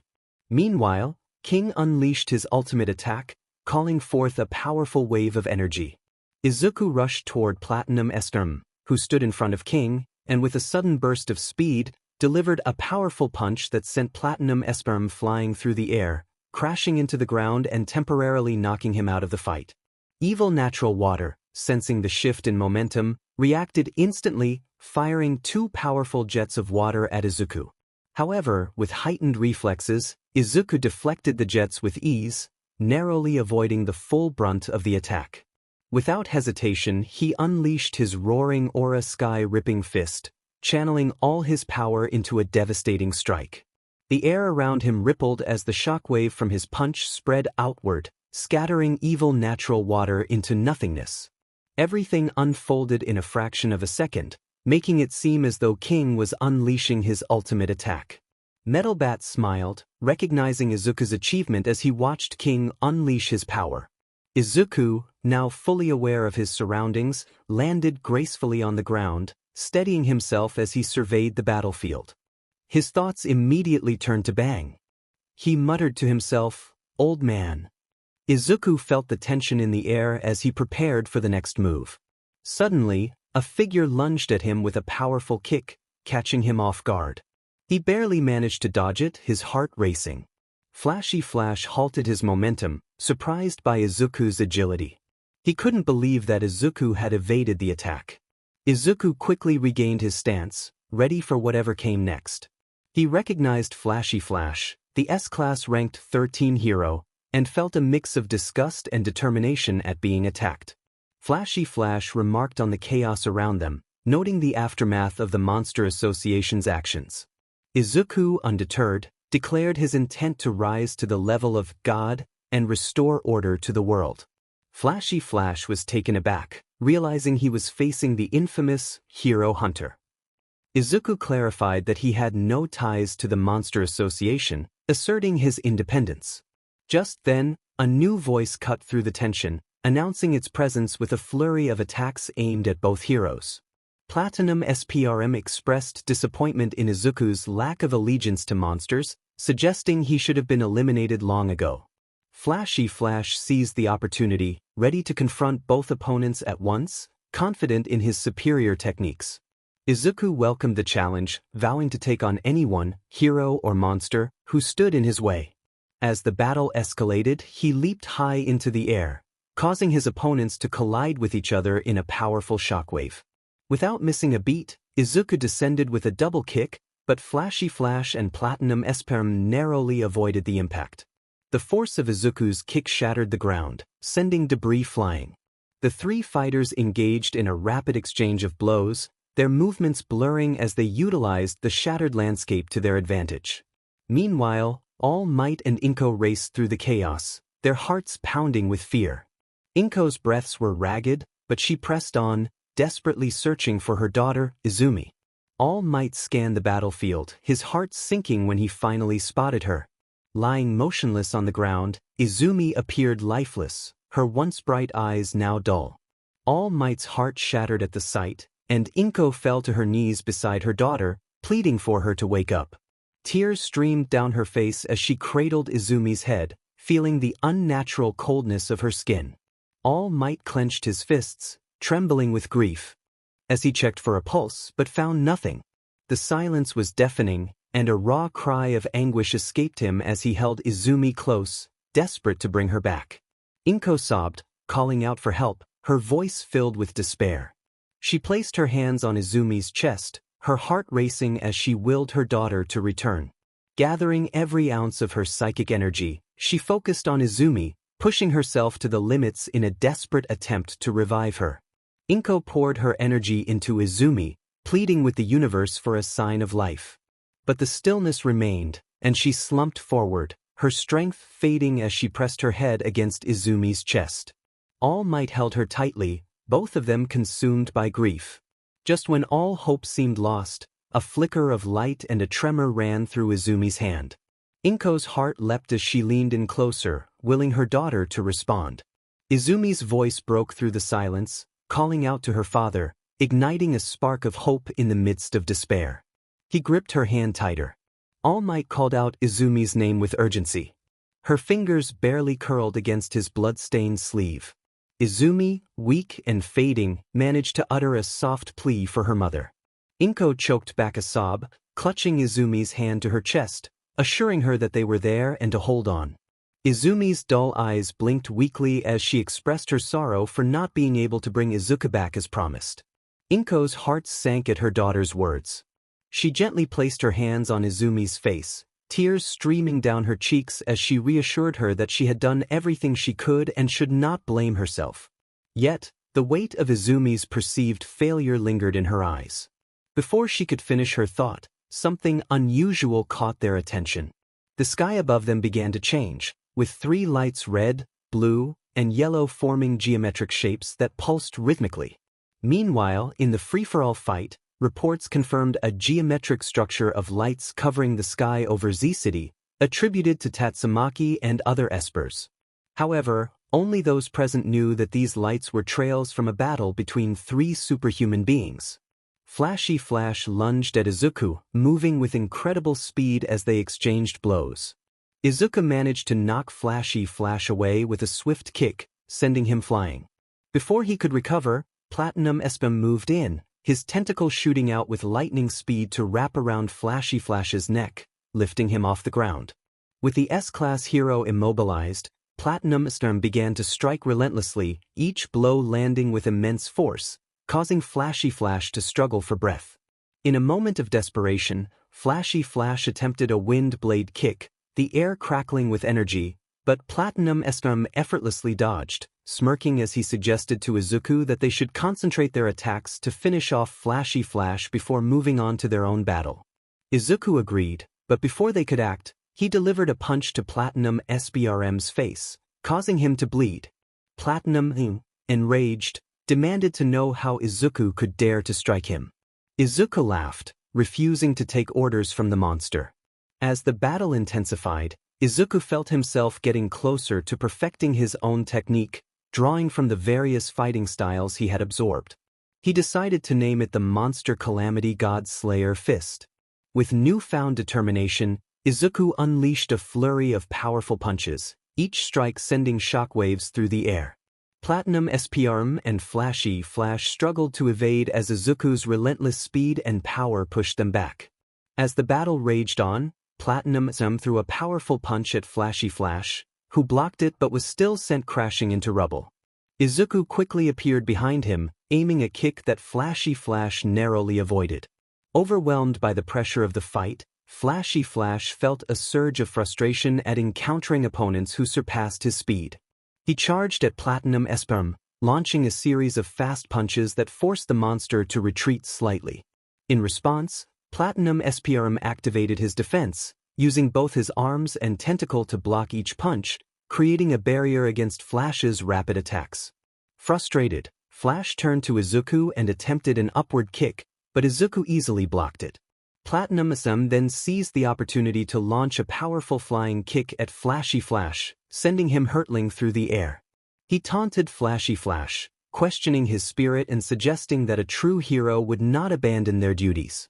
With a final, brutal punch, he knocked Flashy Flash out cold. With Flashy Flash defeated, Izuku focused solely on Platinum SPRM. The two fought fiercely, their movements becoming faster and more intense. The lights in the sky transformed into 2, tracing out a denser structure as they accelerated. Before Platinum SPRM could raise his defenses, Izuku's punch landed with full force, sending them both crashing downward, tumbling through the air. Platinum quickly regained his footing, his body battered but his rage unmistakable as he glared at Izuku. He shouted Izuku's name with a fierce intensity. In an instant, Izuku rushed at Platinum Esperem, driving both hands into his body with a powerful blow. Platinum Esperem's eyes widened as the force of the attack tore through him. The impact was devastating, causing Platinum Esperem to disintegrate into pieces, his form shattering under the overwhelming power of Izuku's strike. Izuku stood victorious, surveying the battleground. Suddenly, from a massive hole in the center of the battlefield, a colossal centipede emerged, its grotesque form writhing and twisting as it rose from the depths. Its segmented body was covered in thick dark purple armor, and its multiple eyes glowed with a malevolent light. The creature was enormous, towering into the sky. As rubble fell toward Izuku, he effortlessly split it in half with both hands. He remarked to himself, acknowledging the centipede's presence with a blunt observation about its connection to the earlier encounter. The giant monster declared its intentions, its voice booming as it proclaimed the purpose of its arrival, to destroy the abominable fist that had turned against its creators, invoking the wrath of the earth and the ocean. It warned of divine retribution and destruction. Izuku, undeterred, responded with determination. He leaped into the air and struck the centipede's face, launching a relentless assault as his fists crashed into it with unstoppable force. Izuku laughed triumphantly, confident that no mere underling could withstand his might. He felt a surge of power as he taunted the sage centipede, which struggled to keep up with him. In midair, his gaze shifted to the distance, where he spotted a helicopter. Squinting, he recognized two familiar figures inside Eri and Koda. Relief washed over him. They had managed to escape. However, his attention snapped back to the sage centipede, which was recovering from his previous attacks. Realizing it had the ability to regenerate instantly, he knew he had to divert its focus. Taking a deep breath, he shouted, challenging the creature to come at him. The monster smirked, amused by his bravado. With a mocking laugh, the sage centipede pointed one of its antennae at the helicopter, threatening to attack if Izuku made another move. Distracted by the monster's taunt, Izuku was suddenly slammed hard into the ground, creating a massive crater. Before he could recover, the sage centipede unleashed a torrent of water, aiming to strike him down. As the monster reveled in its apparent victory, a figure dashed across the water's surface with incredible speed. Leaping high into the air, the newcomer delivered a powerful punch that shattered the liquid creature, sending shockwaves through the air and splitting the ocean in half. The sage centipede watched in shock as the creature disintegrated before its eyes, bewildered by the sudden turn of events. Determined to seek revenge, Izuku charged at the monster, but was interrupted by a figure launching himself into the fray with a bat. The newcomer unleashed a flurry of attacks, but the sage centipede quickly retaliated, knocking him to the ground. Recognizing the hero, Izuku called out to Metal Bat, who had just recovered from the rubble. Metal Bat, still catching his breath, remembered their last encounter and was furious at the thought of Izuku getting in his way again. He swung his bat in anger, but Izuku dodged and continued his pursuit of the monster. Metal Bat chased after him, shouting about Izuku's monstrous transformation and vowing not to let him escape this time. As they approached the head of the centipede, a news reporter nervously described the chaos unfolding, capturing the scene as the ocean split and the gigantic creature emerged. The sage centipede, enraged, attempted to swat the helicopter down, but Metal Bat intervened, deflecting the attack and protecting the chopper. Izuku leaped onto the helicopter, urging the pilots to escape. As they screamed in fear and turned the helicopter away, Metal Bat watched in confusion. Izuku then launched himself toward the centipede, delivering a powerful kick that left Metal Bat stunned. He had never seen such determination before. Landing side by side with Izuku, Metal Bat was taken aback by the hero's sudden change in demeanor. He commented on how Izuku was helping the helicopter escape while still fighting, as if he had a clearer purpose now. Izuku, however, remained focused on the task at hand, pointing out that the child they were protecting was still in danger. Metal Bat was taken aback by Izuku's suggestion to act as a decoy. Angered, he kicked Izuku on the head, refusing to take orders from someone he considered a monster. He expressed his frustration about not finishing off the last centipede and declared that he would take on the sage centipede alone. Izuku, equally frustrated, reminded Metal Bat of their past encounter, challenging him to prioritize saving the child instead of indulging his ego. Their argument was interrupted by the sage centipede, which was closing in on them.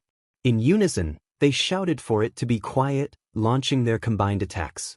As the battle intensified, Izuku and Metal Bat fought together, unleashing their strongest techniques. Izuku struck with his roaring aura sky-ripping fist, while Metal Bat swung his bat with Savage Tornado. Their combined efforts cracked the Sage Centipede's tough armor, but the monster's powerful regeneration quickly healed its wounds, leaving them both frustrated and determined to keep fighting. The situation was dire, as the monster continued its relentless pursuit, seemingly impervious to any damage. Sage Centipede observed the chaos, dismissing one of the heroes as a mere nuisance while contemplating whether to take the other hostage. Izuku was frustrated, realizing that their current strategy was ineffective. He urged Metal Bat to step up, emphasizing the need for a coordinated attack. Metal Bat, feeling challenged, responded with bravado, but the urgency of the situation pushed them both to move faster. Inside the escape helicopter, the wild pussycats Mandalay, Pixie Bob, and Tiger clung to their seats as the aircraft shook violently. Night Eye sat alone, while Koda and Eri held onto Aizawa, the latter providing comfort amidst the fear. Waganma looked around nervously, sensing the tension in the air. Several Hero Association members, including Sekingar, were also on board, watching the approaching threat with concern. Sekingar shouted for the pilot to gain altitude as the centipede drew closer, but the pilot explained that the engine was unstable. A-class hero one-shotter precariously positioned himself at the open door, struggling to aim his sniper rifle accurately due to his impaired vision. Mandalay warned him about the risk of hitting their allies in the fray. As the centipede seized the helicopter with its antennae, panic erupted among the passengers. Izuku and Metal Bat halted, realizing they had to act quickly to save those inside. The monster taunted them, reveling in their distress as the children caught sight of Izuku. The Sage Centipede unleashed a powerful attack, shaking the ground and throwing Izuku and Metal Bat off balance.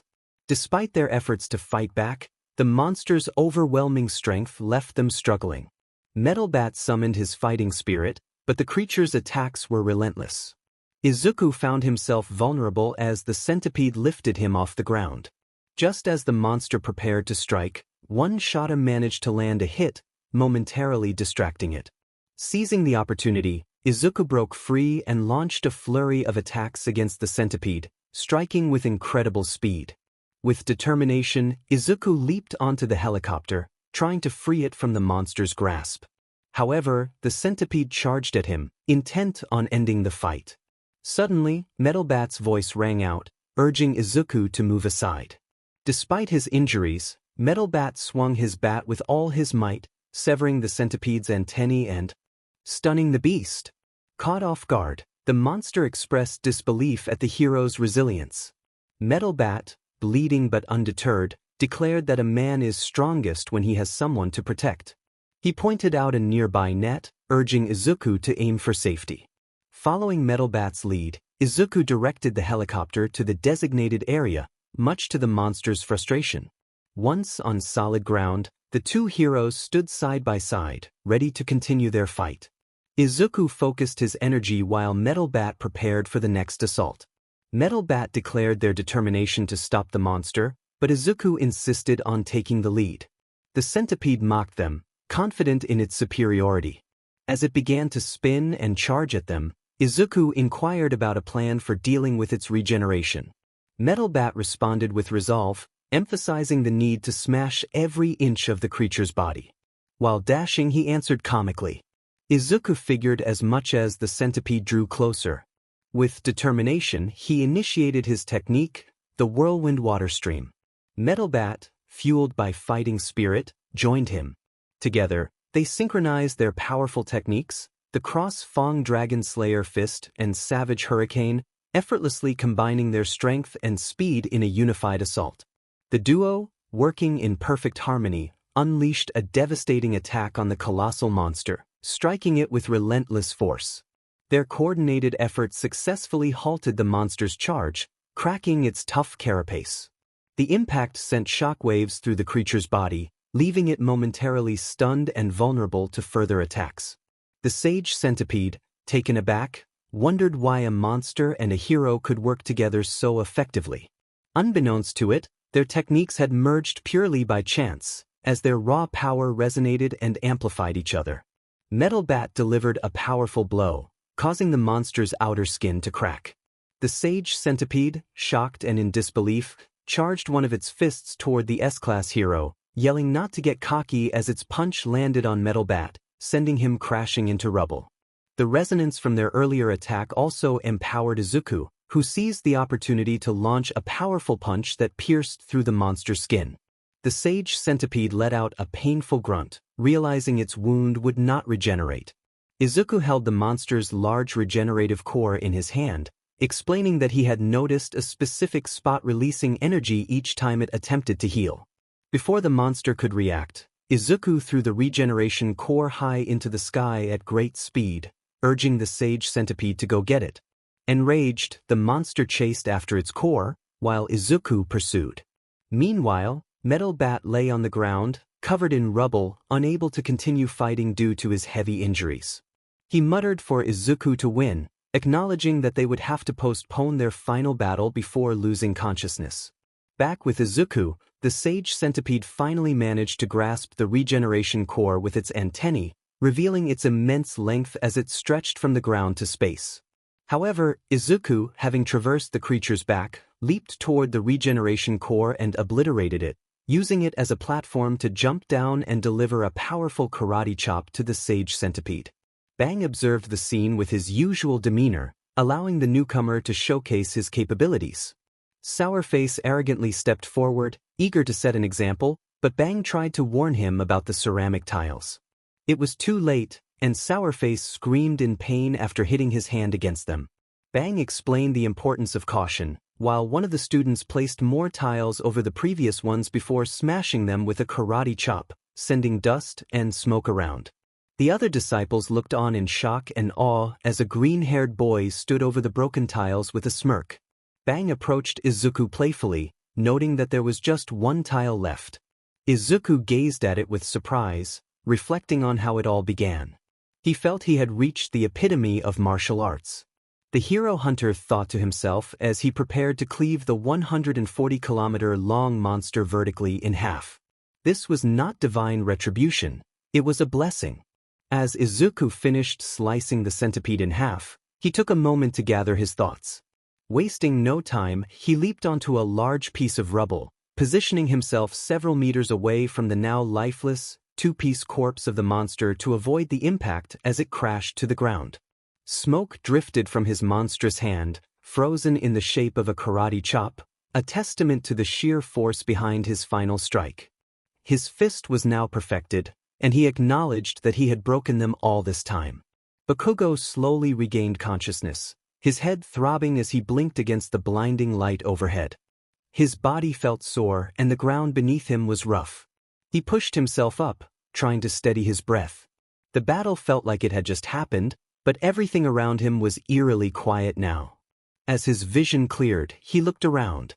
Class 1A groaned as they picked themselves up, their bodies battered and bruised. Ashido clutched her arm, Kaminari swayed unsteadily, and Todoroki exhaled a shaky breath, steam still rising from his body. Their fight with Izuku had been devastating. They had given it everything and still lost. Wiping the blood from his lip, Bakugo turned toward the center of the field. Izumi lay there, her breathing shallow, her body even more wrecked than his. Beside her, Inko knelt, hands trembling as she hovered over her daughter, while All Might stood rigid, his eyes dark with relief. Bakugo asked if she was still breathing, and Izumi managed a weak chuckle, wincing as she replied that she was barely hanging on. She noted that he looked worse, and Bakugo, crouching beside her, told her to shut up, stating that she looked terrible. Izumi gave a faint smile, but Bakugo admitted bitterly that they had all lost. Izumi's gaze dropped, and she clenched her fists, the weight of their failure pressing down on her. Even with everything they had, they couldn't stop him. Before she could finish her thought, a deafening roar shook the ground. Bakugo looked up, eyes wide in shock.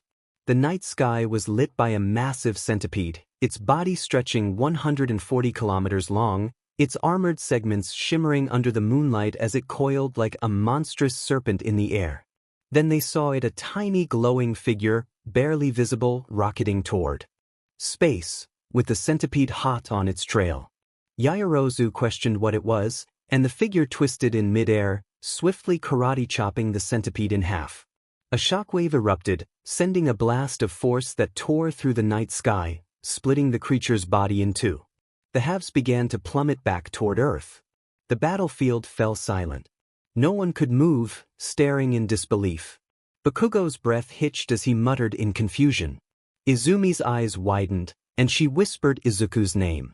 All Might urged everyone to move as the monster's split body began to fall slowly. Just then, Fubuki, along with a group of injured heroes, found the students and others. They urged everyone to leave quickly. Meanwhile, after recovering, Amai Mask found an injured and unconscious metal bat near the centipede's falling body and carried him away. He muttered to himself about the situation, wondering if everyone had been defeated. He stopped when he noticed an unconscious flashy flash on the ground, with a small pink monster seemingly trying to wake him. The pink monster, Manako, shouted for Flashy Flash to wake up, insisting they needed to get out of there. Amai Mask approached, and Manako turned to see him just as he delivered a punch aimed at her. Before the blow could land, an aircraft carrier crashed between them, stopping the strike and sending everyone tumbling in all directions. The violent impact stirred a massive wave of ocean water, rushing toward them and engulfing the area. Elsewhere, King stood frozen in fear, his heart racing as he held an unconscious Tatsumaki in his arms. The other heroes lay scattered around him, unconscious and battered. He searched frantically for one particular person, muttering to himself in panic and frustration. A calm yet haunting voice called out to him, acknowledging his rescue of Tatsumaki. King turned to see the remaining heroes, some still standing, others supporting their fallen allies. Tank Top Master cradled several injured heroes, while Class 1A hobbled forward, some carrying their unconscious teammates. Fubuki, Inko, All Might, Izumi, Bakugo, and Todoroki gathered, their faces grim as they moved toward King. Fubuki called out for her sister, and Inko cried for Tatsumaki. As soon as they saw Tatsumaki's condition, they rushed toward King with desperate urgency. Fubuki insisted on giving her energy, but Inko protested, claiming she had done enough. Fubuki shot her a hard glare and commanded Tank Top Master to lend her a hand, focused entirely on Tatsumaki. Fubuki thought that if she could heal Tatsumaki even a little, maybe she could help them escape with her telekinesis. But time was running out. Tank Top Master strained as he lifted all the heroes at once, urging everyone to stay calm. He reminded King that they needed to land on deck ahead of time to catch everyone. King, nervous, expressed concern that the shockwaves from his catch might aggravate their injuries. He caught a glimpse of the aircraft carrier, noticing someone surfing on it. With a serious expression, he decided they would wait right there, surprising everyone with his sudden decision.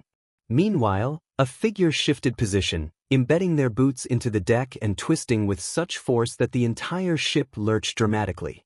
Everyone, including King, watched in stunned disbelief. The figure wasn't finished. They repaired their legs in an instant and leaped away with tremendous force, crumpling the ship at the launch point.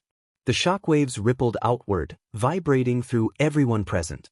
The ship angled downward, redirecting ocean water over the heroes, providing much-needed shelter.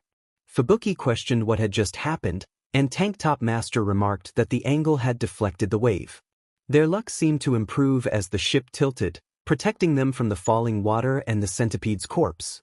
As the creature crashed down, the ship absorbed most of the impact, keeping the heroes safe from the worst of it. Debris fell around them, but they were shielded for now. All Might noted the close call, expressing relief at their narrow escape. Tank Top Master acknowledged King's quick thinking, recognizing that throwing the enemies onto the ship at that moment would have been disastrous. King, however, pointed out that unusual lacked subtlety as was typical. Suddenly, massive waves began to form around them, rushing in with great force. Fubuki urged everyone to move, realizing they couldn't stay in their current position any longer.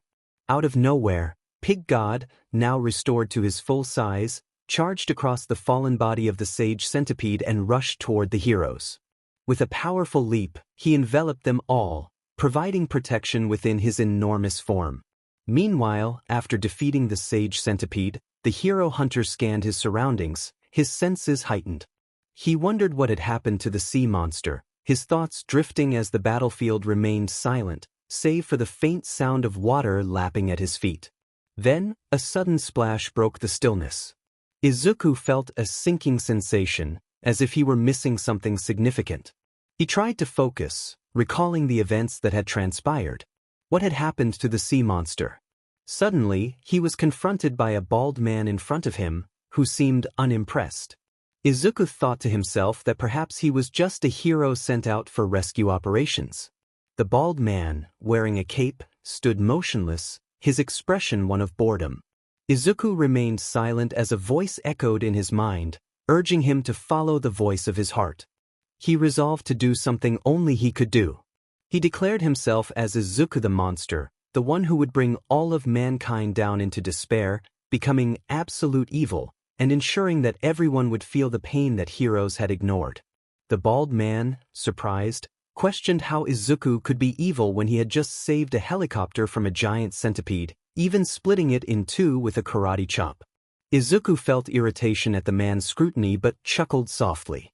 He explained that absolute evil meant absolute strength, and that he needed witnesses to spread his influence. He wanted to demonstrate to the passengers that he was stronger than any hero or monster. He then told the bald man to leave and consider a career change, stating that he would not stop with the Monster Association and that heroes would be annihilated that night. The bald man turned to walk away, seemingly unconcerned. Izuku was taken aback, trying to process the man's nonchalant attitude. The bald man expressed his frustration about the noise and the destruction of his home, revealing that he was looking for his belongings in a tide pool. He mentioned feeling like obliterating the whole planet. Izuku felt a shiver run down his spine, sensing danger for a brief moment. The bald man had been observing Izuku, thinking he looked tough, but now he was walking away, advising Izuku not to overdo it with his antics. Izuku stood still, bewildered by the encounter. He questioned the pressure he felt and wondered who the bald man was, feeling as if he had seen him before but dismissing the thought. Determined, Izuku called out to the bald man, warning him that underestimating absolute evil was a grave mistake. He charged forward, the ground cracking beneath him as he closed the distance in an instant, ready to strike. He thought to himself that he would break the man's spirit without killing him. Before he could land a blow, the bald man delivered a swift punch that caught Izuku off guard. Pain exploded in his face, and he was sent flying backward, spinning uncontrollably. The bald man apologized for the suddenness of his response as Izuku soared through the air, his mind racing. Izuku's body skidded across the cracked ground, leaving deep trenches in his wake. He gritted his teeth, trying to regain control and stop his momentum. As he caught his breath, he realized that his monstrous form was becoming stronger, but it felt as if he was still falling short compared to the bald man. The bald man approached him, asking what Izuku was trying to accomplish. He speculated that Izuku must have a grudge against heroes, given his actions, but noted that Izuku had also been working with them. He questioned why Izuku was pretending to be a monster instead of embracing the role of a hero. Izuku's breathing was heavy, his monstrous form crackling with energy. He glared at the bald man, feeling anger surge within him. He pushed himself to his feet, dust and debris falling from him as he took a step closer, expressing his frustration. He declared that the bald man knew nothing about him. He clenched his fists, drawing blood as his claws dug into his palms. He revealed that he had once aspired to be a hero, wanting it more than anything. He had worked tirelessly every day, dreaming of standing alongside the greatest hero of all time, his father. His expression twisted into a bitter snarl as he mentioned Izuku Yagi, also known as All Might, the symbol of peace, the man whom the world revered. Izuku's body trembled as he expressed his resentment, stating that All Might had a family and a wife, but had never cared about him. The ground beneath them cracked as Izuku's monstrous aura flared, revealing the depth of his emotions and the turmoil within him. He had 2 kids. His voice twisted with resentment as he reflected on the situation. Only one of them mattered to him. The name that escaped his lips was filled with bitterness: Izumi. She was perfect in their eyes, possessing a quirk, talent, and strength. She was everything they desired. Meanwhile, he felt like the worthless one, the quirkless mistake, the unwanted child they had to tolerate. Memories flooded his mind: his mother, Inko, looking at him with disappointment, his father barely acknowledging his existence, and Izumi standing proudly by their side, basking in the love and attention he never received. They didn't just ignore him, they made his life a living nightmare. His fingers twitched as he recalled every harsh word, every dismissal, every time they told him he wasn't enough. All Might was supposed to be a hero, his hero, but he had become his biggest nightmare. He had been told he would never be a hero without a quirk, and deep down, he knew it was true. So, he stopped trying. He raised his gaze to meet Saitama's, a fanged grin spreading across his face, sharp and menacing. If the world wanted to treat him like a monster, then so be it. He would become the worst one they had ever seen. With a surge of energy, he shot forward, the ground cracking beneath him as he closed in on Saitama. Saitama threw a punch, but Izuku deflected it with a swift parry. In an instant, he struck Saitama's face with a quick chop, followed by a powerful punch to the head and a crushing elbow to the gut. Saitama grabbed his arm, but Izuku countered, twisting free and landing a heavy elbow strike to his hip. Without hesitation, he unleashed his God Slayer instant attack.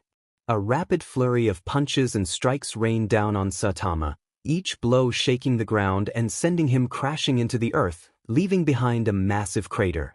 Saitama quickly re-emerged from underground, shooting up from the dirt and tossing a massive rock straight at Izuku.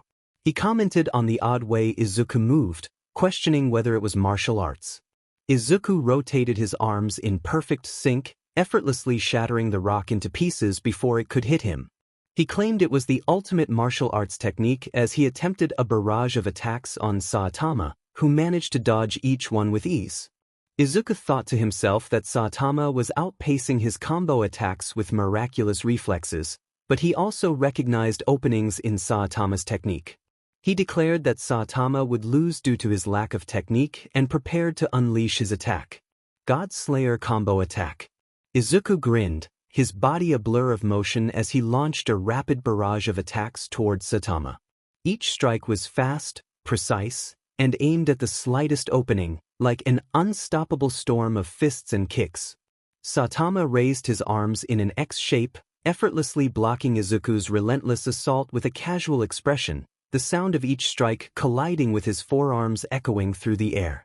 Meanwhile, Mandalay shouted in panic that they had to find Koda. Pixie Bob and Tiger rushed to her side, trying to calm her down. Lightning Max commanded anyone who could still move to follow him, already positioning himself at the edge of the boat.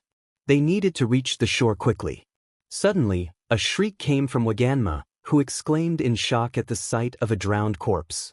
Seekinger quickly covered the boy's eyes before he could see more, realizing that there were civilians who hadn't made it out in time. A heavy silence fell over the group as they drew closer to the floating body, and Tiger murmured about the tragedy. But then, the corpse shifted, revealing itself to be none other than Pig God. Aizawa expressed his surprise, and the entire group blinked in shock. Back in the fight, Izuku roared in frustration as 2 more arms burst from his sides. His body crackled with power as he launched himself at Saitama, all 4 fists flying in a relentless barrage. Saitama dodged effortlessly, joking about Izuku's new ability, which only fueled Izuku's anger. He thought to himself that he was supposed to become absolute evil, but here he was, struggling against Saitama. Saitama nonchalantly deflected Izuku's strikes with a single hand, shocking the hero hunter. Izuku couldn't believe it. He couldn't let himself forget this anger, not until humanity had suffered the same pain he had endured. In a bold move, Izuku placed 2 of his hands firmly on Saitama, bracing himself before transforming into a jet-like form. With his remaining 2 arms, he generated a powerful surge of energy for propulsion, preparing to unleash his full strength. He declared that it was enough for Saitama too and unleashed his extreme FA gene. The powerful attack generated an immense burst of force, sending both himself and Saitama hurtling deep into the earth with incredible speed and impact. The collision created massive seismic waves that rippled violently through the planet's core, shaking the very foundations of the earth. The force of the attack was so overwhelming that it caused a large landmass to rise on the opposite side of the planet, while the surrounding space began to distort, disrupting both the magnetic and gravitational fields. In another dimension, someone noted that the space around Earth was starting to distort, with the magnetic and gravitational fields going haywire. Blast, observing from a distance, was shocked by what he saw. The Earth was bulging, and another explained that it appeared some oceanic plates that had subducted into the Earth were being pushed back out by a powerful force. Who could have done that? The one-eyed alien asked in a playful tone. The other figure responded, expressing disbelief that any Earthlings could have managed such a feat, suggesting it was likely just an anomalous tectonic shift. Either way, he paused as Blast opened a wormhole portal, and they all rushed toward it. Blast exclaimed that they needed to hurry and repair the dimensional seal before a threat could break through. Meanwhile, Izuku and Saitama faced off. Despite Izuku's powerful attack, Saitama remained completely unaffected. He quickly unleashed a series of rapid punches, each hit landing with tremendous force. The ground trembled as they emerged from underground, and nearby mountains shook from the impact of Saitama's strikes. Izuku struggled to defend against Saitama's relentless onslaught, finding it impossible to block or counter each punch. The speed and power of Saitama's attacks overwhelmed him, leaving Izuku feeling powerless. In his mind, he questioned how he could possibly defeat such an opponent, recalling what Sage Centipede had said about destroying the abominable fist that turned against God. He had thought it referred to himself, but now realized it was about Saitama. As Saitama's punch connected, Izuku was sent crashing through mountains, the ground shaking with each impact and debris scattering in all directions. He finally landed in a massive puddle of water just as the rain began to pour heavily from the sky. Izuku lay there, his chest heaving and his body aching all over. He could barely move, each breath feeling like a struggle. He wondered what kind of being Saitama was, his vision blurring as he saw familiar silhouettes Inko, All Might, Izumi, and Bakugo standing beside Saitama, looking down at him as if judging his defeat. Rage and anger surged within Izuku as he slowly stood up, his legs trembling in pain. There was no way he would allow himself to lose. With ragged breaths and twitching eyes, he charged at Saitama, declaring that he would not be defeated. In an instant, Saitama's punch met him head-on, and Izuku's monstrous form shattered. Cracks spread through his body like glass, fragments peeling away until only the human beneath remained silent, beaten, and exposed. In that moment, Izuku thought to himself that despite how far he had come, it seemed he would be crushed by this unbeatable unfairness, and now it was all over for him. Meanwhile, the heroes had managed to gather in one place. Many of them were unconscious, but they had survived. Seeking to uplift the spirits of those present, Sekingar expressed his relief at their survival as everyone caught up with one another. Mumen Rider, Tank Top Master, and his Tank Toppers exchanged words, happy to see one another. Fubuki's subordinates from the Blizzard group were also relieved to see their leader alive and well. King, Inko, and All Might were present, lying next to an unconscious Tatsumaki. Izawa, Night Eye, and the Wild Pussycats were still searching for Koda and Eri. Numerous heroes were either unconscious or injured. Darkshine, Atomic Samurai and his disciples, Pori Pori Prisoner, Child Emperor, Endeavor, Hawks, Best Jeanist, Edgeshot, Mirko, Fat Gum, Gang Orca, Crust, E-Lady, Kemui Woods, and many more were among them. Class 1A was also present, each member more exhausted than the last. Bakugo and Todoroki sat beside Izumi, who lay on the ground due to her injuries. Kirishima, Jair, Siro, Kaminari, and Mineta sat in their corner, their bodies battered from their fight with Izuku. Ida, Uraraka, Azui, and Sato remained near Bakugo, Todoroki, and Izumi, all of them bruised and weary. Tokoyami, Shuji, Ashido, and Yaoyorozu were also hurt during the battle. Izumi lay flat on the muddy ground, her chest rising and falling unevenly. She murmured that she couldn't move, her voice barely a whisper. Bakugo scoffed, acknowledging her condition, while Todoroki noted their survival, albeit barely. Around them, the rest of Class 1A sat scattered, all battered and exhausted. Kirishima attempted to lighten the mood with a weak joke about feeling run over by a truck. Kaminari added that he felt like he had been run over multiple times. Jiru sighed, too fatigued to respond, while Mineta mentioned seeing his life flash before his eyes several times.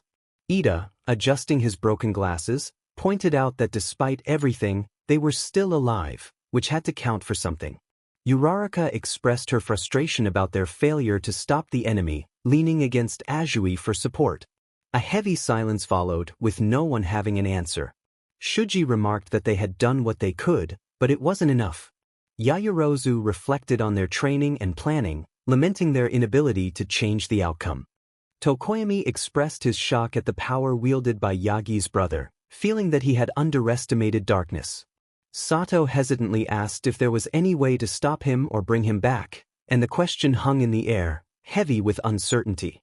Bakugo, frustrated, insisted that they couldn't let the situation continue unchecked. Izumi weakly acknowledged his stubbornness, while Todoroki questioned whether they could really bring him back. Bakugo affirmed that they had to try. Uraraka, maintaining her resolve despite exhaustion, stated that they couldn't let it end like this. Kirishima encouraged them to figure out how to proceed, while Ida declared that they would find a way, no matter what it took. Izumi remained quiet, a sorrowful expression on her face as she apologized for dragging everyone into the situation, feeling responsible for their injuries. Before Class 1A could respond, a loud footstep echoed in the distance. Aizawa's voice thundered through the air, demanding to know what they were doing there. Class 1A froze under his furious glare as he reprimanded them for disobeying orders and entering a war zone, questioning their judgment. Izumi flinched under Aizawa's gaze, feeling the weight of his anger. He pointed out their battered state, emphasizing the danger they had put themselves in. Silence filled the air, broken only by the tension in their breaths. Izumi clenched her fists, her heart pounding as she stood up slowly. Despite her body's protests, she stepped forward to take responsibility, admitting that she had convinced them to join her, acknowledging her recklessness. Aizawa confirmed her mistake, expressing his anger at their choices and the potential consequences. He looked at each of them, reminding them that they were students and this was not their battle. Class 1A collectively apologized, but Aizawa made it clear that their punishment awaited them when they returned to UA. Just then, Lightning Max pointed out a strange thundercloud, drawing everyone's attention.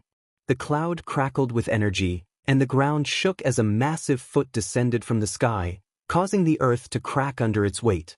The heroes stared in shock, unable to comprehend the sight before them. On the other side, Saitama observed the unusual thundercloud with confusion, wondering what was happening. Who was this person, and why were they so confrontational? It was clear they were hiding their identity. The tension in the air was palpable as the figure continued to taunt. As Sama stood there, he felt a sense of unease wash over him. Something was approaching, and he could sense it in the atmosphere. He turned his gaze to the night sky, feeling the weight of anticipation. Suddenly, a figure landed a few meters away, water splashing around them. Saitama looked back and recognized Izuku, but something about him seemed different.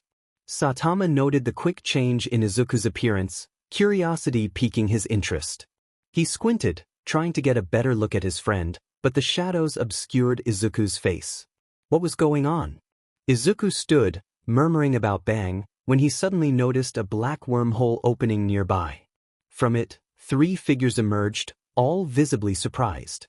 One was a bald man in a yellow jumpsuit, red gloves and boots, and a white cape, his usual unimpressed expression still intact. The second figure, a small pink monster, seemed a bit disoriented but quickly steadied itself. The third was a tall, lean man, dressed in a dark blue bodysuit with metallic bracers on his arms and upper chest armor, his long white cape fluttering behind him.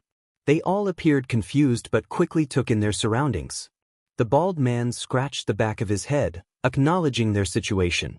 Flashy Flash, an S-class hero, muttered as he looked at Izuku standing before him, recognizing him as a monster. Izuku, in turn, felt a mix of confusion and awe, perceiving the bald hero next to Flashy Flash as a true hero. Suddenly, the bald hero dashed toward Izuku, only to veer past him toward the rubble behind. Izuku brushed it off and raised his palms, contemplating what he had become. In his thoughts, Izuku questioned what had happened to him. He recalled losing consciousness underground, buried in rubble, and then dreaming about the past. The voices of Bang and Izumi echoed in his mind, urging him not to lose himself, regardless of any hatred. Izuku's attention snapped to a noise as someone jumped down, causing the water around them to ripple. Before him stood the bald man, still wearing his yellow jumpsuit, red gloves and boots, and white cape. The man stood still, his expression filled with boredom and indifference. Izuku wondered what the hero was supposed to be.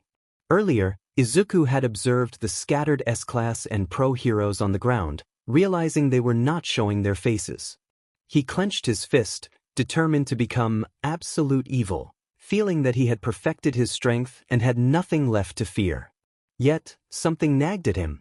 Before him stood a being, its form shimmering like an endless void of stars and galaxies. The creature's body seemed to be made from the very fabric of the cosmos, swirling with dark matter and light from distant nebulae. Its surface rippled as though it were a mirror reflecting the infinite, starlit sky. Stars blinked and pulsed within the shifting blackness, and faint trails of comets glided through its silhouette. It had no face or eyes, only the glowing pulse of the universe contained within. Saitama, the bald hero, asked Izuku what was up with his face, scratching his cheek in confusion. Izuku responded in a cosmic voice, contemplating the existence of something that could counter his own power. He dropped into a focused stance, ready to strike with the water-stream rock-smashing fist. In a blur of motion, he moved swiftly, blue streams of water trailing in his wake. Izuku had gained knowledge of the flow of all energy and the behavior of all forces in the universe. When he threw his punch, the world went silent. A blinding white light consumed the battlefield, swallowing the sky, the earth, and everything in between. The sheer force of the impact detonated outward, an unholy fusion of kinetic destruction and nuclear annihilation.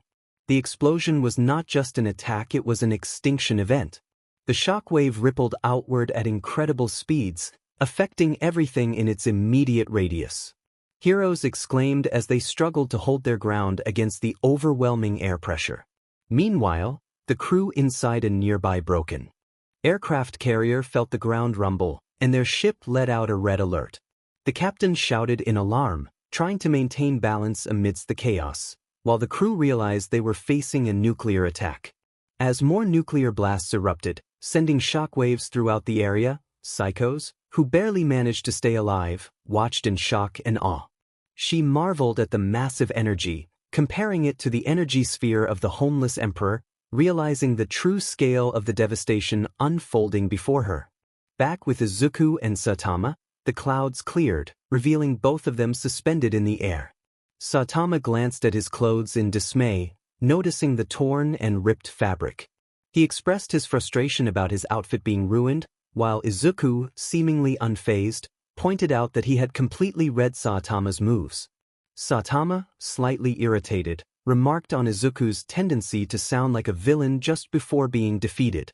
Izuku, filled with newfound excitement, explained his understanding of martial arts techniques that mimic nature, referring to them as modes, for a cooler effect. He then prepared to demonstrate one of these techniques.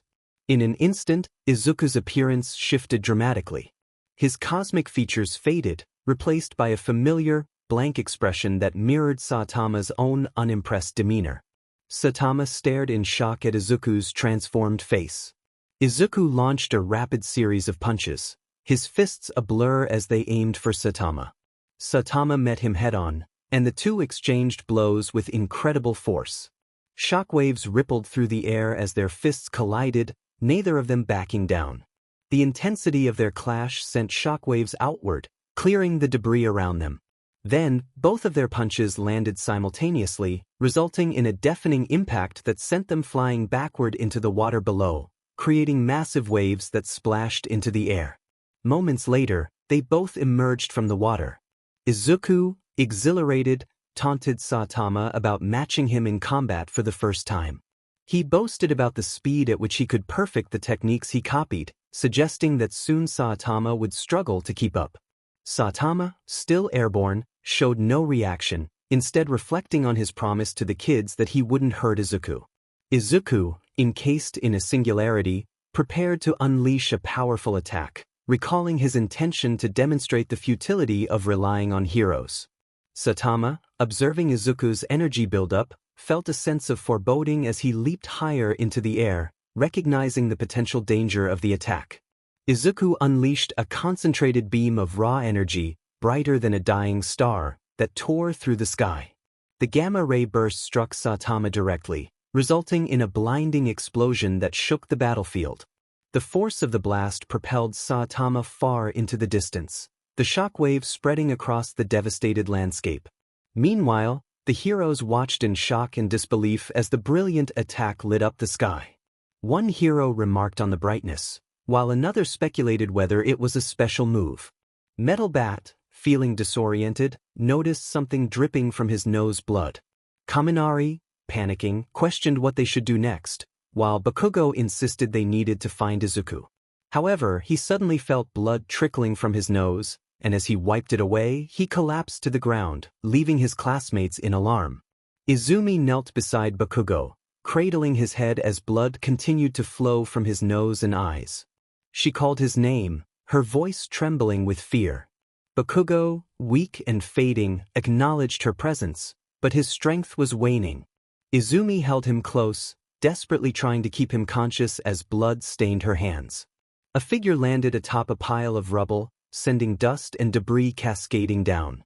The heroes, still reeling from the overwhelming light and destruction, turned to see the source of the sound.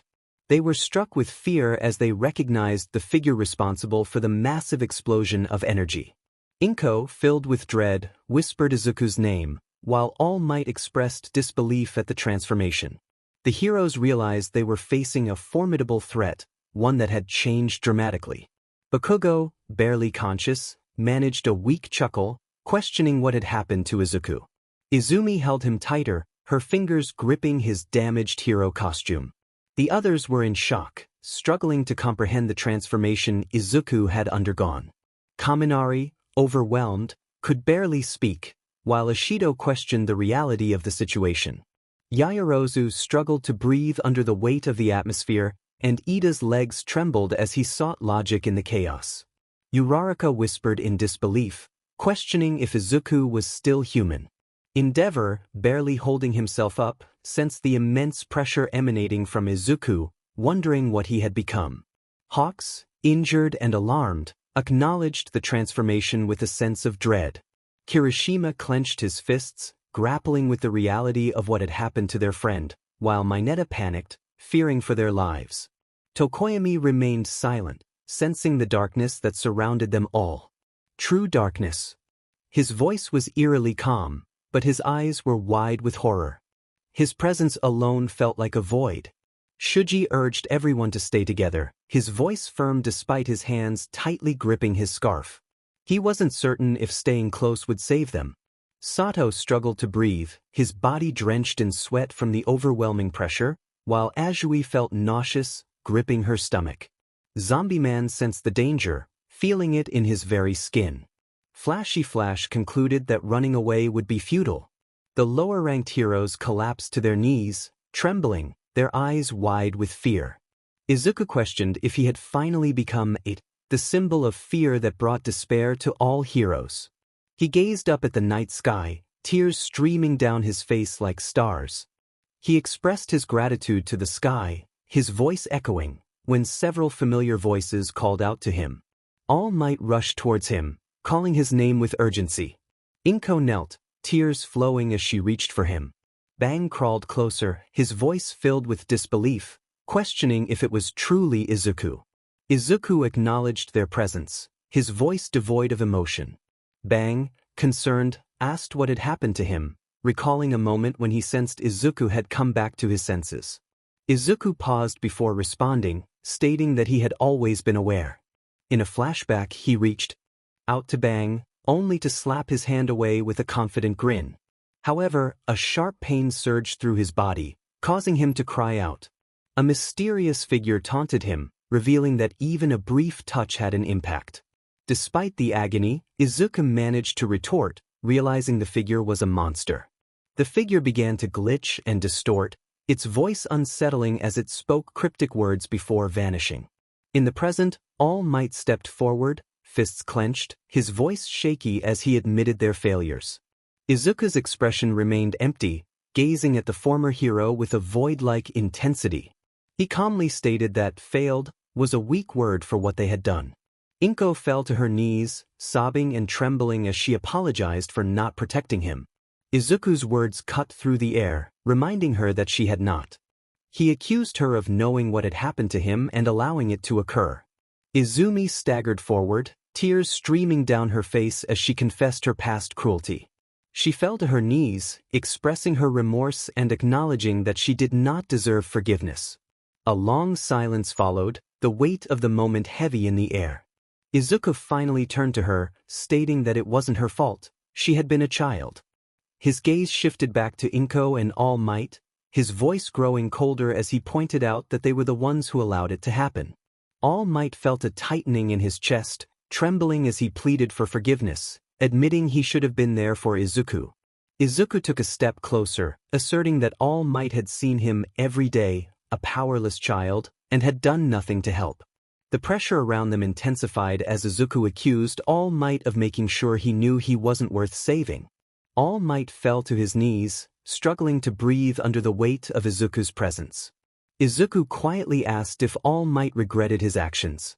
All Might, tears brimming in his eyes, admitted that he did. Izuku acknowledged this with a simple, good. Bang, still on his knees, watched the unfolding drama. He called out to Izuku, who turned his attention to him. Izuku recalled a lesson from Bang about feeling the flow of energy and becoming one with it. He expressed gratitude for having succeeded in controlling it, affirming that he had not become a puppet. Bang, shocked, asked what Izuku intended to do. Izuku reassured him that he would always be a hero, regardless of his appearance. He then apologized to Koda and Eri, stating that it was goodbye. With determination, Izuku declared it was time to conduct evil as he walked toward the frightened heroes. As he took another step forward, the air thickened with an undeniable pressure that seeped into their very bones. A soft thud echoed, followed by another. Child Emperor collapsed to his knees, his eyes unfocused, while Waganma crumpled beside him, blood trickling from his nose. Sekingar rushed to Waganma's side, shaking him desperately, while Zombie Man called out to Child Emperor, alarmed by the unfolding chaos. "What's wrong?" He knelt beside the young genius, reaching to check his pulse when something caught his eye, a single strand of hair. Kirishima felt his legs give out, and he collapsed to the ground. Siro rushed to his fellow classmate's side, calling out his name in alarm. Yaoyorozu tried to move but was overcome by dizziness, barely registering the situation before she fell. Uraraka felt her head grow light and reached up, her fingers brushing against loose strands of her own hair. Panic surged as her body followed, hitting the floor. Azui knelt beside her friend, calling out her name in distress. Ida struggled to get up, but his legs wouldn't cooperate. His vision blurred, and he stumbled forward before collapsing. Kaminari clutched his head, feeling something slip through his fingers. Looking down, he saw strands of golden hair. Kaminari's voice was weak as he realized the gravity of the situation. Then he dropped. Mineta cried out, kneeling beside him, bewildered by what was happening. Ashido's voice trembled as she announced that Bakugo was not breathing. A chilling stillness settled over the scene. Meanwhile, at the front, Inko noticed her husband's body collapse on the ground and called out for him. Bang, with a determined expression, sensed something evil within Izuku that was not truly him. Izumi looked at Bang, her nerves fraying. Bang muttered that Izuku was being controlled after all as he slowly stood before him, who was advancing forward. Bang demanded Izuku be returned to him, but Izuku looked back with an empty, cold gaze, asserting that this was his own free will. Suddenly, a wormhole appeared next to Bang, startling everyone present. The figure that emerged introduced himself as Blast and stated that they would discuss the details later, but Izuku was being controlled by God. The atmosphere froze for a moment as Bang expressed his shock, and Izumi muttered in disbelief. Izuku questioned the identity of the newcomer. Blast explained that Izuku was unaware of the divine power he possessed, which could endanger all living things with any attack he unleashed. Izuku stared at him, unfazed, and questioned what he was supposed to do about it. Blast suggested that if Izuku accepted the reality of his situation, he should allow him to lead him to another dimension to see the consequences of his power. He gestured to the fallen heroes nearby, emphasizing that humans could not tolerate the cosmic radiation Izuku emitted. If they lacked resistance, they would perish just from his presence. Izumi's breath caught as her eyes swept across the fallen heroes, bloodied, broken, and unmoving. Her gaze dropped to her classmates, and she froze. Mr. Aizawa, Katsuki, Ida, Shoto, Yaoyorozu, Uraraka, and many others lay lifeless and cold. Her stomach twisted, and her mind scrambled for something to make sense of it all. She whispered in disbelief that it couldn't be real, her voice shaking as she fell to the ground. From Blast's perspective, he noted that Izuku still retained some humanity, wondering if he had managed to stave off the full impartation of power. Despite that, he felt a nervousness about the fiendish mutation Izuku had undergone. He hoped Izuku would listen to reason and come with him, but if not, it would lead to a battle for supremacy between two beings capable of manipulating the reality of the cosmos. Izuku let out a chuckle, declaring that the divine power was not so bad and that his very presence meant death. He reveled in the idea of becoming a symbol of fear. Blast remained quiet, while Izumi looked on with hopelessness, and Bang regarded Izuku with disappointment. Bang warned him not to be foolish, but Izuku expressed his eagerness to see how humanity would change under the constant fear of his absolute evil, declaring himself a disaster-level threat. Blast stepped forward, standing meters away from Izuku, and warned him to stand down, as anyone who approached would face dire consequences. Bang, breathless, insisted that if Izuku was going to act, he would have to kill him first. Izuku stared at Bang, emotionless, asserting that absolute evil did not require understanding. He suggested finishing off the old man right there, acknowledging that he would never see Eri or Koda again, but that it was necessary for their sake. Elsewhere, Minako saw her chance to escape, but as she ran, blood began to pour from her eye, causing her to fall to the ground. She slowly turned her head up and noticed something in the distance: two children lying on the ground, their bodies lifeless. With the heroes, Bomb shouted in shock and horror, wondering what on earth was fighting inside. Genos, concerned for his master, felt a sense of urgency. Kaminari expressed his confusion, while Bakugo's disbelief was evident as he demanded to know who was fighting. Izumi clutched her chest, her heart pounding, feeling an unsettling familiarity wash over her. Back with Izuku, a figure shouted for everyone to move before launching at the hero hunter, headbutting him in the chest. Izumi recognized the attacker as the demon cyborg, and Bang called out to Genos in concern as he witnessed the attack's ineffectiveness. Genos declared that he was not the only hero resistant to radiation. Izuku, holding Genos effortlessly, commented on the demon cyborg's heroism and noted the impressive level of his bald mentor, surprising Genos. Suddenly, Blast unleashed his dimension cannon toward Izuku, who skillfully dodged the powerful projectile. He dismissed the attack as lame, and a portal appeared above him, pulling him in and transporting him directly in front of Blast. Without hesitation, Blast delivered a crushing blow to Izuku's face, forcing him to release Genos. Blast opened another portal, redirecting Izuku, who was still reeling from the previous attack. As Izuku flew toward it, Blast timed his next strike perfectly, landing another powerful punch that sent shockwaves through the air. The relentless assault continued, with Blast striking Izuku repeatedly, using dimensional portals to pull him back for each blow. Eventually, Blast sealed the portals around Izuku, trapping him in a separate dimension. Izuku contemplated whether Blast's hyperspace gate would pose a challenge, but he was determined not to lose. To Blast's shock, Izuku suddenly emerged from a portal of his own creation, having successfully mimicked Blast's abilities. He wielded Blast's gravity knuckle in one hand and nuclear fission in the other, surprising Blast. Before Blast could react, Izuku launched a rapid barrage of punches, combining both techniques. Blast assumed a defensive stance, summoning multiple teleportation rings to deflect the attacks. High above, a singularity formed, absorbing the explosions before fading away. The immense force sent both Izuku and Blast hurtling in opposite directions as the portal vanished between them. As Blast realized the gates were bursting from the overload of energy, he knew that transferring everyone out was the priority. Izuku acknowledged Blast's strength but felt that he was no longer worth his attention. He then caught Genos off guard, picking him up by the head. Izuku believed that if he could copy and refine Blast's full power, he could win. Bang shouted for Izuku not to do it, but with a swift motion, Izuku pierced through Genos's chest. A sickening sound echoed through the battlefield as metal and circuits were torn apart. Izuku yanked his arm free, letting Genos's lifeless body drop to the ground with a heavy thud, his chest cavity glowing weakly before fading into darkness. Silence fell over the battlefield, and then rain began to fall. Thick, black droplets hit the scorched ground, sizzling on contact. The air grew heavy with radiation as the fallout from Izuku's attacks reached the atmosphere. There he stood, his outfit torn and nuclear waste clinging to him. The toxic rain clung to his face, masking his unreadable expression. However, his eyes revealed a simmering anger beneath the surface. Izuku mocked Blast, questioning if he was a bit late. Blast recognized him and shouted for Saitama not to come close.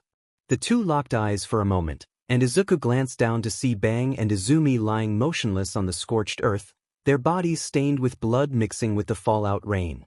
He tossed Genos's core to Saitama, who caught it, whispering his name in disbelief.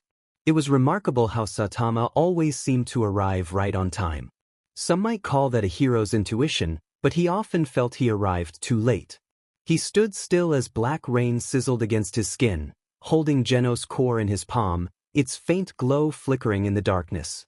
The battlefield was eerily silent, the air thick with radiation, and the wind howled, carrying the scent of scorched earth. The rain dripped down his bald head, and his expression remained unreadable, masking any emotions within. But then, he tilted his head upward, and the apathy in his eyes vanished, replaced by cold, unrelenting fury. Overwhelmed by grief and anger, Saitama launched his devastating attack towards Izuku. The ground beneath him shattered as he closed the distance between them. Izuku was not unprepared. He launched himself at Saitama with a serious punch, mirroring the hero's move. As their fists were about to clash, Blast, sensing the impending disaster, slammed his hands together and swiftly opened a portal beneath them. In an instant, they were transported high above Earth's atmosphere. Blast realized the gate couldn't handle the immense energy. He panicked for a moment but regained his composure, focusing on the energy ball. He needed to alter the vector of the destructive energy away from the Earth. Just then, a voice called out from behind, commenting on their underestimation of Earth. Another voice expressed surprise at Izuku's ability to hold his own against someone with such divine power. Blast called out to his allies, who offered to lend a hand. Together, they stretched their arms toward the energy ball, their hands glowing with power. As a result, Saitama and Izuku were propelled deep into space by the overwhelming force of their own punches, far beyond the planet's atmosphere. Meanwhile, Blast and his allies managed to redirect the shockwave of energy away from Earth, guiding its destructive force through the cosmos, where it obliterated multiple star systems. As the dust settled, Izuku stood up, feeling perfectly fine, no pain, no injuries. His cosmic body was untouched by the destruction their battle had caused.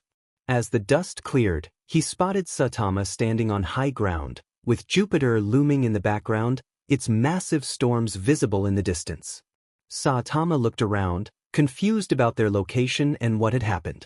Izuku was surprised to find they were near Jupiter. Saitama felt a sense of déjà vu and, despite the situation, seemed ready to let loose against someone who could keep up with him.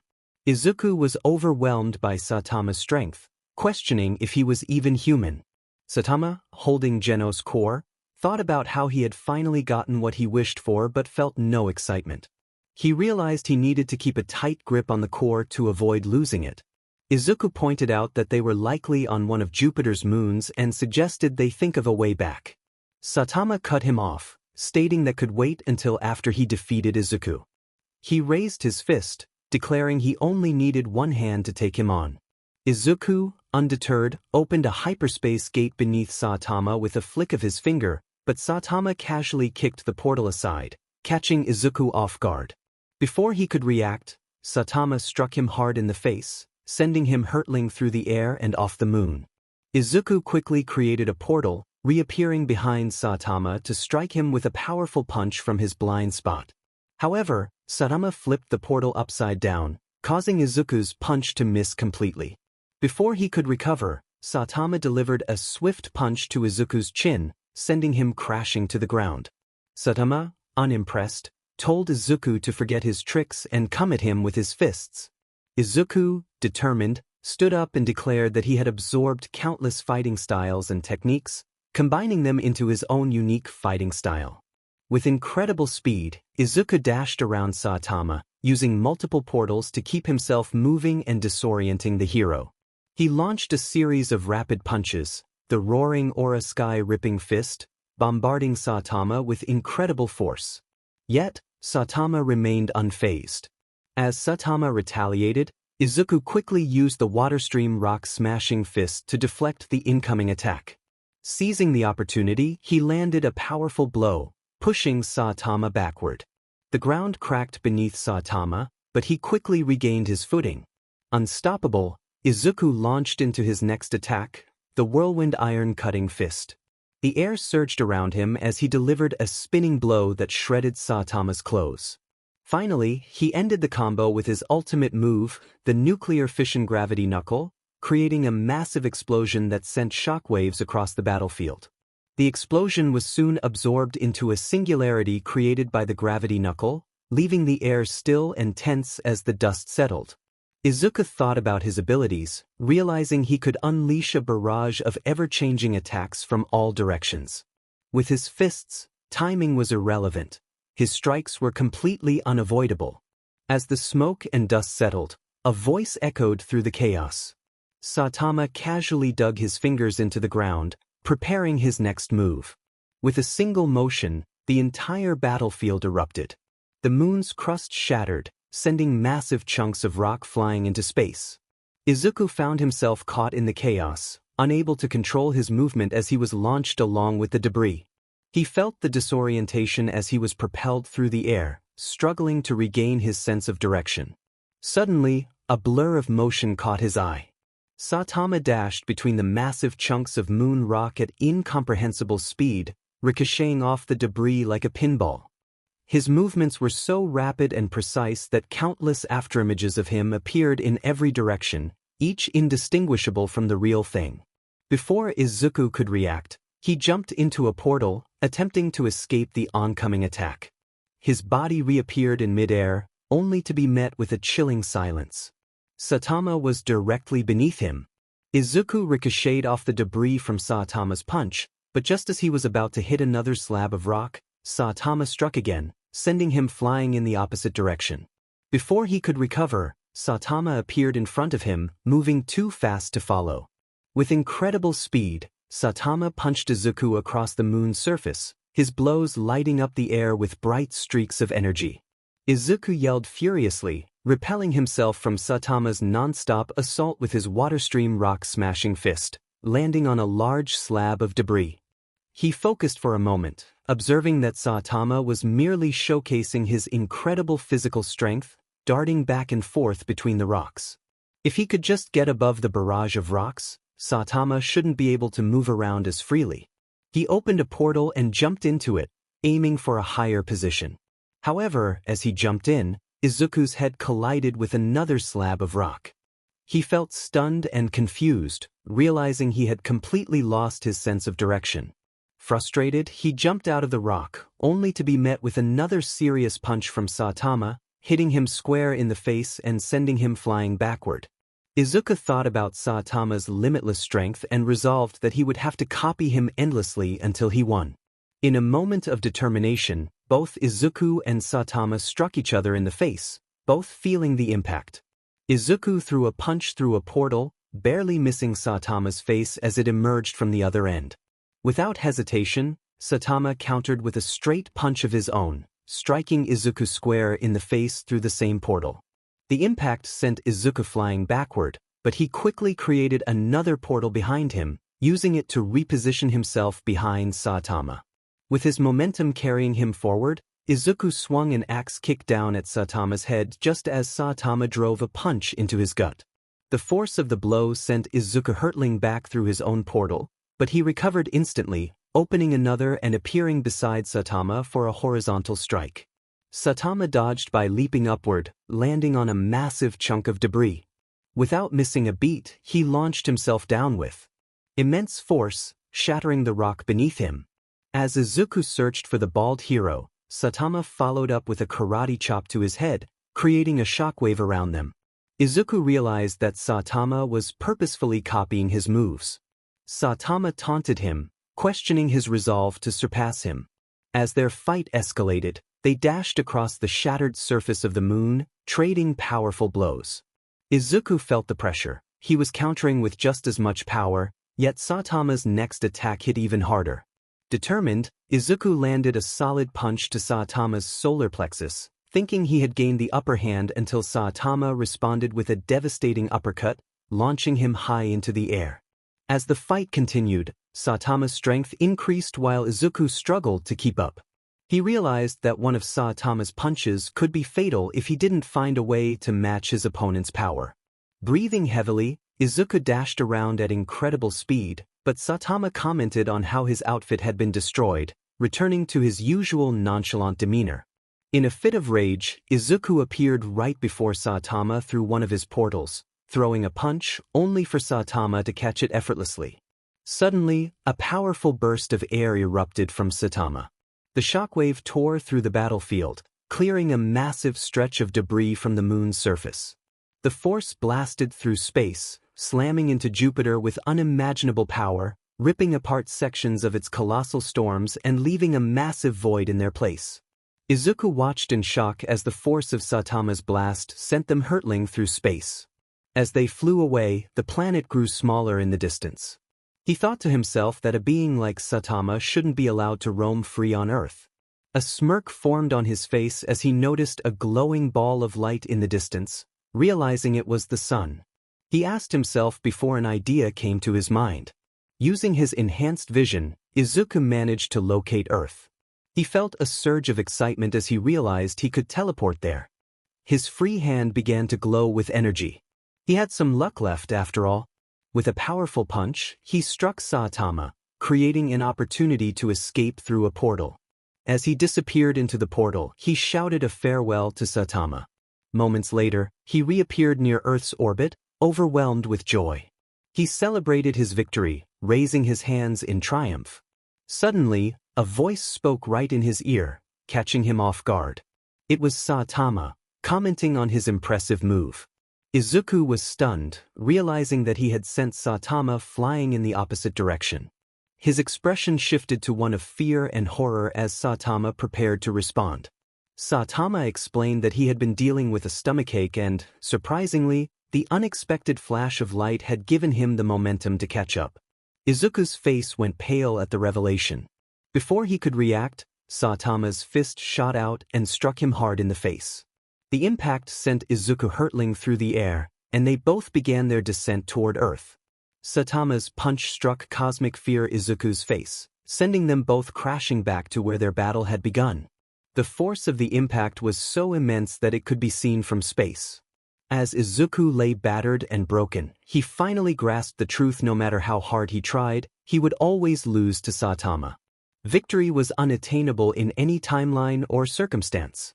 Standing over him and holding Genos' core, Saitama glanced around, reflecting on their surroundings. He mused to himself, wondering if Izuku had aimed for this place. Izuku, coughing up blood, glared defiantly at him, demanding to know why Saitama wasn't finishing him off. He didn't want mercy or redemption. He craved an ending worthy of a villain like himself.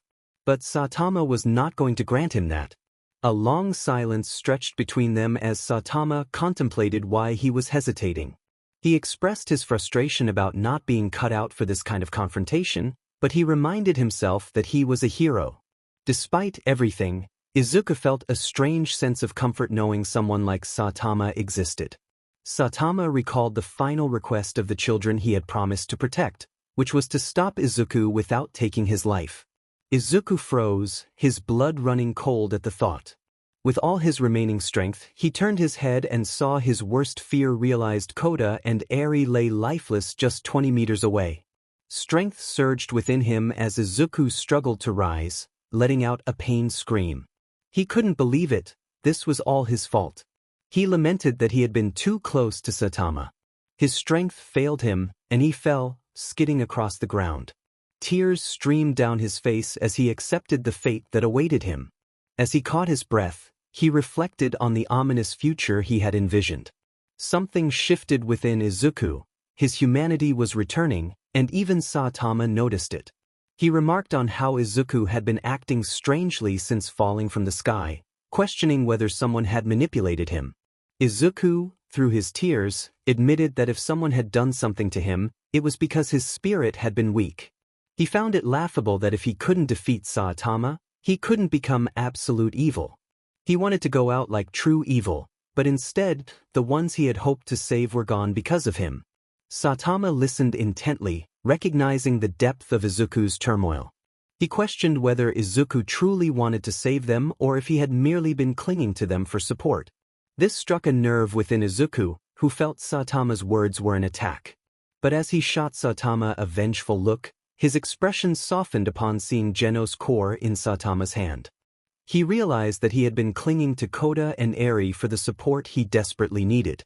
Izuku came to a profound realization: someone with Saitama's level of power must be just as broken as he was. As he struggled to sit up, trembling and breathless, the weight of the battle and his losses crashed down on him.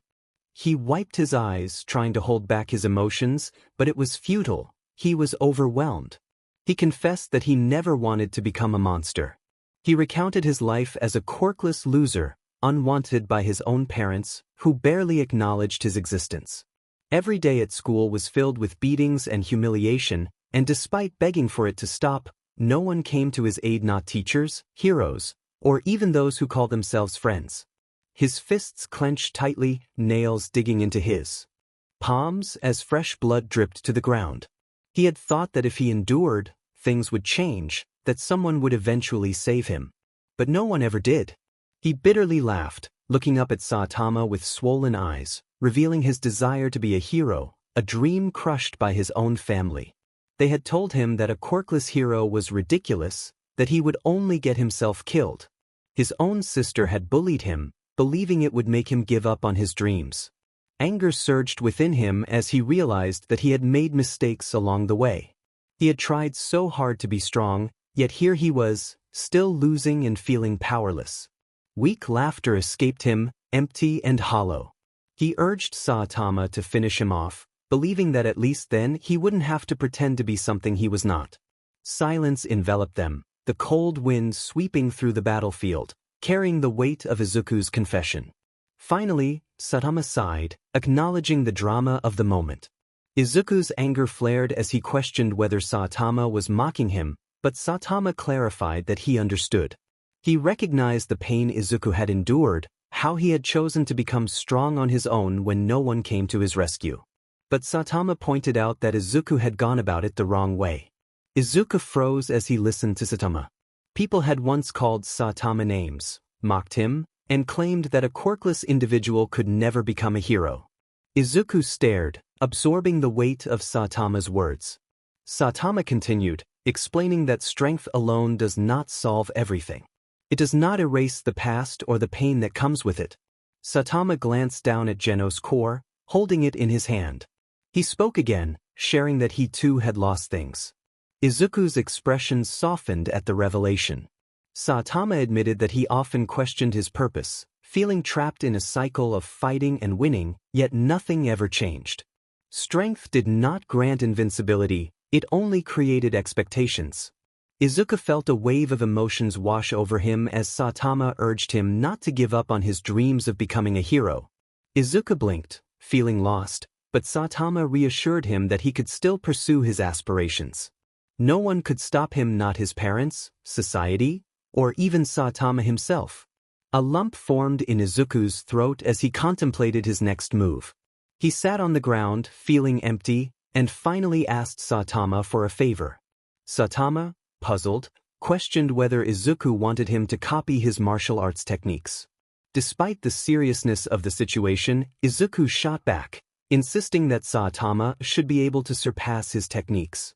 Izuku explained that he would pass on the ultimate technique he had envisioned, one he had yet to master himself.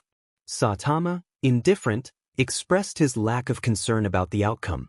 Izuku's determination shone through as he urged Saitama to try and see for himself. As Izuku raised his arms, energy began to radiate from him, forming a bright glow. He encouraged Saitama to watch closely, believing that he could master the power without divine intervention.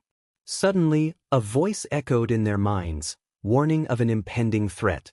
Salt began to cover Izuku's feet, signaling that time was running out.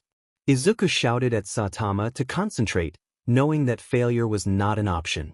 A rare seriousness crossed Saitama's face as he focused on the task at hand.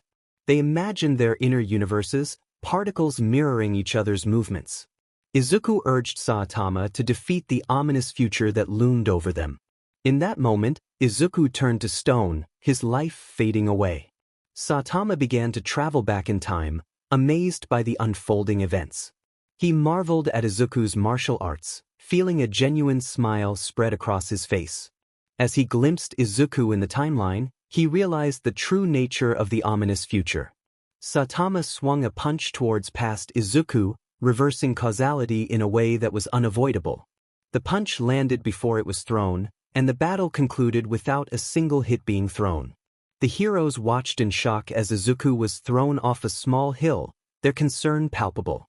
Izuku, confused and disoriented, coughed as he tried to comprehend what had just happened.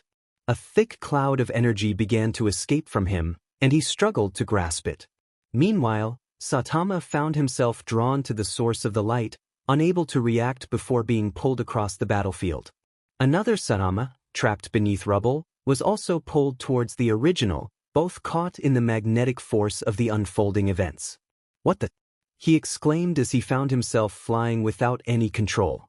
The original Saitama, caught off guard, reacted with surprise. Then the two merged into one. Saitama landed on the ground, looking around with a confused expression. As he sat up slowly, dust settled around him and the battlefield fell silent. The moment he blinked and opened his eyes, a rush of memories flooded his mind, everything that had transpired in that future timeline. The last words Izuku had spoken to him echoed in his thoughts, urging him to confront the ominous future ahead. Saitama clenched his fist, staring at it for a moment before exhaling through his nose. A small, genuine smile appeared on his lips as he realized the significance of their efforts. His plan had worked, and he felt a renewed sense of determination. Somewhere else, Kota slowly opened his eyes. His head was pounding, and everything around him was blurry. He felt heavy and exhausted. As his vision cleared, he noticed Eri beside him, still unconscious. He crawled over to her and shook her gently. After a moment, Eri's eyes fluttered open, and she nodded weakly. They both looked around, trying to figure out where they were. In the distance, faint noises reached their ears, loud voices. Kota suggested that maybe that was where everyone was. Meanwhile, Izuku lay on the ground, battered and barely moving. His body ached, but he remained still, staring blankly ahead. A group of low-ranking heroes surrounded him, their faces filled with rage as they took turns kicking him. One hero stomped hard on Izuku's chest, forcing him into the dirt, gasping for air. Another hero kicked him in the ribs, knocking him sideways. The pain was sharp, but Izuku remained silent. Another hero drove his boot into Izuku's stomach, causing him to cough reflexively. Despite the impact, he stayed down, calm and detached. Izuku had accepted his fate some time ago. After his conversation with Saitama, he knew his path had led him here to the end. His heart had grown numb long before the blows began. Even as the heroes continued their relentless assault, Izuku's eyes remained empty, accepting each kick and stomp with a strange sense of peace, as if his purpose had been fulfilled. He mocked them, blood dripping from his mouth, claiming their hits were pathetic. Metal Bat intervened, shouting that it was enough and that they were just picking on someone who was already injured.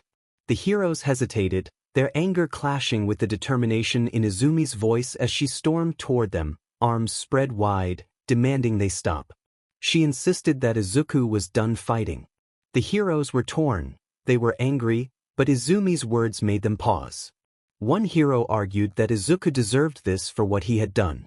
Izumi countered, questioning if beating him while he was down made them any better. Before anyone could respond, Bakugo stepped forward, his hands sparking with explosions, disgust evident on his face as he criticized the heroes for kicking someone who couldn't even stand. The tension in the air grew heavier as more figures appeared. Todoroki, Kaminari, Ida, Uraraka, and others stood behind Izumi and Bakugo, their expressions grim. Amidst the heroes, Amai Mask spoke, warning that Izuku was a danger and that the decision to execute him was unanimous. Metal Bat disagreed, asserting he didn't agree to that. Aizawa then stepped in, declaring that this wasn't a battlefield anymore and that if they laid another hand on Izuku, they would be no different from the villains they claimed to fight. Amai Mask scoffed, arguing that Izuku was past saving, but Aizawa insisted he was no longer a threat. The crowd murmured, uncertainty creeping in. Just then, Inko rushed forward, tears streaming down her face. Before she could reach him, Izuku's bloodied body shifted slightly, and his voice came out hoarse but filled with venom as he told her not to touch him. He accused her of abandoning him the moment he was quirkless, leaving a heavy silence in the air. All Might stepped forward, filled with regret, but Izuku cut him off, expressing his disdain for the so-called fatherly love that had come too late. The crowd watched in stunned silence, even the heroes who wanted Izuku gone were taken aback by his words. Inko sobbed quietly, her hands trembling, while All Might stood beside her, regret etched on his face. Izuku forced a weak chuckle and questioned if they were just going to stand there and cry, mocking them for their inaction. Inko flinched, fresh tears falling as Tashinori took a step forward, pleading to help. Izuku's voice was filled with venom as he questioned the sincerity of their concern, stating that they only cared because he had survived. Inko let out a choked sob, trying to express her remorse, but Izuku interrupted, insisting they knew nothing. His voice cut through the air, sharp despite his weakened state. Izumi remained quiet, watching everything unfold. Then, a deep voice broke through the tension. Endeavor, covered in injuries from the previous battle, stood firm despite his ragged breath, insisting that Izuku was no longer a threat. Amai Mask hesitated, questioning Endeavor's stance. But Endeavor continued, stating that killing Izuku now would only prove him right. Another voice chimed in, Sama, holding Genos in his arms, agreeing with Endeavor. Amai Mask questioned who he was, and Satama casually asked who had taken down Izuku, knowing it was himself. Flashy Flash added that it seemed like a mysterious figure had appeared out of nowhere and defeated Izuku with a single blow before disappearing. That pattern of movement resembled something from Blast's playbook, which surprised many present. Amai Mask reacted with disbelief, questioning the connection to Blast, while Sekingar expressed confusion about why Blast would help in such a state. Satama shrugged, observing the scene. Izuku lay motionless on the ground, his body battered and his mind numb. Blood pooled beneath him, dripping from various wounds. He could barely move, not that he wanted to. The heroes continued their relentless assault, striking him repeatedly while Class 1A attempted to intervene. Satama thought to himself that Izuku was allowing them to hit him. Bang, watching the scene unfold, felt a sense of dread for Izuku. Suddenly, Zombie Man raised his hand, signaling the heroes to stop. He approached Izuku, asking if there was another source of power behind his transformation, suggesting something like God might be involved. This revelation surprised everyone, and Flashy Flash recalled that Blast had mentioned something similar. Amidst the murmurs of uncertainty, a sound broke through soft at first, then growing into a dry, breathless chuckle from Izuku. It escalated into wild, unrestrained laughter that echoed across the battlefield. He declared that everything that had happened was his doing, dismissing the idea of any external influence. His voice cracked, but the intensity of his laughter made the atmosphere feel heavy. Izumi called out to him, but Izuku spread his arms wide, grinning despite his injuries, urging them to end it. Zombie Man realized that Izuku seemed to have lost the will to live. The heroes hesitated, some clenching their fists while others looked away. Amai Mask stepped forward, determined to carry out the execution. Before he could act, Koda and Eri rushed to Amai Mask, clinging to his legs. Koda cried out, tears streaming down his face, while Eri insisted that Izuku was a real hero who had saved them multiple times. Their genuine emotions stirred doubt among the heroes. Amai Mask coldly dismissed the children, claiming they had been tricked by a monster. Eri shouted back in defiance, while Amai Mask insisted that they needed to fulfill their duty as heroes and urged them to step aside. Koda, filled with anger, refused to back down, reminding Amai Mask of his earlier words about execution. The other heroes began to murmur among themselves, sensing the tension in the air. As the atmosphere thickened, King stepped forward, commanding everyone to stop. His powerful presence silenced the crowd. With a sudden surge of energy, he activated his King engine, radiating an intense aura that forced everyone to take a step back. He reminded them that children were watching, his voice cold and authoritative. The heroes expressed their confusion and fear as King approached Koda and Eri, who were still in front of Izuku. Koda, tears in his eyes, called out to King. Bang then stepped forward, telling Izuku that if he had caused harm, he needed to make amends. By saving others. Izuku glanced at Sarama, sharing a faint smirk that conveyed their unspoken understanding of their plan. He then expressed his disdain for the situation before suddenly leaping high into the sky, vanishing from view. Panic erupted among the heroes as they realized he had escaped. Amai Mask cursed in frustration, while the other heroes scattered in search of him. Saitama and Genos remained in place, discussing Izuku's potential future actions. Suddenly, a loud rumble shook the ground as a giant drill-shaped machine emerged from underground. Metal Knight's voice announced that the threat was over, and thousands of drones flew into the sky. He explained that his ship had survived a nuclear blast and that everyone was suffering from radiation poisoning, requiring mandatory tests and decontamination. The heroes stood stunned, processing the situation. Izumi wiped dust from her face and questioned Bakugo about whether he thought things would change after everything that had happened. Bakugo, looking at the sunrise, expressed uncertainty, while Izumi acknowledged the chaos they had faced together. Bakugo shot her a glare, insisting he didn't need anyone, but his tone suggested otherwise. They weren't completely useless. Izumi smirked, teasing Bakugo about his unusual kindness. She remarked on his simplicity, prompting him to grumble in response. Izuku stood with a determined expression, explaining his newfound philosophy. He believed the world needed not biased justice, but an absolute form of evil that could instill true peace through fear, something heroes could never achieve.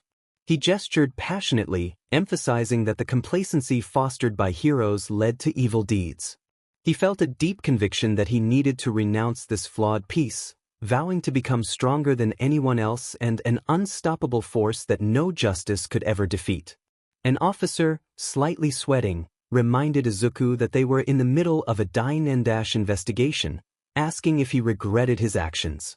Izuku, lost in his fervent speech about absolute evil, remained silent, expecting some form of acknowledgement. Suddenly, Bang, with a swift motion, smacked Izuku on the back of the head, urging him to answer the officer's question. Afterward, as they stepped outside the station, Bang turned to face it and bowed respectfully, forcing Izuku to join him in the gesture. They walked into the bustling street, blending into the crowd. Bang reflected on their journey, noting that the interrogation regarding the damage caused by Izuku's hero hunt had concluded. Now, they could focus on apologizing to the victims. Izuku, with his hands behind his head, grumbled about Bang's advice, asserting that he wasn't his father. Bang, with a hint of wisdom, expressed his gladness to still be able to bow for Izuku, emphasizing that being a teacher required leading by example. Izuku shrugged off the comment, dismissing it lightly. As they continued their walk, Bang recalled a memory of finding Izuku during his training. He remembered the sound of rushing water and the sight of a waterfall where Izuku sat, drenched but focused. Bang had shown him the secret training grounds, realizing that Izuku might have wanted him to find him. Izuku, now back in the present, clarified that he had returned to remember his fighting spirit, acknowledging that Bang was the only one capable of sparring with him regularly. Bang smiled, pleased to meet Izuku's standards. Curious about the well-being of Kota and Eri, Izuku casually inquired about them. Bang confirmed that the children, who had been rescued during the operation, were doing well. At UA High School, the sun shone brightly over the courtyard, where students trained. Eri sat on a bench, clutching a rabbit plushie gifted by a teacher, leaning against Aizawa, who was engrossed in a book. Aizawa acknowledged her progress in becoming comfortable around others, and Eri expressed her fondness for the kindness of those around her. Meanwhile, Kota sat on a balcony in a small apartment complex, gazing out at the city. Mandalay joined him with 2 cups of juice, handing one to him. She gently inquired if he was thinking about Izuku again. Kota, after a moment of reflection, expressed his desire to see Izuku and emulate him, despite others calling him a monster. Mandalay smiled, understanding the complexity of people's perceptions. But what matters is what you take from meeting them. Kota looked down at his cup for a moment before glancing at her, expressing his desire to be strong like the hero he admired. Mandalay smiled warmly, encouraging him that it was a good start. Meanwhile, Izuku and Bang were walking through the busy streets. Izuku felt determined, thinking about Eri and Kota, and resolved to do his best as he smiled at the sky. He then turned to Bang, asking if he could arrange a fighting contest with the heroes. Bang raised an eyebrow, intrigued by Izuku's confidence. Izuku explained that he had fought several heroes before and believed that if he faced them one after another, he could achieve a new level of strength without losing control. Bang playfully warned him not to underestimate him, mentioning that he had been feeling great since receiving maintenance from Metal Knight. Izuku, with a smirk, welcomed the challenge. As they continued walking, Bang observed Izuku thoughtfully, noting his efforts to change and the care he showed for the 2 kids. He posed a question about whether Izuku had considered becoming a hero. The question lingered in the air, surrounded by the sounds of the city. Izuku's expression shifted to seriousness as he contemplated the idea of being a hero. He sighed, admitting uncertainty about the path ahead. Bang noted that his hesitation was not a definitive no, which surprised him. Izuku expressed his disdain for many heroes, who often acted self-righteous and turned their backs when it mattered most. His frustration was evident as he clenched his fist, recalling the consequences of their actions. Bang listened intently, recognizing the depth of Izuku's feelings. He pointed out that Izuku was not the type to stand by and watch others suffer. Izuku took a moment before muttering that he guessed he wasn't. Bang suggested that perhaps being a real hero didn't require a cape or title, to which Izuku scoffed, insisting he wouldn't label himself as a hero hunter turned hero. Bang chuckled, encouraging Izuku to find his own way to stand for his beliefs.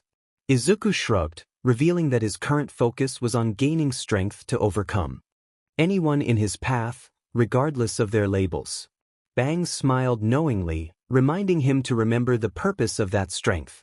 As they walked, Izuku's thoughts drifted to the idea of being a hero. Deep down, he recognized that Saitama's words held truth. He could strive to be a hero in his own way, fighting for what he believed in, but he understood that it would require more than just strength. Bang then shifted the conversation, noting that they couldn't go out for drinks since Izuku was underage. He suggested they get to know each other through conversation and asked if there were any girls Izuku liked. Izuku froze, his face turning red as he reacted with surprise and embarrassment. Bang found amusement in Izuku's reaction, teasing him about being a teenager. Izuku, flustered, turned away, insisting that he didn't waste time on such thoughts. Bang raised an eyebrow, playfully challenging him to admit if anyone had caught his attention. After some hesitation, Izuku reluctantly admitted there was someone from the UA entrance exam before everything changed. Bang listened closely, encouraging him to share more. Izuku struggled to find the words, recalling how different she was from the others who were focused on showcasing their quirks.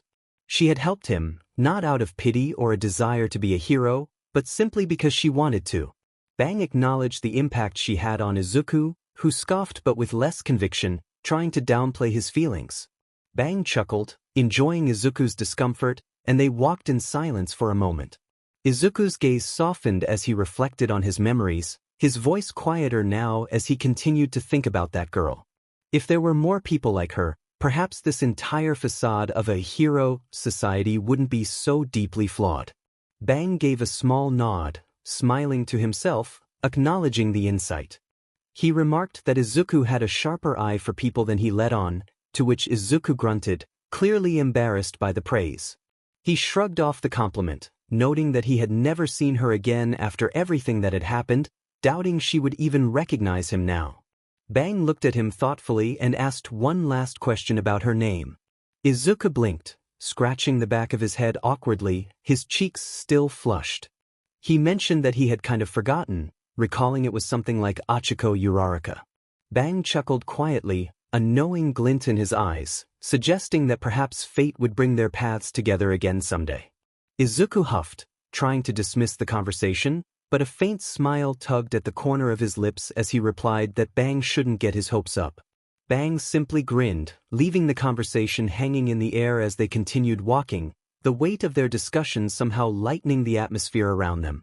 The hospital room was filled with the soft beeping of machines and the quiet rustling of sheets as Class 1A sat scattered in their beds and chairs, recovering from their injuries. Bandaged and bruised, they carried not just wounds but the heavy weight of failure. Izumi sat on her bed, arms resting on her knees, her gaze calm and steady. Though relieved to know her brother was alive and with Bang, there was no sadness on her face, only quiet resolve. She reflected that his survival was good enough, glancing around at her classmates. It had been a week since they were hospitalized after the intense battle against the Monster Association and the heroes. Todoroki, sitting by the window, looked down at the floor, the bandage around his shoulder a reminder of how outclassed they had been. He remarked that it hadn't even been a fight. Izuku had seen them as mere insects, not threats at all. Near the corner, Bakugo leaned against the wall, arms crossed, scoffing at Todoroki's comment. He noted that Izuku had fought them as if he were bored, surprised he hadn't yawned while taking them down. Kirishima, sitting upright in his hospital bed, grimaced as he rubbed the back of his neck, expressing that he had never felt so weak. Even when they had fought villains before, they had at least been able to do something. But this time, it had been a massacre. Siro, his arm wrapped in gauze, leaned against the wall with a bitter laugh, sarcastically questioning if anyone had actually landed a hit on Izuku, lamenting that they were supposed to be future heroes. Ashido, with her arms around her knees, rested her chin on them, her eyes wide but unfocused. She quietly noted that Izuku hadn't even looked serious, as if he had been holding back the entire time. Kaminari, sitting backward on a chair, sighed deeply, feeling disheartened that all their training seemed meaningless when faced with someone who could take them down so easily.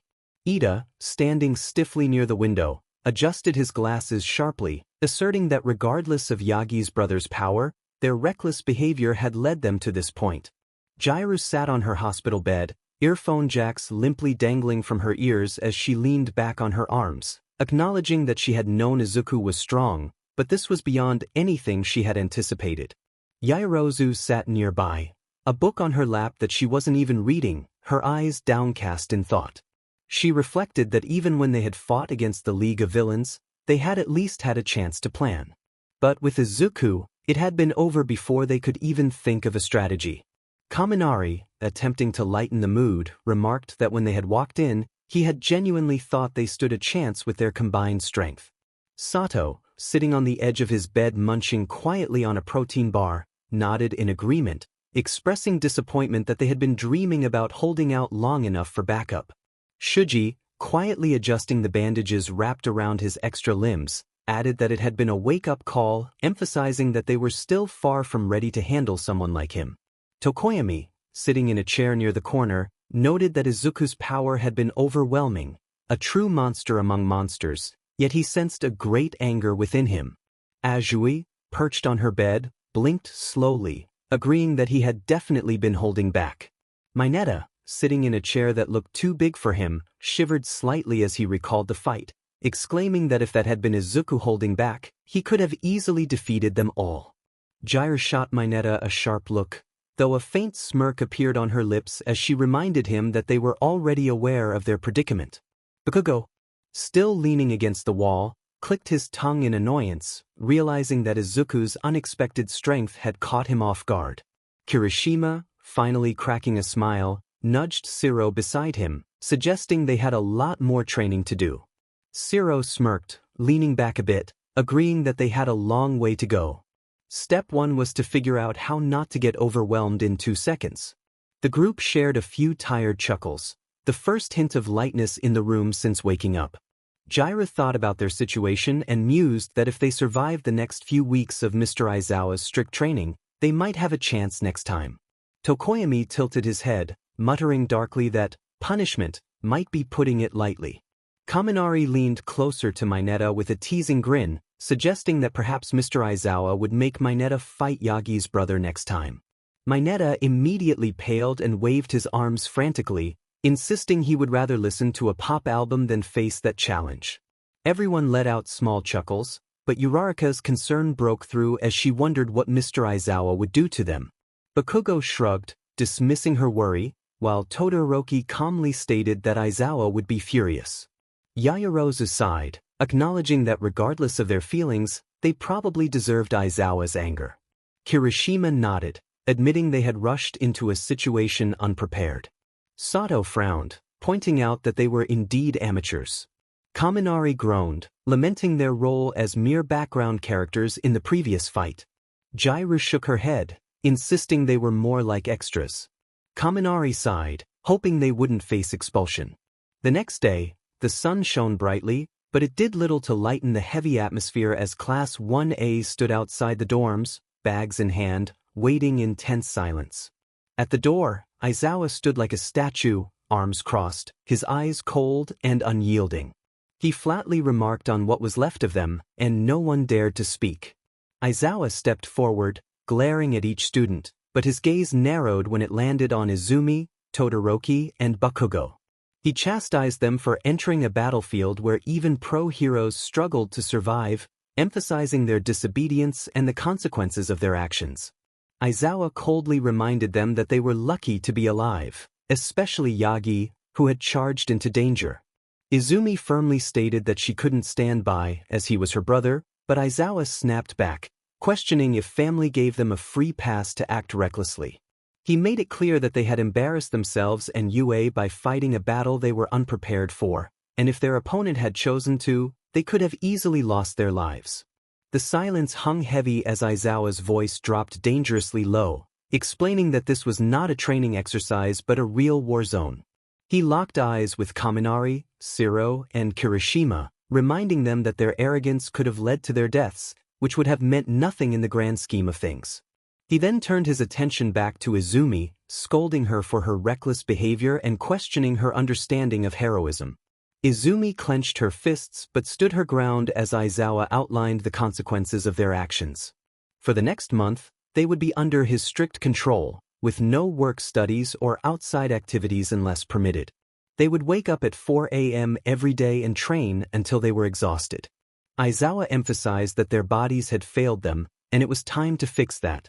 Some students tensed at the thought of losing their privileges, while Aizawa laid out a rigorous schedule of extra lessons, physical training, and combat drills. He made it clear that they would learn DSPLN or face the consequences. As he turned to leave, Aizawa's voice dropped to a chilling tone, warning them that if they ever attempted something like this again, he would ensure they never became heroes. The students remained silent, processing his words as he walked past them. They collectively sighed in relief, still shaken by the encounter. Meanwhile, in another location, Izuku addressed his junior with a sharp tone, instructing him to fetch some drinks and snacks quickly. A playful smack from Bang on the back of Izuku's head made him stumble forward, and he reacted with a yelp. Bang expressed irritation at Izuku's attitude, prompting him to comically begin sweeping the dojo floors with a wet towel. Frustrated, Izuku grumbled about his situation, lamenting that he had once perfected martial arts but was now stuck doing menial tasks. A fellow student, with a sarcastic tone, pointed out a dusty spot, igniting Izuku's anger as he glared back, gripping the towel tightly in his hand. Sour Face quickly regretted his words and tried to brush it off, urging Izuku to do his best. After a few moments, when it was only Izuku and Bang inside the dojo, Bang spoke with a calm yet serious tone. He mentioned that it was time for Izuku to consider heading to UA. Izuku paused, letting out an exasperated sigh as the towel slipped from his hands. He glanced at Bang, frustration flickering in his eyes. He expressed that Bang kept pushing the idea of being a hero, but he no longer cared about that path. Bang tilted his head slightly, considering Izuku's words. His expression softened, though concern lingered beneath his calm demeanor. He reassured Izuku that he didn't have to care about being a hero right now, but he was strong and had a choice. Running from it wouldn't make it disappear. Bang emphasized that Izuku had the potential to be more than just a fighter or someone seeking revenge or destruction. Izuku's annoyance was evident as he shot a sharp look at Bang. He insisted he wasn't out for revenge or destruction and that he wasn't a villain. He simply didn't want to follow anyone else's rules. Clenching his fists, he declared that he had his own path to walk, which certainly wasn't in a classroom full of kids who thought they were better than everyone else. Bang leaned back comfortably, stretching his legs and twinkling with amusement. He playfully remarked on Izuku's rebellious phase, noting how he always liked to pretend he could do everything himself. Izuku grunted, unwilling to admit it, but the comment struck a nerve. He crossed his arms tighter, his jaw tightening in response. He asserted that he didn't need a school to teach him how to fight, as he already knew his capabilities. Bang's smile returned, gentler this time, though the playful gleam remained in his eyes. He clarified that he wasn't talking about fighting but about living. He explained that fighting without purpose was mere destruction, while fighting with purpose was worth striving for. He nudged Izuku with his elbow, adding that if he thought UA was about dictating what to do, he had it all wrong. It was about discovering one's true capabilities at one's own pace. Izuku stood there for a long moment, his eyes burning with a mix of anger and frustration. Eventually, he let out a resigned sigh, acknowledging that Bang wouldn't let this go. Bang chuckled softly, confirming his persistence. Izuku rubbed his temples and muttered under his breath, finally conceding that he would go, but only because Bang was forcing him. Bang's satisfied smile revealed his approval of Izuku's decision. In the sky, high above the battlefield, Blast floated, observing the aftermath of the conflict. His gaze followed the last traces of Izuku's cosmic energy, still lingering in the air. He had managed to bend Izuku's cosmic rays using a gravitational wave to send them into another dimension, a decision he felt relieved about. If he hadn't intervened, that power could have caused unimaginable destruction. Yet, he understood that the true reason this battle had concluded was Saitama. As Blast looked down at the battlefield where the dust was settling, he realized the fight was over. Izuku, the disaster-level god, had been defeated, not merely through strength but by something far greater. A smirk crossed Blast's face as he reflected on the mysteries that still eluded him. Just as he prepared to depart, something caught his attention. The wormhole he had created to redirect Izuku's cosmic rays remained open, strange distortions rippling around it, indicating instability. Blast's eyes narrowed. Someone was there. A shadowy figure stood at the edge of the wormhole, their form barely visible against the cosmic glow, but it was evident they were absorbing Izuku's power. Blast's heart raced as he recognized the figure. His eyes widened in shock, and he teleported forward, rushing toward them. Blast called out to Empty Void, who stood motionless, absorbing the last remnants of Izuku's cosmic rays. Without hesitation, Blast summoned a surge of power, and a gigantic sphere of energy erupted from his palm, warping the very fabric of space as it shot forward. The sheer force of the attack sent shockwaves rippling through the void, distorting the stars behind it. Yet, just as the energy sphere was about to make contact, a flash of silver appeared. Empty void effortlessly sliced the attack in half, the two halves drifting apart and dispersing harmlessly into space. Without wasting a moment, Blast fired again, this time unleashing two smaller and faster dimension cannons. To ensure their success, he opened two portals, redirecting the spheres to strike from different angles, confident that Void could not evade this. However, as the energy blasts closed in, empty Void barely moved. Instead, he reached out and grasped the very fabric of space itself, twisting reality in his grip. Then he vanished, causing the dimension cannons to miss completely, their energy dissipating into the void. A low, eerie laugh echoed through the emptiness. Back on Earth, Genos shouted for Saitama as he launched himself at his mentor, colliding headfirst into Saitama's stomach, causing the bald hero to cough comically. The impact sent Saitama rolling back several meters before he came to a stop, groaning. Genos, apologizing for his enthusiasm, slowly got to his feet. Despite having lost his arms and legs during the fight, his metal body sparked in places, but he was still alive.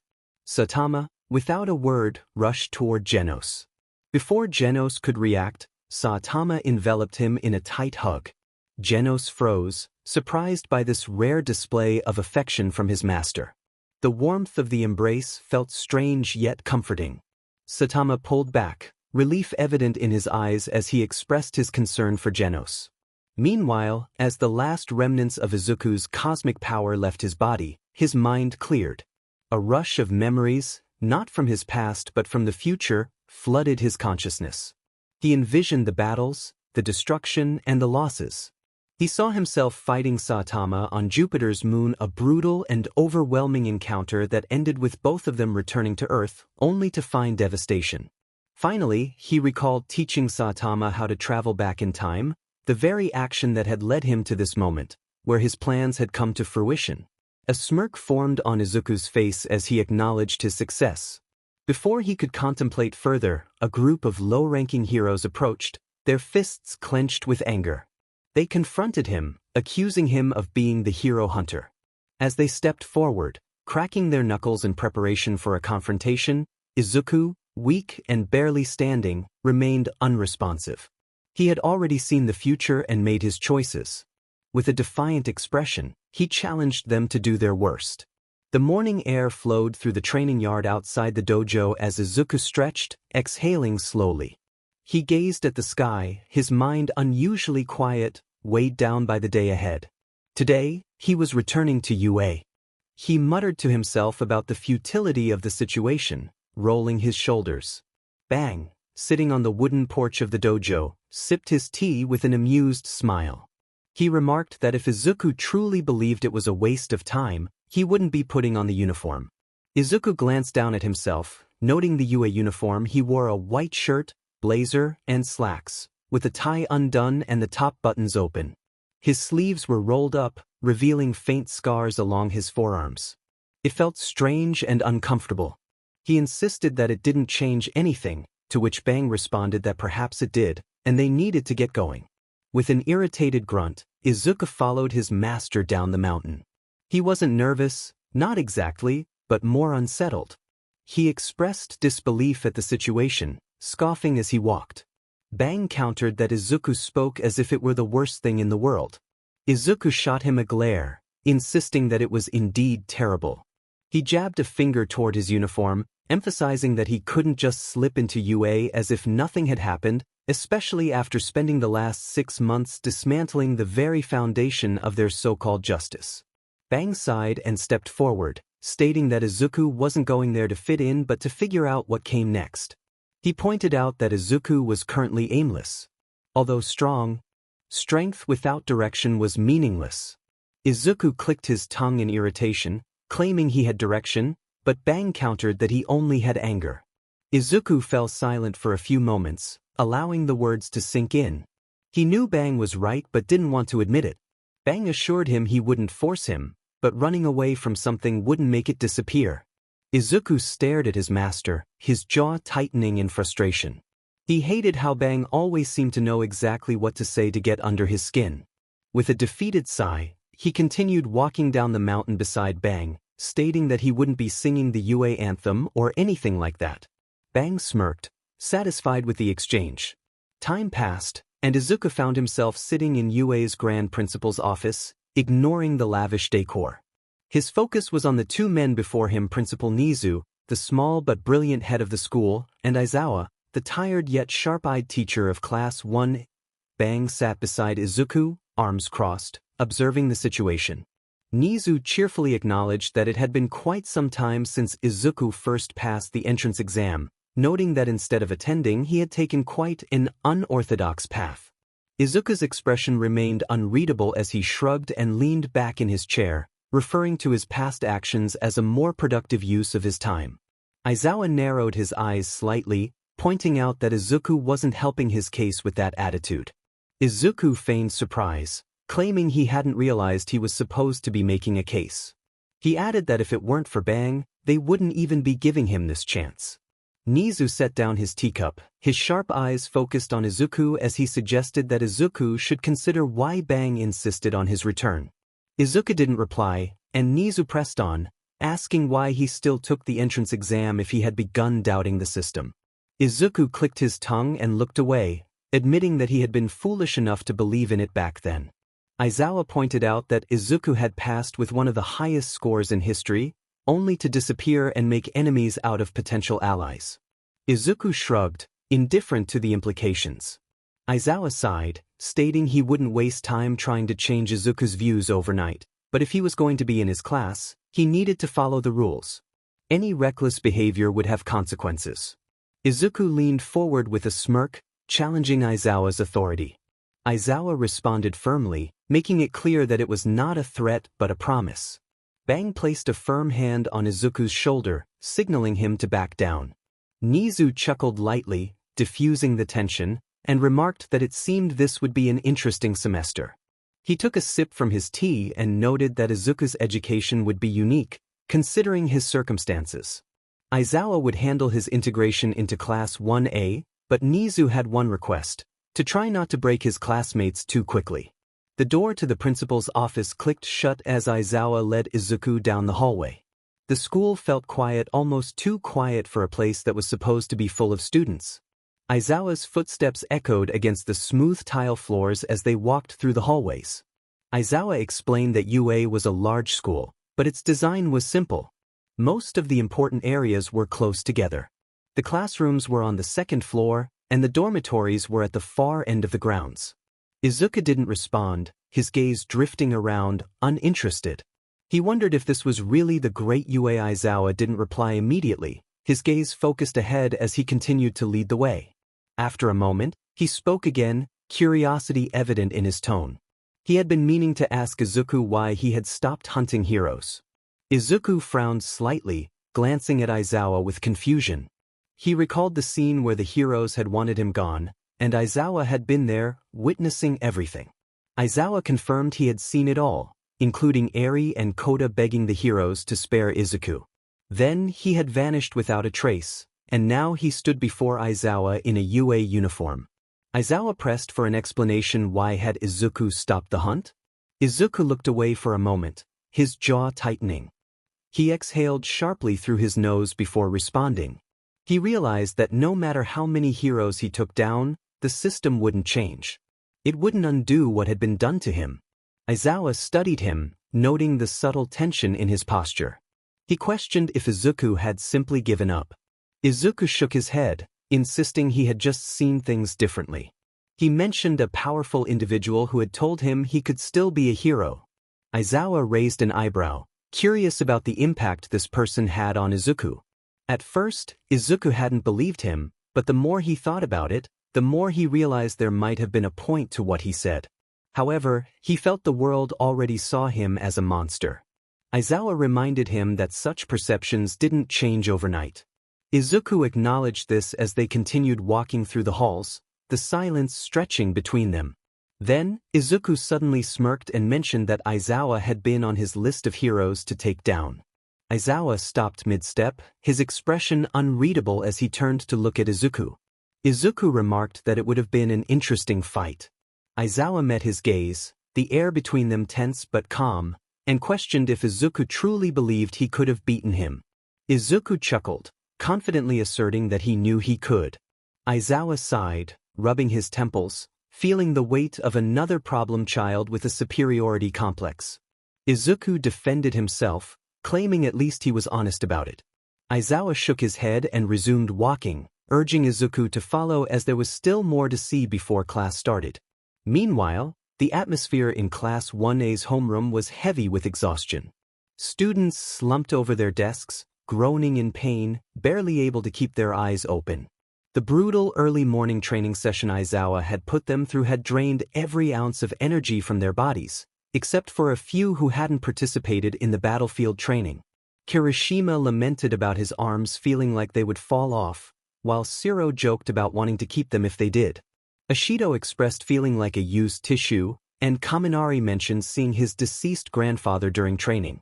Jairu noted that all she had seen was Aizawa staring at her, seemingly deciding she hadn't suffered enough. Yaoyorozu, ever the optimist, attempted to justify their pain, though her hands trembled as she reached for a pencil. Tokoyami questioned the cost of their training, while Shuji humorously listed what they had lost: dignity, happiness, and the ability to walk. Uraraka, head down, let out a hollow chuckle, reminiscing about a dream of a normal school experience. Azui simply wished for eternal sleep, and Ida, ever the class representative, tried to rally them, insisting they must endure.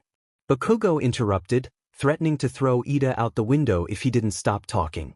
Todoroki, leaning back in his chair, exhaled slowly, sharing a grim vision of his future.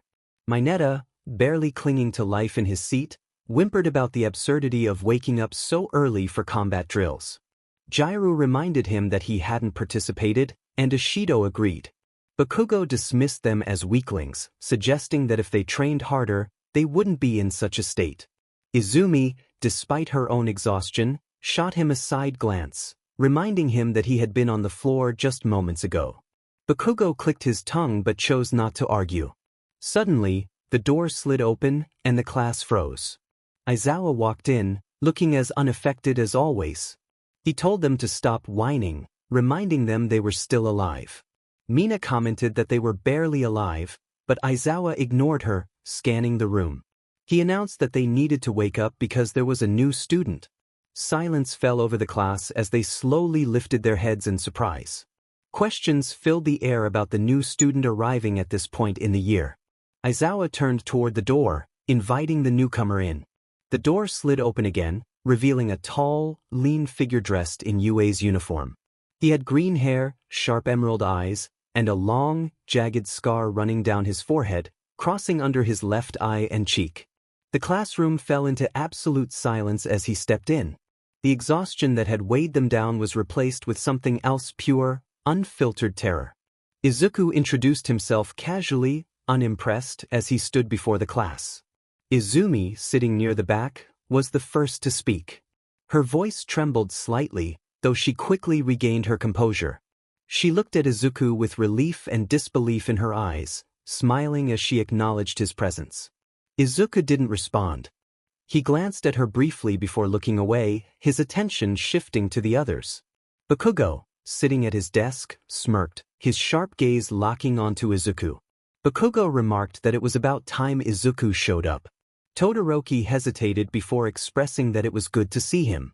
Kirishima, usually full of energy, seemed at a loss for words, muttering in disbelief. Mina gripped the edge of her desk, swallowing hard as she confirmed that he was really there.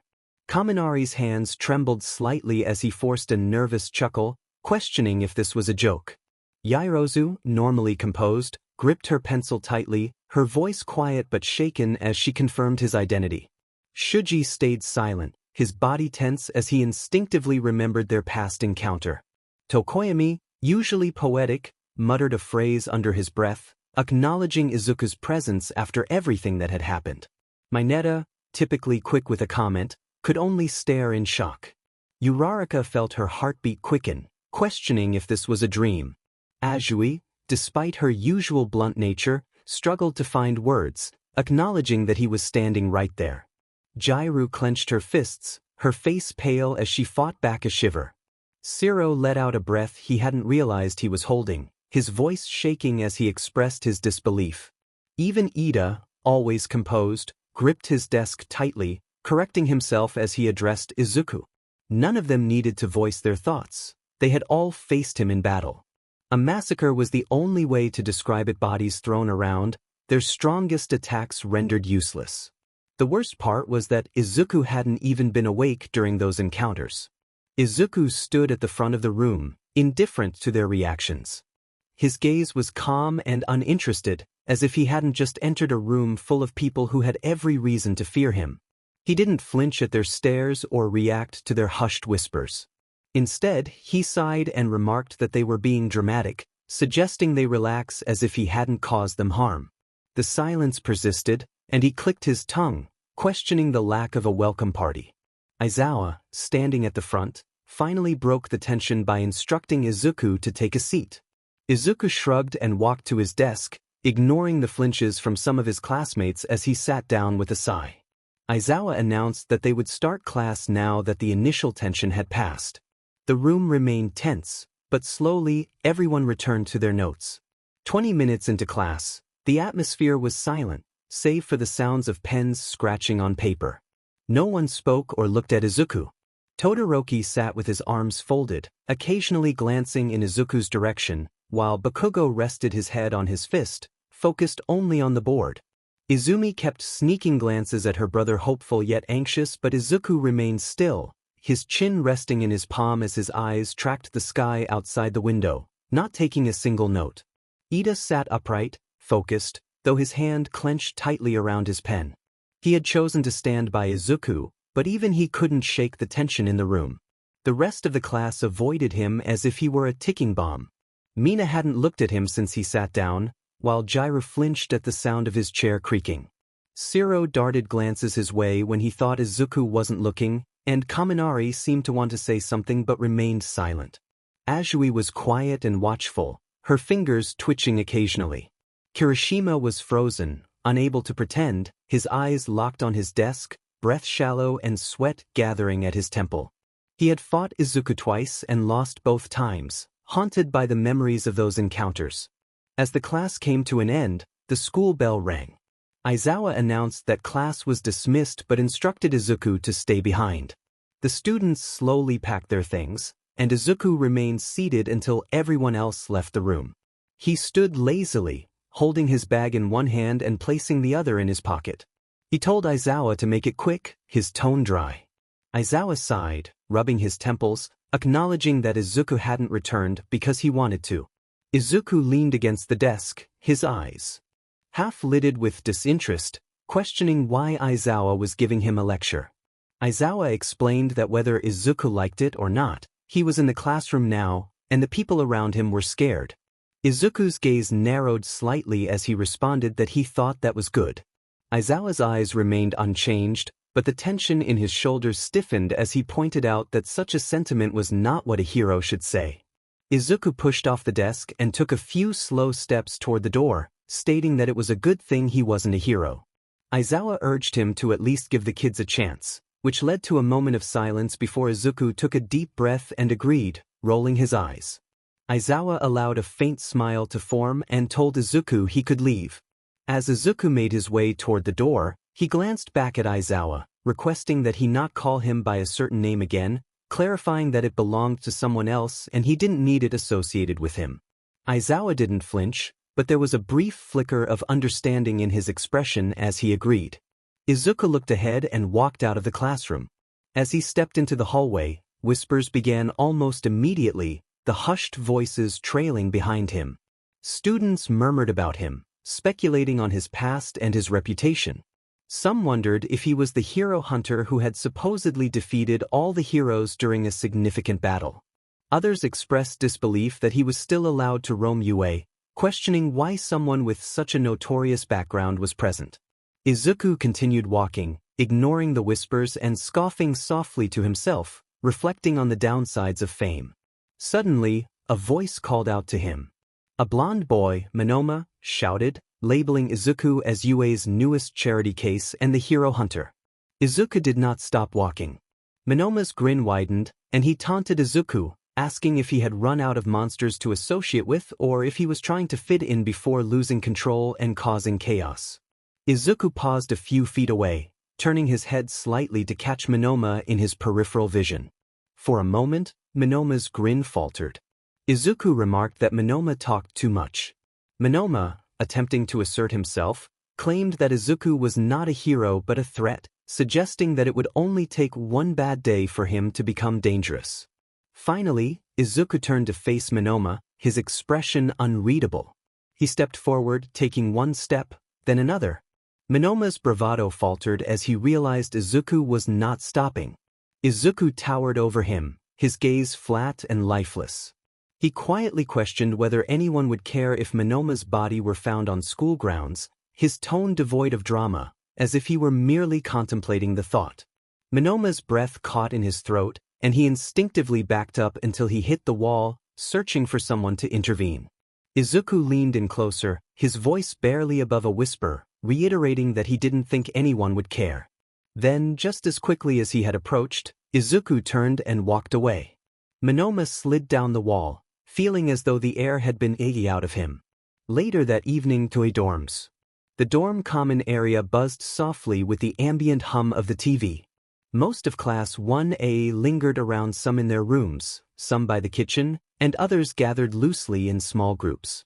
But one thing was clear, everyone was painfully aware that he was here. Izuku sat on the far couch, legs kicked up on the coffee table, lazily flipping through a manga he'd picked off the shelf. He hadn't said a word since he arrived, hadn't asked for help unpacking, and hadn't even looked at anyone unless forced to. No one dared sit next to him. Across the dorm, some Class 1A students grouped near the hallway like soldiers strategizing outside a war zone. Mina suggested that someone should talk to him or they would just pretend they didn't live in the same building as a mythological war crime. Jaira responded that Mina should go talk to him since she was the extrovert. Mina retorted that she was chaotic good while he was chaotic terrifying. Ciro proposed drawing straws, suggesting that whoever lost would have to make contact, like first contact with an alien species.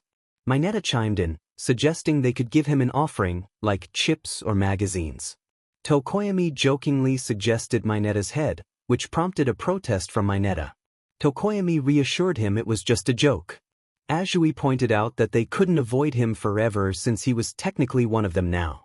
Yaoyorozu agreed, noting that while some of them might still carry trauma from fighting him, he was their classmate now, and they should at least try to communicate. Kaminari, feeling the pressure, sighed in defeat.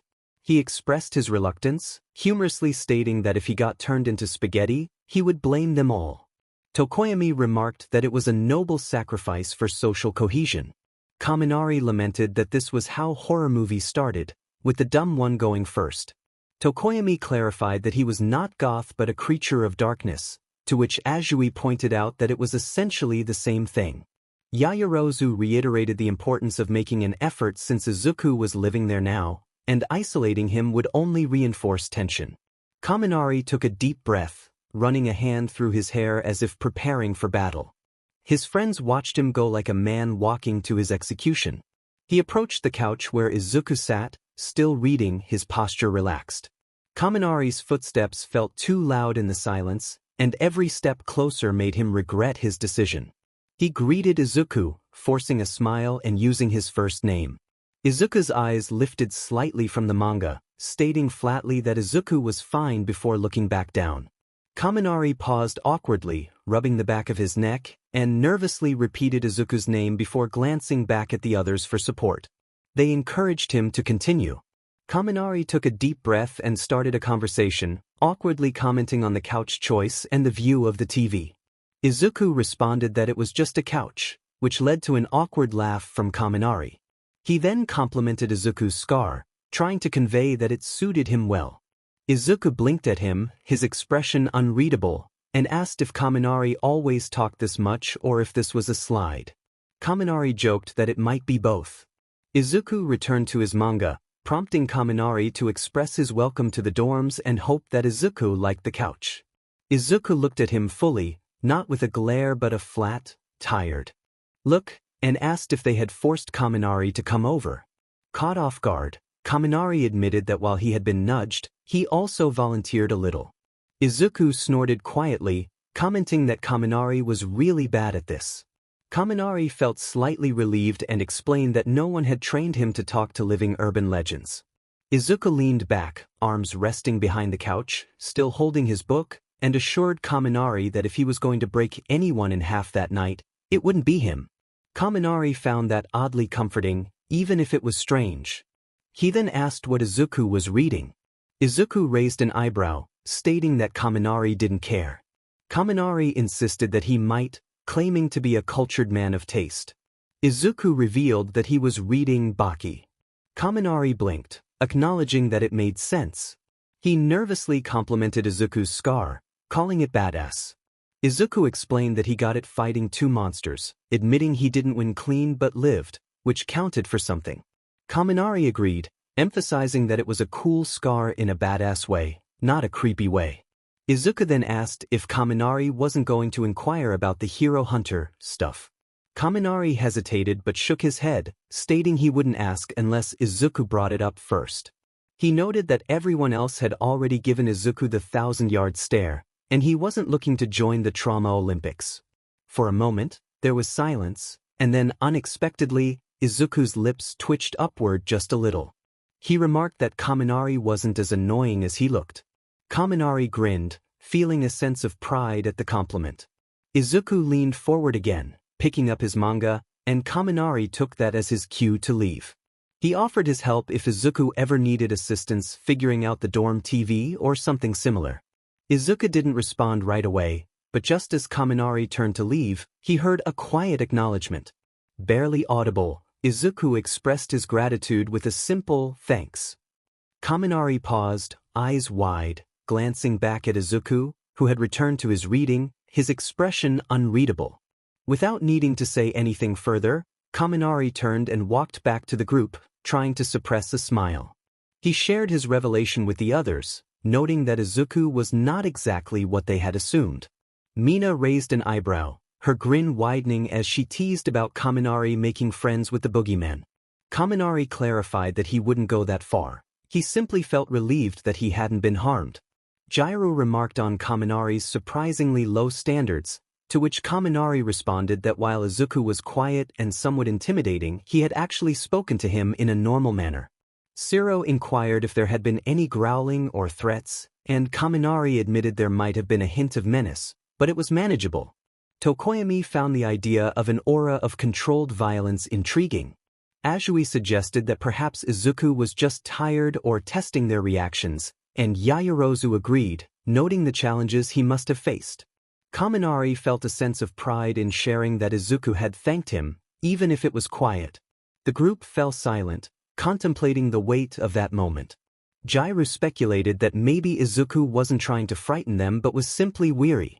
Tokoyami expressed respect for someone burdened by their past, while Mineta humorously declared he still wouldn't sleep near Izuku's room. Azui playfully smacked Mineta on the back of the head with her tongue. Later that night, Izuku entered his dorm room, a small and simple space. He stretched out on his bed, letting himself sink into the sheets, and chuckled softly, reflecting on his current life. Closing his eyes, he allowed the quiet of the night to envelop him. The sky remained dark when Izuku's eyes suddenly opened. He could hear soft groans and pained gasps, the sound of bodies collapsing outside.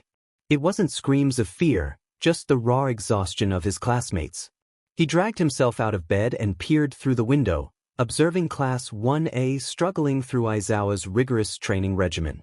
Ida was pushing himself despite pain, Yaoyorozu was creating weights mid-run, and Kirishima was holding a plank, visibly trembling. All of them were drenched in sweat, their faces pale and expressions weary. Izuku remained silent, simply watching, before grabbing his coat and stepping outside.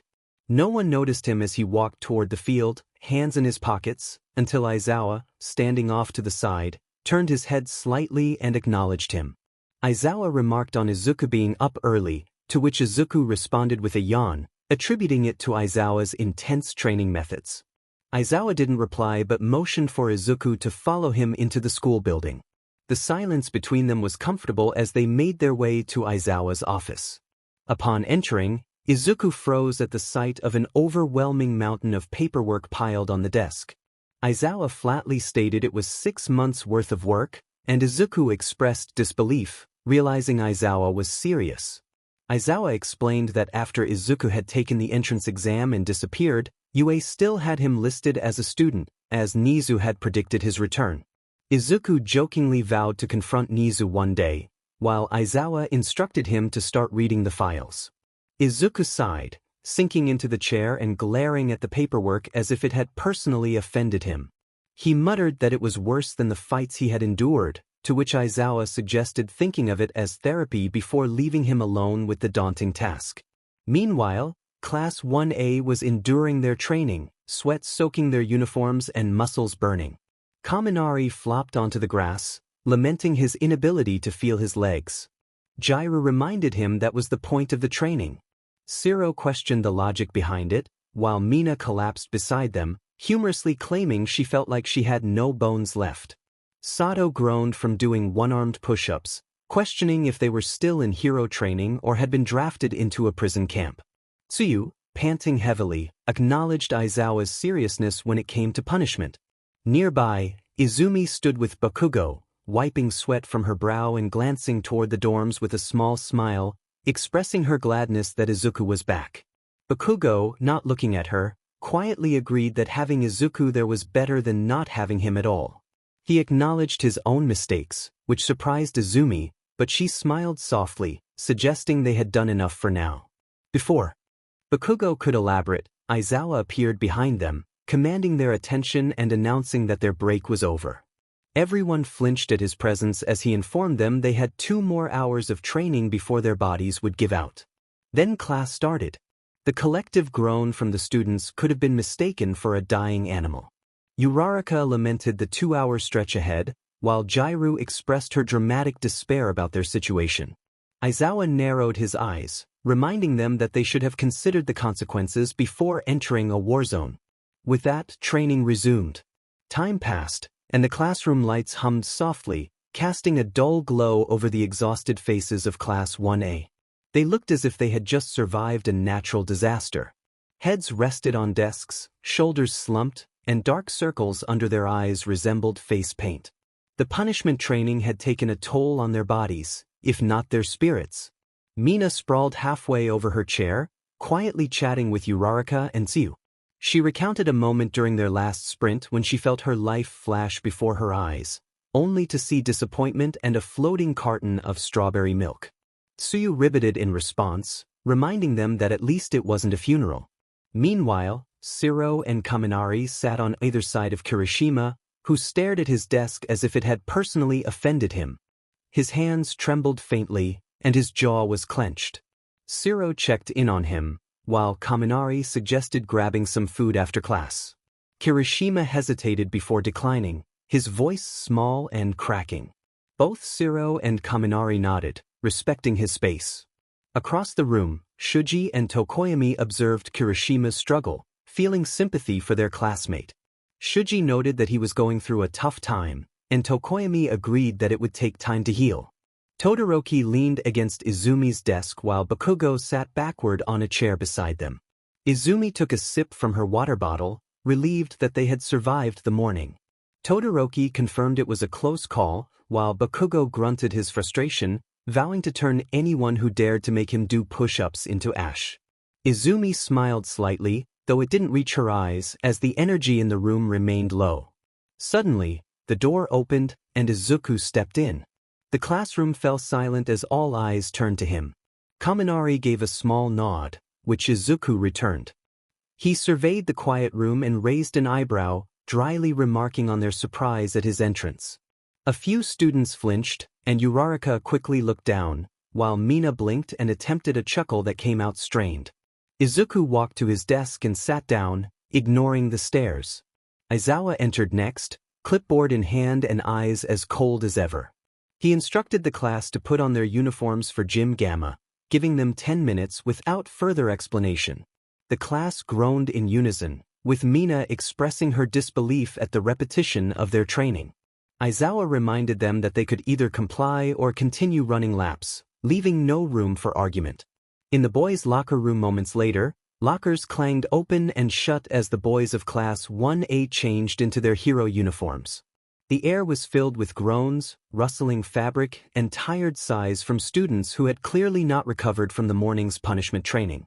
Kaminari complained about his thighs, while Shiro echoed his sentiments, recalling nearly falling down the stairs. Mineta peeked over from his locker, wide-eyed and questioning why they were suiting up again. Silence fell over the room as Izuku changed in the corner. Though they didn't stare, everyone noticed his well-defined physique, a testament to his rigorous training. Scars dotted his arms and back, faint marks illuminated by the fluorescent light. Kaminari blinked in surprise, commenting on Izuku's impressive build, while Shiro echoed his astonishment, inquiring about his diet. Izuku remained silent, pulling on his long-sleeved black shirt. Shoji adjusted his mask and glanced over, questioning the origins of Izuku's scars. Izuku flatly replied that not all of them came from heroes and villains, recalling his past experiences. Mineta, now more curious than ever, stepped closer and asked about Izuku's training routine. Izuku ignored him, tying the yellow sash around his waist. Ida, buttoning his uniform, froze momentarily as he recognized Izuku's attire, reminiscent of the hero hunter's outfit. He pointed it out, but Izuku simply stated that he hadn't brought anything else, challenging Ida's judgment. The doors to Gym Gamma opened, and Class 1A entered, their footsteps echoing in the gym. Aizawa stood in the center, arms crossed, and instructed them to line up.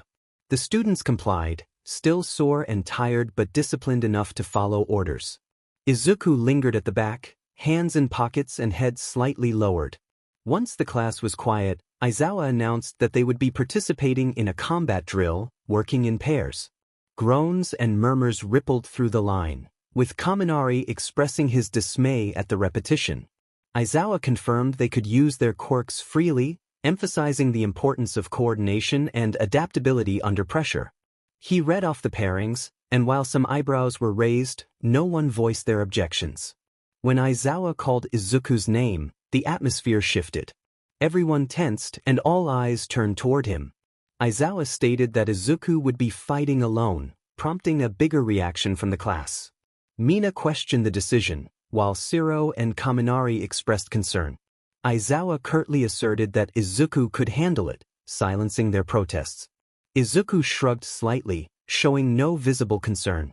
Aizawa turned and walked toward the far wall, where another set of doors opened. Out of the shadows emerged three familiar figures: Mirio, Nijire, and Tamaki, the Big Three. Most of Class 1A perked up at their presence, with Mina and Kaminari expressing their excitement at seeing them again. Nijire waved enthusiastically, while Tamaki seemed to shrink into himself. However, Mirio's demeanor shifted the moment his gaze landed on Izuku. His body stiffened, the grin fading from his face as he slowed his steps. The air around him changed, and Nijire noticed, calling out to him in confusion. Tamaki also looked up, puzzled by Mirio's reaction, but Mirio remained fixated on Izuku, frozen in a mix of recognition and dread. His lips parted slightly as if he was about to speak, but no words came out. Izuku observed him. With his usual unreadable expression, hands tucked in his pockets, one foot lightly tapping against the floor. He greeted Mirio coolly, recalling his name. Mirio flinched as though struck. Nijire blinked in confusion, realizing something was amiss. She asked if the two knew each other. Mirio swallowed hard, acknowledging their connection with a hesitant nod. Flashbacks assaulted him, memories of a blood-covered figure with white hair and eyes filled with a chilling intensity. He recalled the way that figure had dismantled Overhaul, the room stained with chaos. The last image he had seen before Izuku vanished with Eri was that same terrifying face disappearing into the hallways. Tamaki frowned, sensing the tension. He called out to Mirio, who shook his head, snapping out of his thoughts. He apologized, attributing his distraction to memories. Aizawa remained silent, observing before announcing that the Big Three would be sparring with Izuku. The gym fell into a stunned silence. Nijire expressed her disbelief, while Tamaki's eyes widened in shock at the prospect of facing Izuku. Mirio looked as if he had been struck in the chest, his gaze fixated on Izuku, shaken. Nijire questioned Aizawa's decision, and Izuku tilted his head lazily, stretching his neck with a few quiet pops. He assured them he would play nice, but a cold undertone lingered beneath his casual demeanor. Mirio remained silent, giving a slow, stiff nod, his shoulders tense. The rest of Class 1A watched in confusion, unease settling in. Bakugo crossed his arms, frowning, while Kaminari leaned closer to Shiro, voicing his concern about Mirio's pale expression. Mina whispered that he had never looked like that before, and Uraraka stared at Izuku, her heart racing, wondering what had transpired between them. Izumi's jaw tightened as she focused on her brother, lips pressed into a thin line. Todoroki glanced at her, asking if she was okay, but she didn't respond. On the gym floor, Izuku stepped toward the center, hands in his pockets, eyes half-lidded as if this were just another chore. Aizawa addressed the big three, reminding them they had 5 minutes to prepare and to remember that this was a spar, not a war. Izuku cracked his knuckles, responding that Aizawa should speak for himself. Mirio tensed, while Nijire and Tamaki exchanged worried glances, sensing the impending challenge. 5 minutes later, the big three stood ready, tense but focused. Mirio cracked his neck and dropped into his stance. Tamaki manifested a thick crab claw and several tendrils, his eyes flickering with hesitation but determination. Nijire hovered above, energy swirling in her palms. Across from them, Izuku stood in a calm stance, poised and ready, his eyes sharp as he scanned their movements.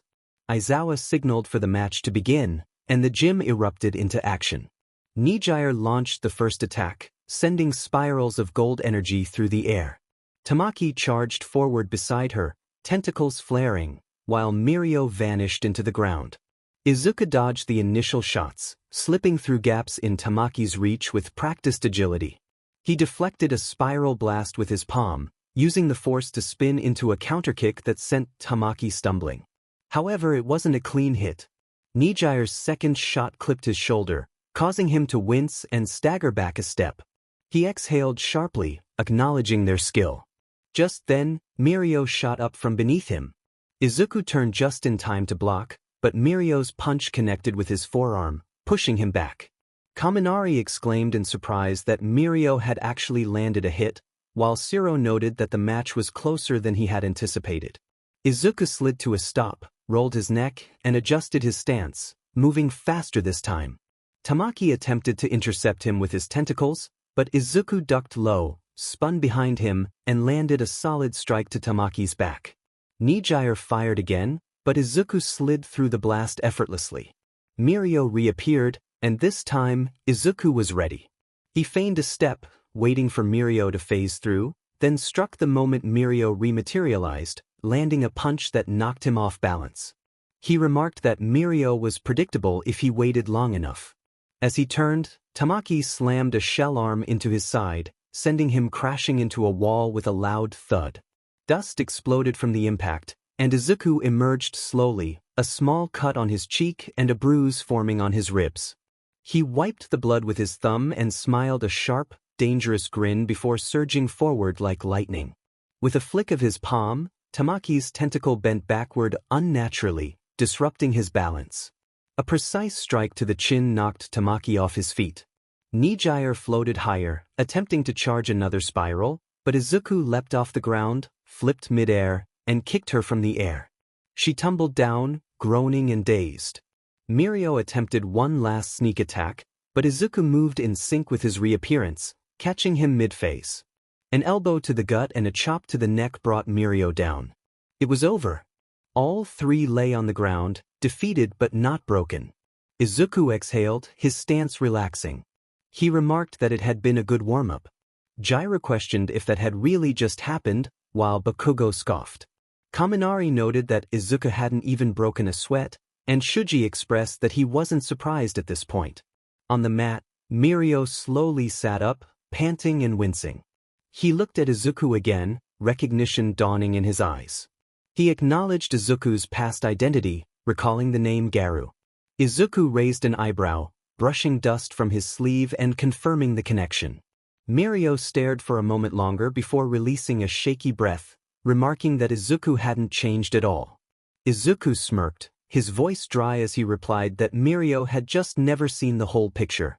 Aizawa returned to the center, glancing at the fallen third-year students and then at Izuku, declaring the match over and signaling that it was now Izuku's turn. As the gym quieted, filled with exhausted breathing and aching muscles, mats were scattered, and students slumped against walls or sat in circles, hydrating and icing various injuries. Aizawa stood at the front of the room, clipboard in hand, barely looking winded. He announced that training was done and instructed everyone to clean up the space before heading to recovery or their dorms. Mineta, half-drenched in sweat, peeled himself off the mat, noting to himself that he would never complain about normal training again. Shiro groaned, clutching his shoulder, lamenting the loss of obstacle courses, even the one with knives. Kirishima, icing his jaw, remained silent, his eyes flicking to Izuku every so often without saying a word. Mina flopped onto her back, arms spread, unsure of what hurt more. Izuku sat alone in the corner, arms resting over his knees, his expression blank. There was still a bit of blood on his shirt, though it wasn't his own. He hadn't bothered to wipe it off. Ida approached Aizawa, brushing dust off his uniform. He asked why Yagi had been made to fight all three members of the Big Three. Aizawa glanced at him, his eyes unreadable, and explained that Yagi could handle it and that they needed to see what he had become. Ida pressed his lips into a thin line and nodded stiffly. In the corner, Izuku finally stood, stretching lazily while a few classmates instinctively flinched or looked away. He simply waved and walked toward the exit, appearing unbothered. Ojiro watched him leave, his tail flicking. He wondered if Izuku held back on purpose now. Bakugo, crossing his arms, insisted that Izuku had been polite. The room fell silent, and Yaoyorozu remarked that they would be in trouble if he ever stopped being polite. The door shut behind Izuku. A few minutes later, he splashed cold water on his face and looked up at the mirror. His reflection showed messy hair, a healing bruise, dried blood at the corner of his mouth, and a scar on his face. He commented to himself that he looked like a before photo in a mental health ad. After drying his face with a paper towel and missing the trash can, he sighed, acknowledging that he still wasn't dodging everything. Leaning on the sink, he reflected on how he had become weaker, allowing a few students to land hits. He wondered what would come next, joining a study group to talk about his feelings. He winced at the thought, muttering about a third-year student with social anxiety and referring to Tamaki in a light-hearted manner.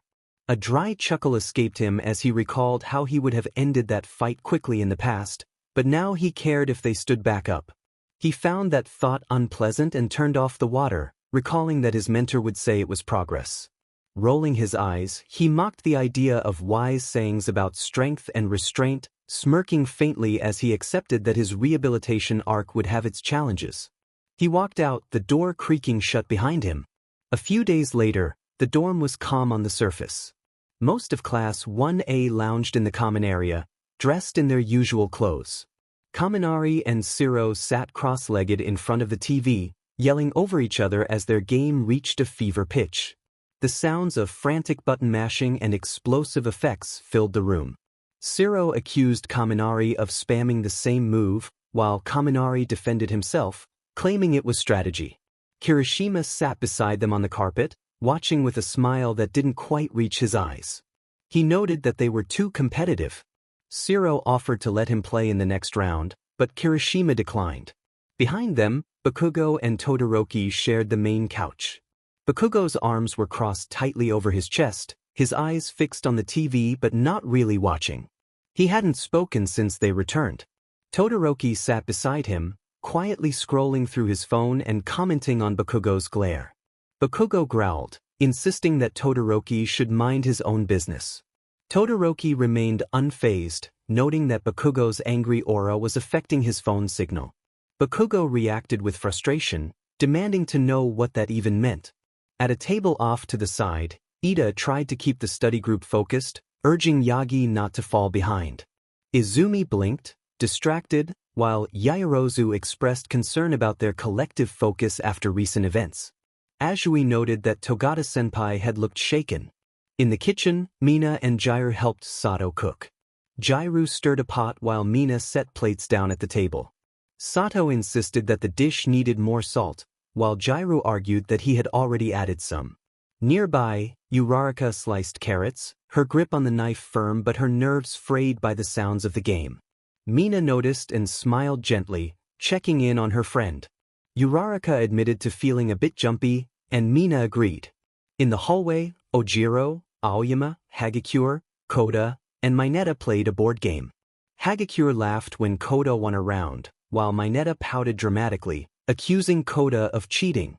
Koda simply smiled shyly, holding up his cards, while Aoyama remarked on Koda's natural luck. They laughed, but the atmosphere felt tense beneath their jokes.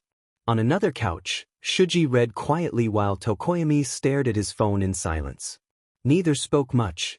Meanwhile, Izuku was upstairs in the last room down the hallway, doing push-ups on the floor. Sweat dripped from his nose onto the carpet as he counted his repetitions, focused and steady. He moved through his routine of push-ups, squats, and sit-ups, ignoring the untouched mattress behind him and the faint sounds of laughter and chatter from the dorm. Suddenly, there was a knock at the door. He paused mid-push-up, waiting for a moment before standing up and opening the door halfway. Izumi stood there, offering a small smile as she informed him that dinner was ready. Sato had made curry. Izuku met her gaze with an emotionless expression and simply replied before shutting the door without another word. The latch clicked into place, leaving Izumi standing there, her smile fading as she chewed on the inside of her cheek. After a few seconds, she raised her hand again to knock, but there was no reply. Just the muffled sound of Izuku's feet padding away from the door filled the silence. Izumi stood outside, hesitating before she spoke, asking if she could talk to him. After a moment, his flat, neutral voice came through the door, questioning what they would discuss. Izumi hesitated again, unsure of how to express herself. She mentioned that it was about them, perhaps, but the silence lingered. Izuku remarked that he didn't think there was much to talk about. Izumi stepped closer, resting her fingers lightly against the wood of the door. She pointed out that his return to UA had to mean something. After a brief pause, the quiet click of the lock echoed, and the door creaked open fully. Izuku stood in the doorway, arms crossed, his expression unreadable, neither angry nor annoyed, just blank. He explained that he was there because the old man had insisted he give it a shot, nothing more. Izumi frowned, shifting her weight as she noted that he had chosen to stay. Izuku replied that it was only for now. She attempted a smile, but it faltered. She expressed her relief at his return, to which Izuku tilted his head, asking why it mattered to her. She replied simply that he was her brother. He let out a short, bitter exhale, which might have been a laugh, and reminded her that her past actions had not stopped her from pushing him down. Izumi winced at his words, admitting that she had thought if she pushed him down enough times, he would give up. Izuku pointed out that it hadn't worked, as he had only grown stronger and angrier. He then stepped aside, inviting her in and suggesting they talk without the hallway eavesdropping. Surprised, she nodded and entered the room. It was clean but impersonal, resembling a hotel room more than a home. Izuku shut the door behind her and leaned against it, arms still crossed, prompting her to speak. Izumi glanced around, searching for a safe spot, and finally asked if he hated her. After a moment of silence, he replied that he did not. Her eyes widened in disbelief as she sought confirmation. He explained that hating someone took energy, and he had stopped wasting it on her long ago. The sting of his words was evident on her face, but she nodded in understanding. She then wondered if things would have been different if they weren't twins, suggesting that perhaps he would have had his own identity and not faced constant comparisons. Izuku interrupted her, asking her to stop. He had spent years contemplating the what-ifs, and it had not helped him. She apologized, but he dismissed it, stating she didn't need to apologize and should not expect anything from him. Izumi insisted she wasn't expecting anything, to which he replied that was good. As she rubbed her arms and glanced around, she recalled their childhood, when he would knock on her door during nightmares, holding his all-might blanket and waiting patiently. Izuku reminded her that the last time he had tried to enter, she had told him to grow up and slammed the door in his face. Izumi flinched at the memory, admitting she hadn't understood back then. He acknowledged that she had been a child and hadn't known better, but it had still affected him deeply. Izumi confessed that she knew she didn't deserve anything from him, but she was not there for that. When he asked why she was there, she explained that she didn't want to keep pretending they were strangers. Izuku bluntly stated that they were strangers, but she shook her head, insisting he didn't truly believe that. He replied that he simply didn't care anymore, which silenced her. Still, she expressed her desire to try, even if it was just small things, even if he hated every moment of it. He reiterated that he didn't hate her, prompting her to ask what he felt. Izuku stared at her calmly, weighing his thoughts before admitting that he felt not much, but he didn't think he hated her anymore. Izumi's breath caught in her throat, and she looked up at him, startled yet hopeful. She asked if he meant it, and he shrugged, cautioning her not to make it a big deal. He explained that it simply meant he was tired of carrying the weight. She suggested that perhaps this was a start. He replied that it was uncertain, and as she turned to leave, she paused, affirming that even if he felt nothing now, she would still be there for him, expecting nothing in return. Izuku didn't open the door right away. He reminded her not to knock unless it was important. She offered a faint, tired smile, the kind that masked her inner turmoil, and he opened the door for her. As she stepped into the hallway, he called out to her, stating that he wasn't handing out forgiveness easily, but he wouldn't carry the grudge to his grave either. Her eyes glistened with unshed tears, but she held them back, thanking him before he quietly closed the door. Izumi let out a breath she hadn't realized she was holding, whispering to herself that it was a start.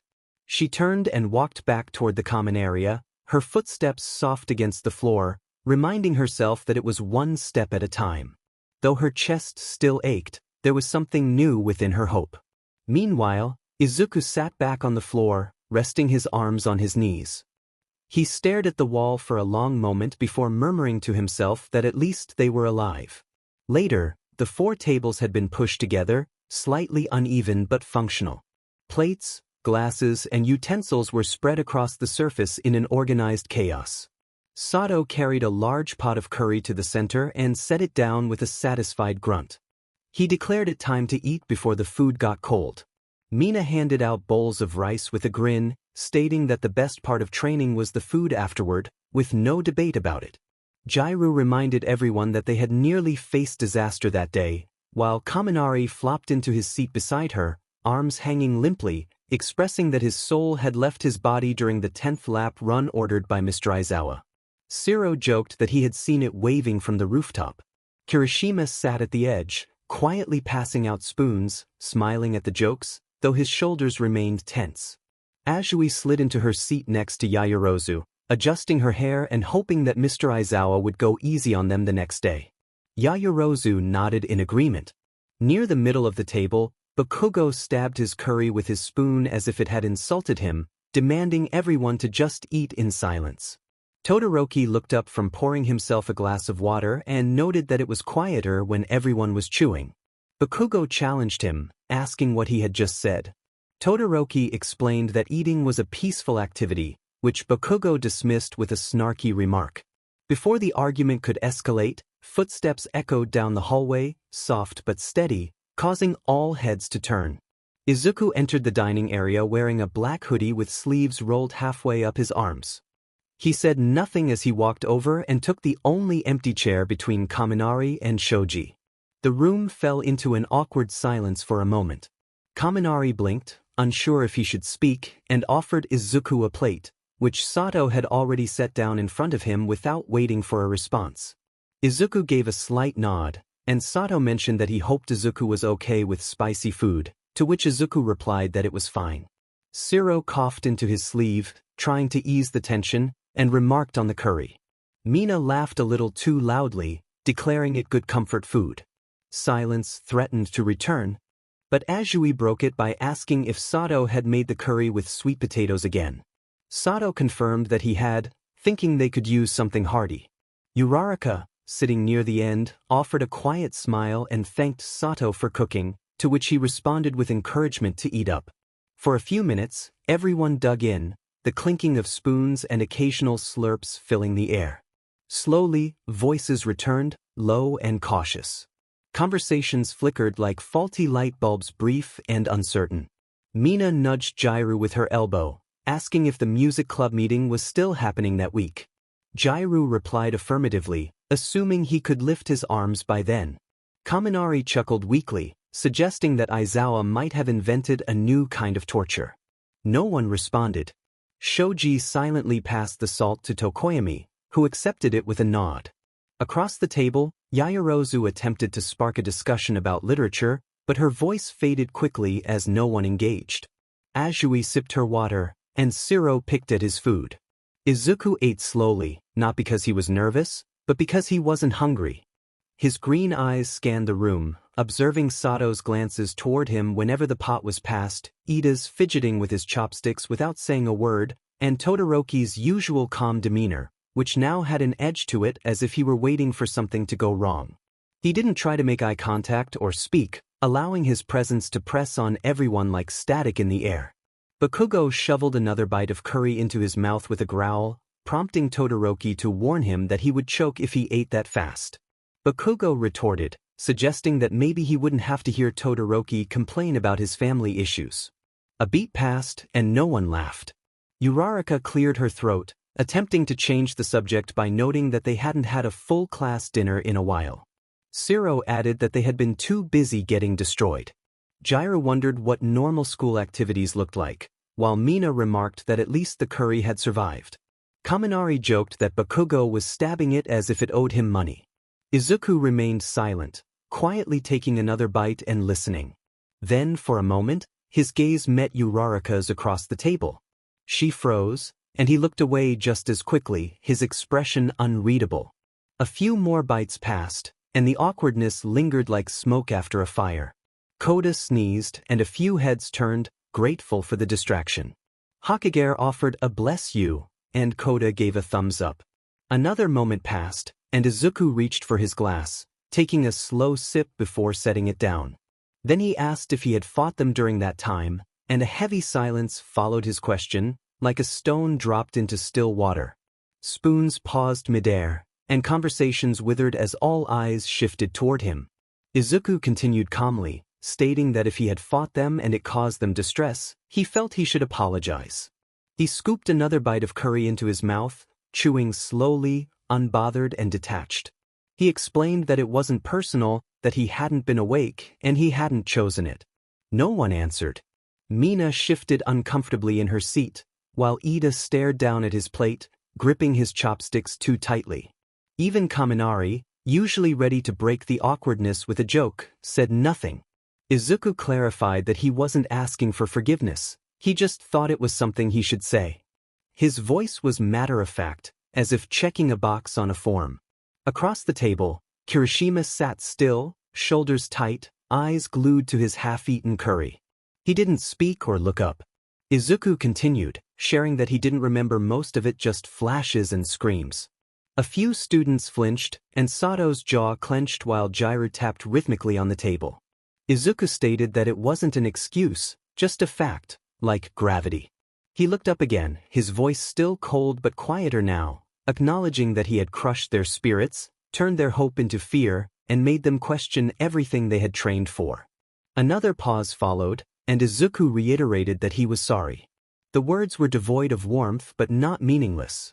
He emphasized that they didn't deserve that, they were just kids, the same as him. Leaning back in his chair, the fabric of his black hoodie shifting with the motion, he swept his eyes across the room briefly before returning to his plate. He added that they didn't have to talk to him, look at him, or forgive him, just not to pretend it hadn't happened. For a while, no one spoke, and the quiet felt heavy, almost sacred. Then Kirishima exhaled, sharing that he didn't wake up screaming anymore. The room turned toward him, his voice soft and honest, not bitter.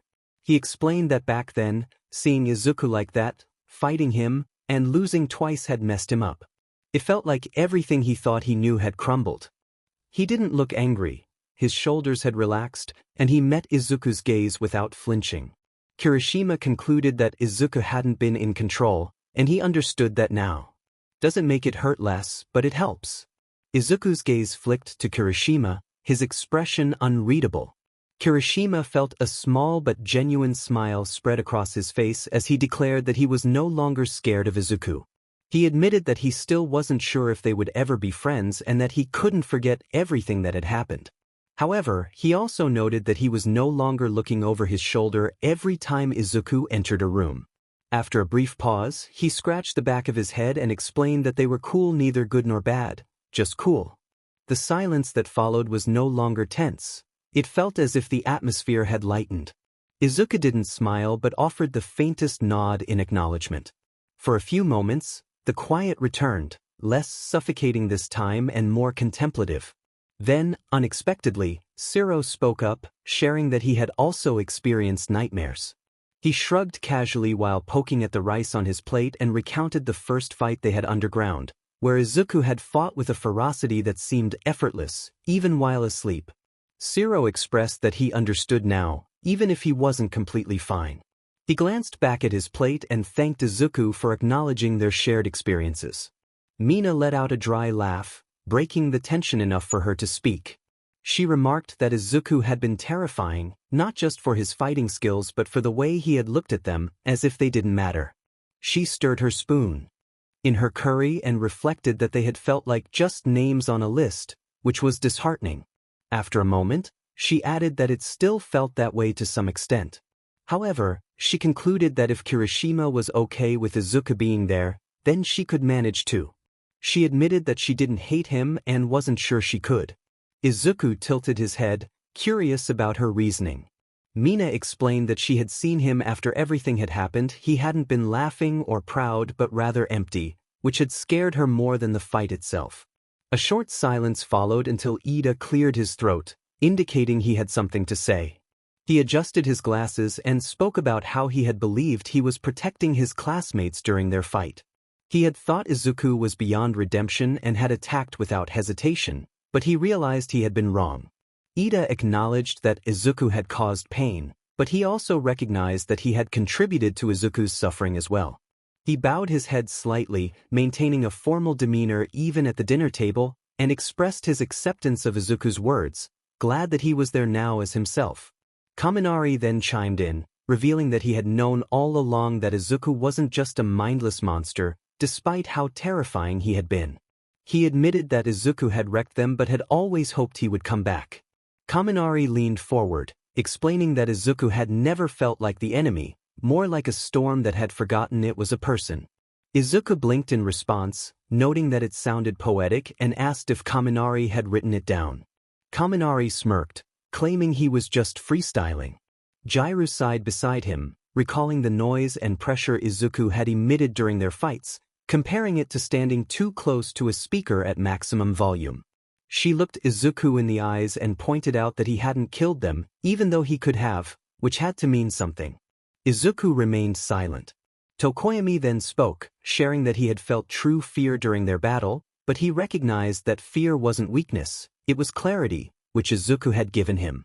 He noted that while Izuku wore the same face, he no longer carried the same presence. Izuku raised an eyebrow, unsure whether that was good or bad, but Tokoyami simply stated that it was the truth.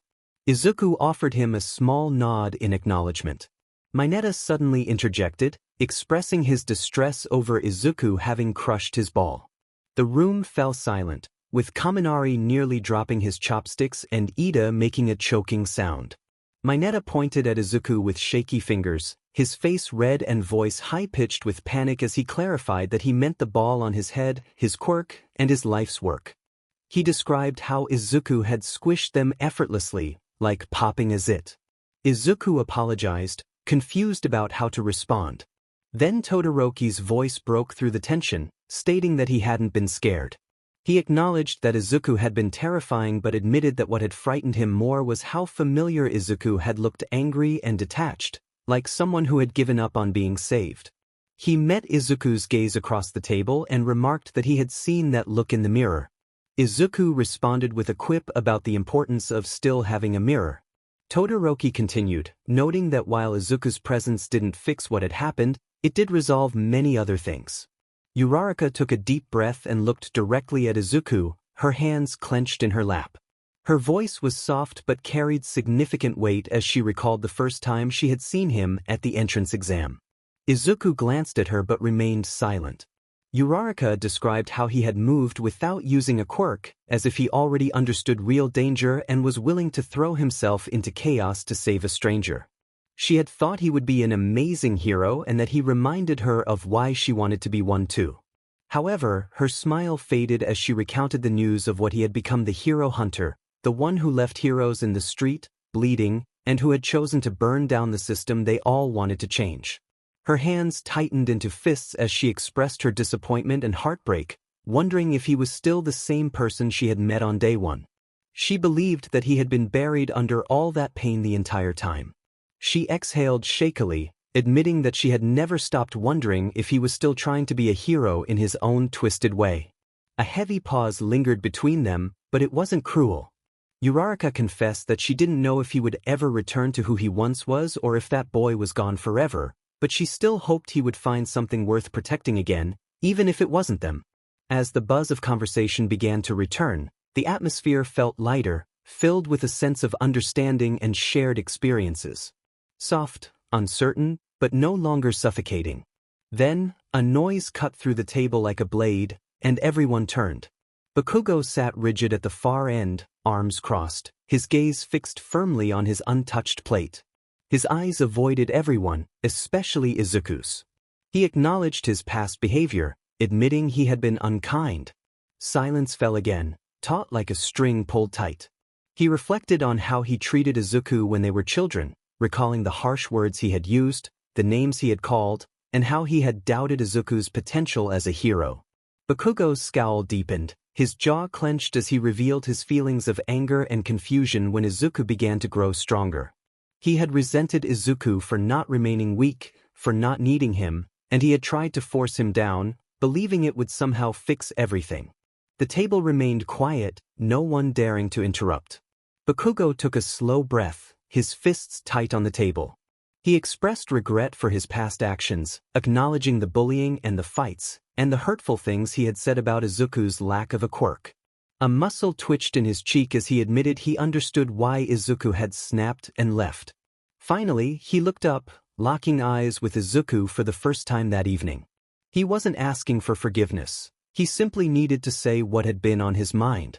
The name he used was significant, devoid of mockery or heat, filled instead with guilt and regret. For a long moment, Izuku stared at Bakugo, taken aback by the sincerity of the apology. He raised his eyebrows slightly, a hint of a smile forming on his lips as he remarked on Bakugo's unexpected calmness. Bakugo's eyes flared in response, but Izuku reassured him that he was only joking.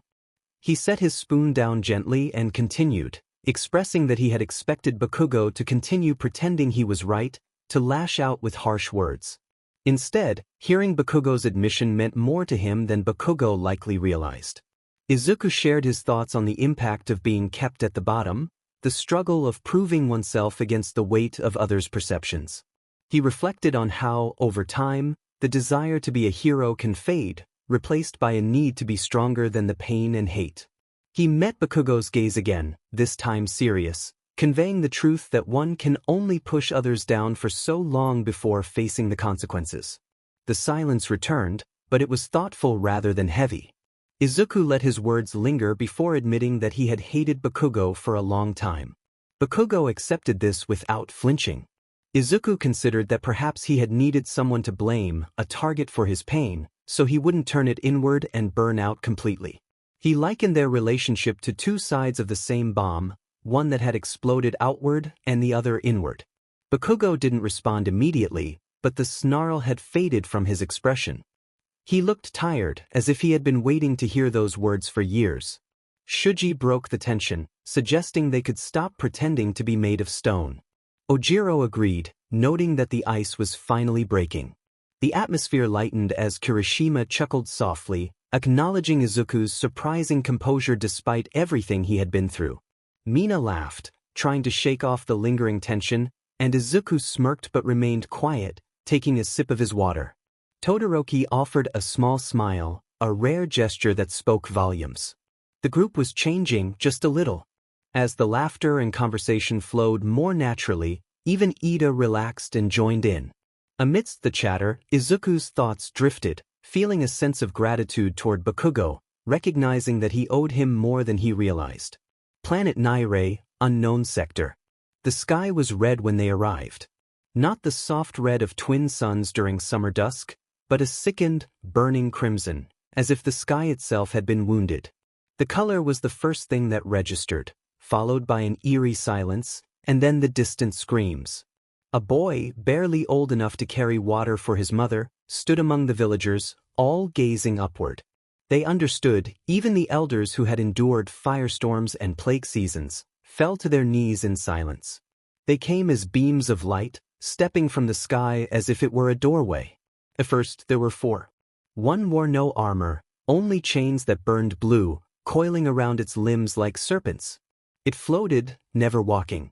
Another was cloaked in feathers made of molten gold, its wings silent, its face hidden. The third laughed constantly, its mouth stretching far too wide, and when it smiled, the ground seemed to crack beneath it. The last was a shadow, neither man nor woman, moving in slow, deliberate patterns as if following a dance only it could hear. They did not speak, neither to the villagers nor to each other. The people called them avatars, for nothing so beautiful, so perfect, could be real. But they were, and they wanted everything. They took the capital first, burning it without fire. People floated, screaming, until their blood turned to glass. The villagers' weapons, plasma cannons, magnetic fields, kinetic barriers bent around the avatars like wind through reeds. They did not fight, they demonstrated their power. After the first hour, the villagers surrendered, hoping they would be spared. They thought the avatars would take what they wanted and leave. They were wrong. The avatars did not desire gold, fuel, or territory. They sought worship. And if one did not bow, they were transformed into something that would. The boy's father, a former soldier, refused to submit. He was strong, but the avatars did not kill him. They merely touched his forehead. Then he sang to them a hymn none had ever heard. He knelt in the dirt, tears streaming down his face, still singing as they branded him with their mark. That was 20 years ago. Now, the villagers were either worshippers, corpses, or something worse. The boy painted this story on the walls of a cave, in blood and dust, for no one, believing no one remained to find it. But if someone, someday, stumbles upon this place, if the stars bring another soul here, let it be known. They were not conquered by soldiers. They were converted by gods. Yet not all believed they were gods. There was an old tale, whispered only in the cold caves of the north, where no light touched the stone. A prophecy passed down by dreamers, those cursed with visions they could never prove. The boy's grandmother was one of them. She would wake screaming, clutching her chest, speaking of things she had never seen. She claimed the avatars were not the first. They were merely pieces, shattered remnants of a greater will, trying to stitch itself back together. She said they were afraid of something buried, not on their world, nor in their system, but beyond. She called it the fist that turned against God, a being that walked where even the avatars could not follow. Not a god, not a demon, but something in between, a force with no name, no shape, no master. The prophecy foretold, when the sky cracks a second time, when the crimson turns to ash, a soul forged by both ruin and mercy shall rise from the buried world. And the avatars along with their creator shall tremble. She believed it would come from a world untouched by the avatars, a forgotten place, a planet of noise and flame, with skies choked by clouds and cities that stretched like cancer. She died before the avatars arrived. They called her mad and burned her bones as a warning. But the boy remembered. He recalled every word. And now, in the dark, when the stars were quiet and he could still hear the wind where no wind should be, he prayed she was right.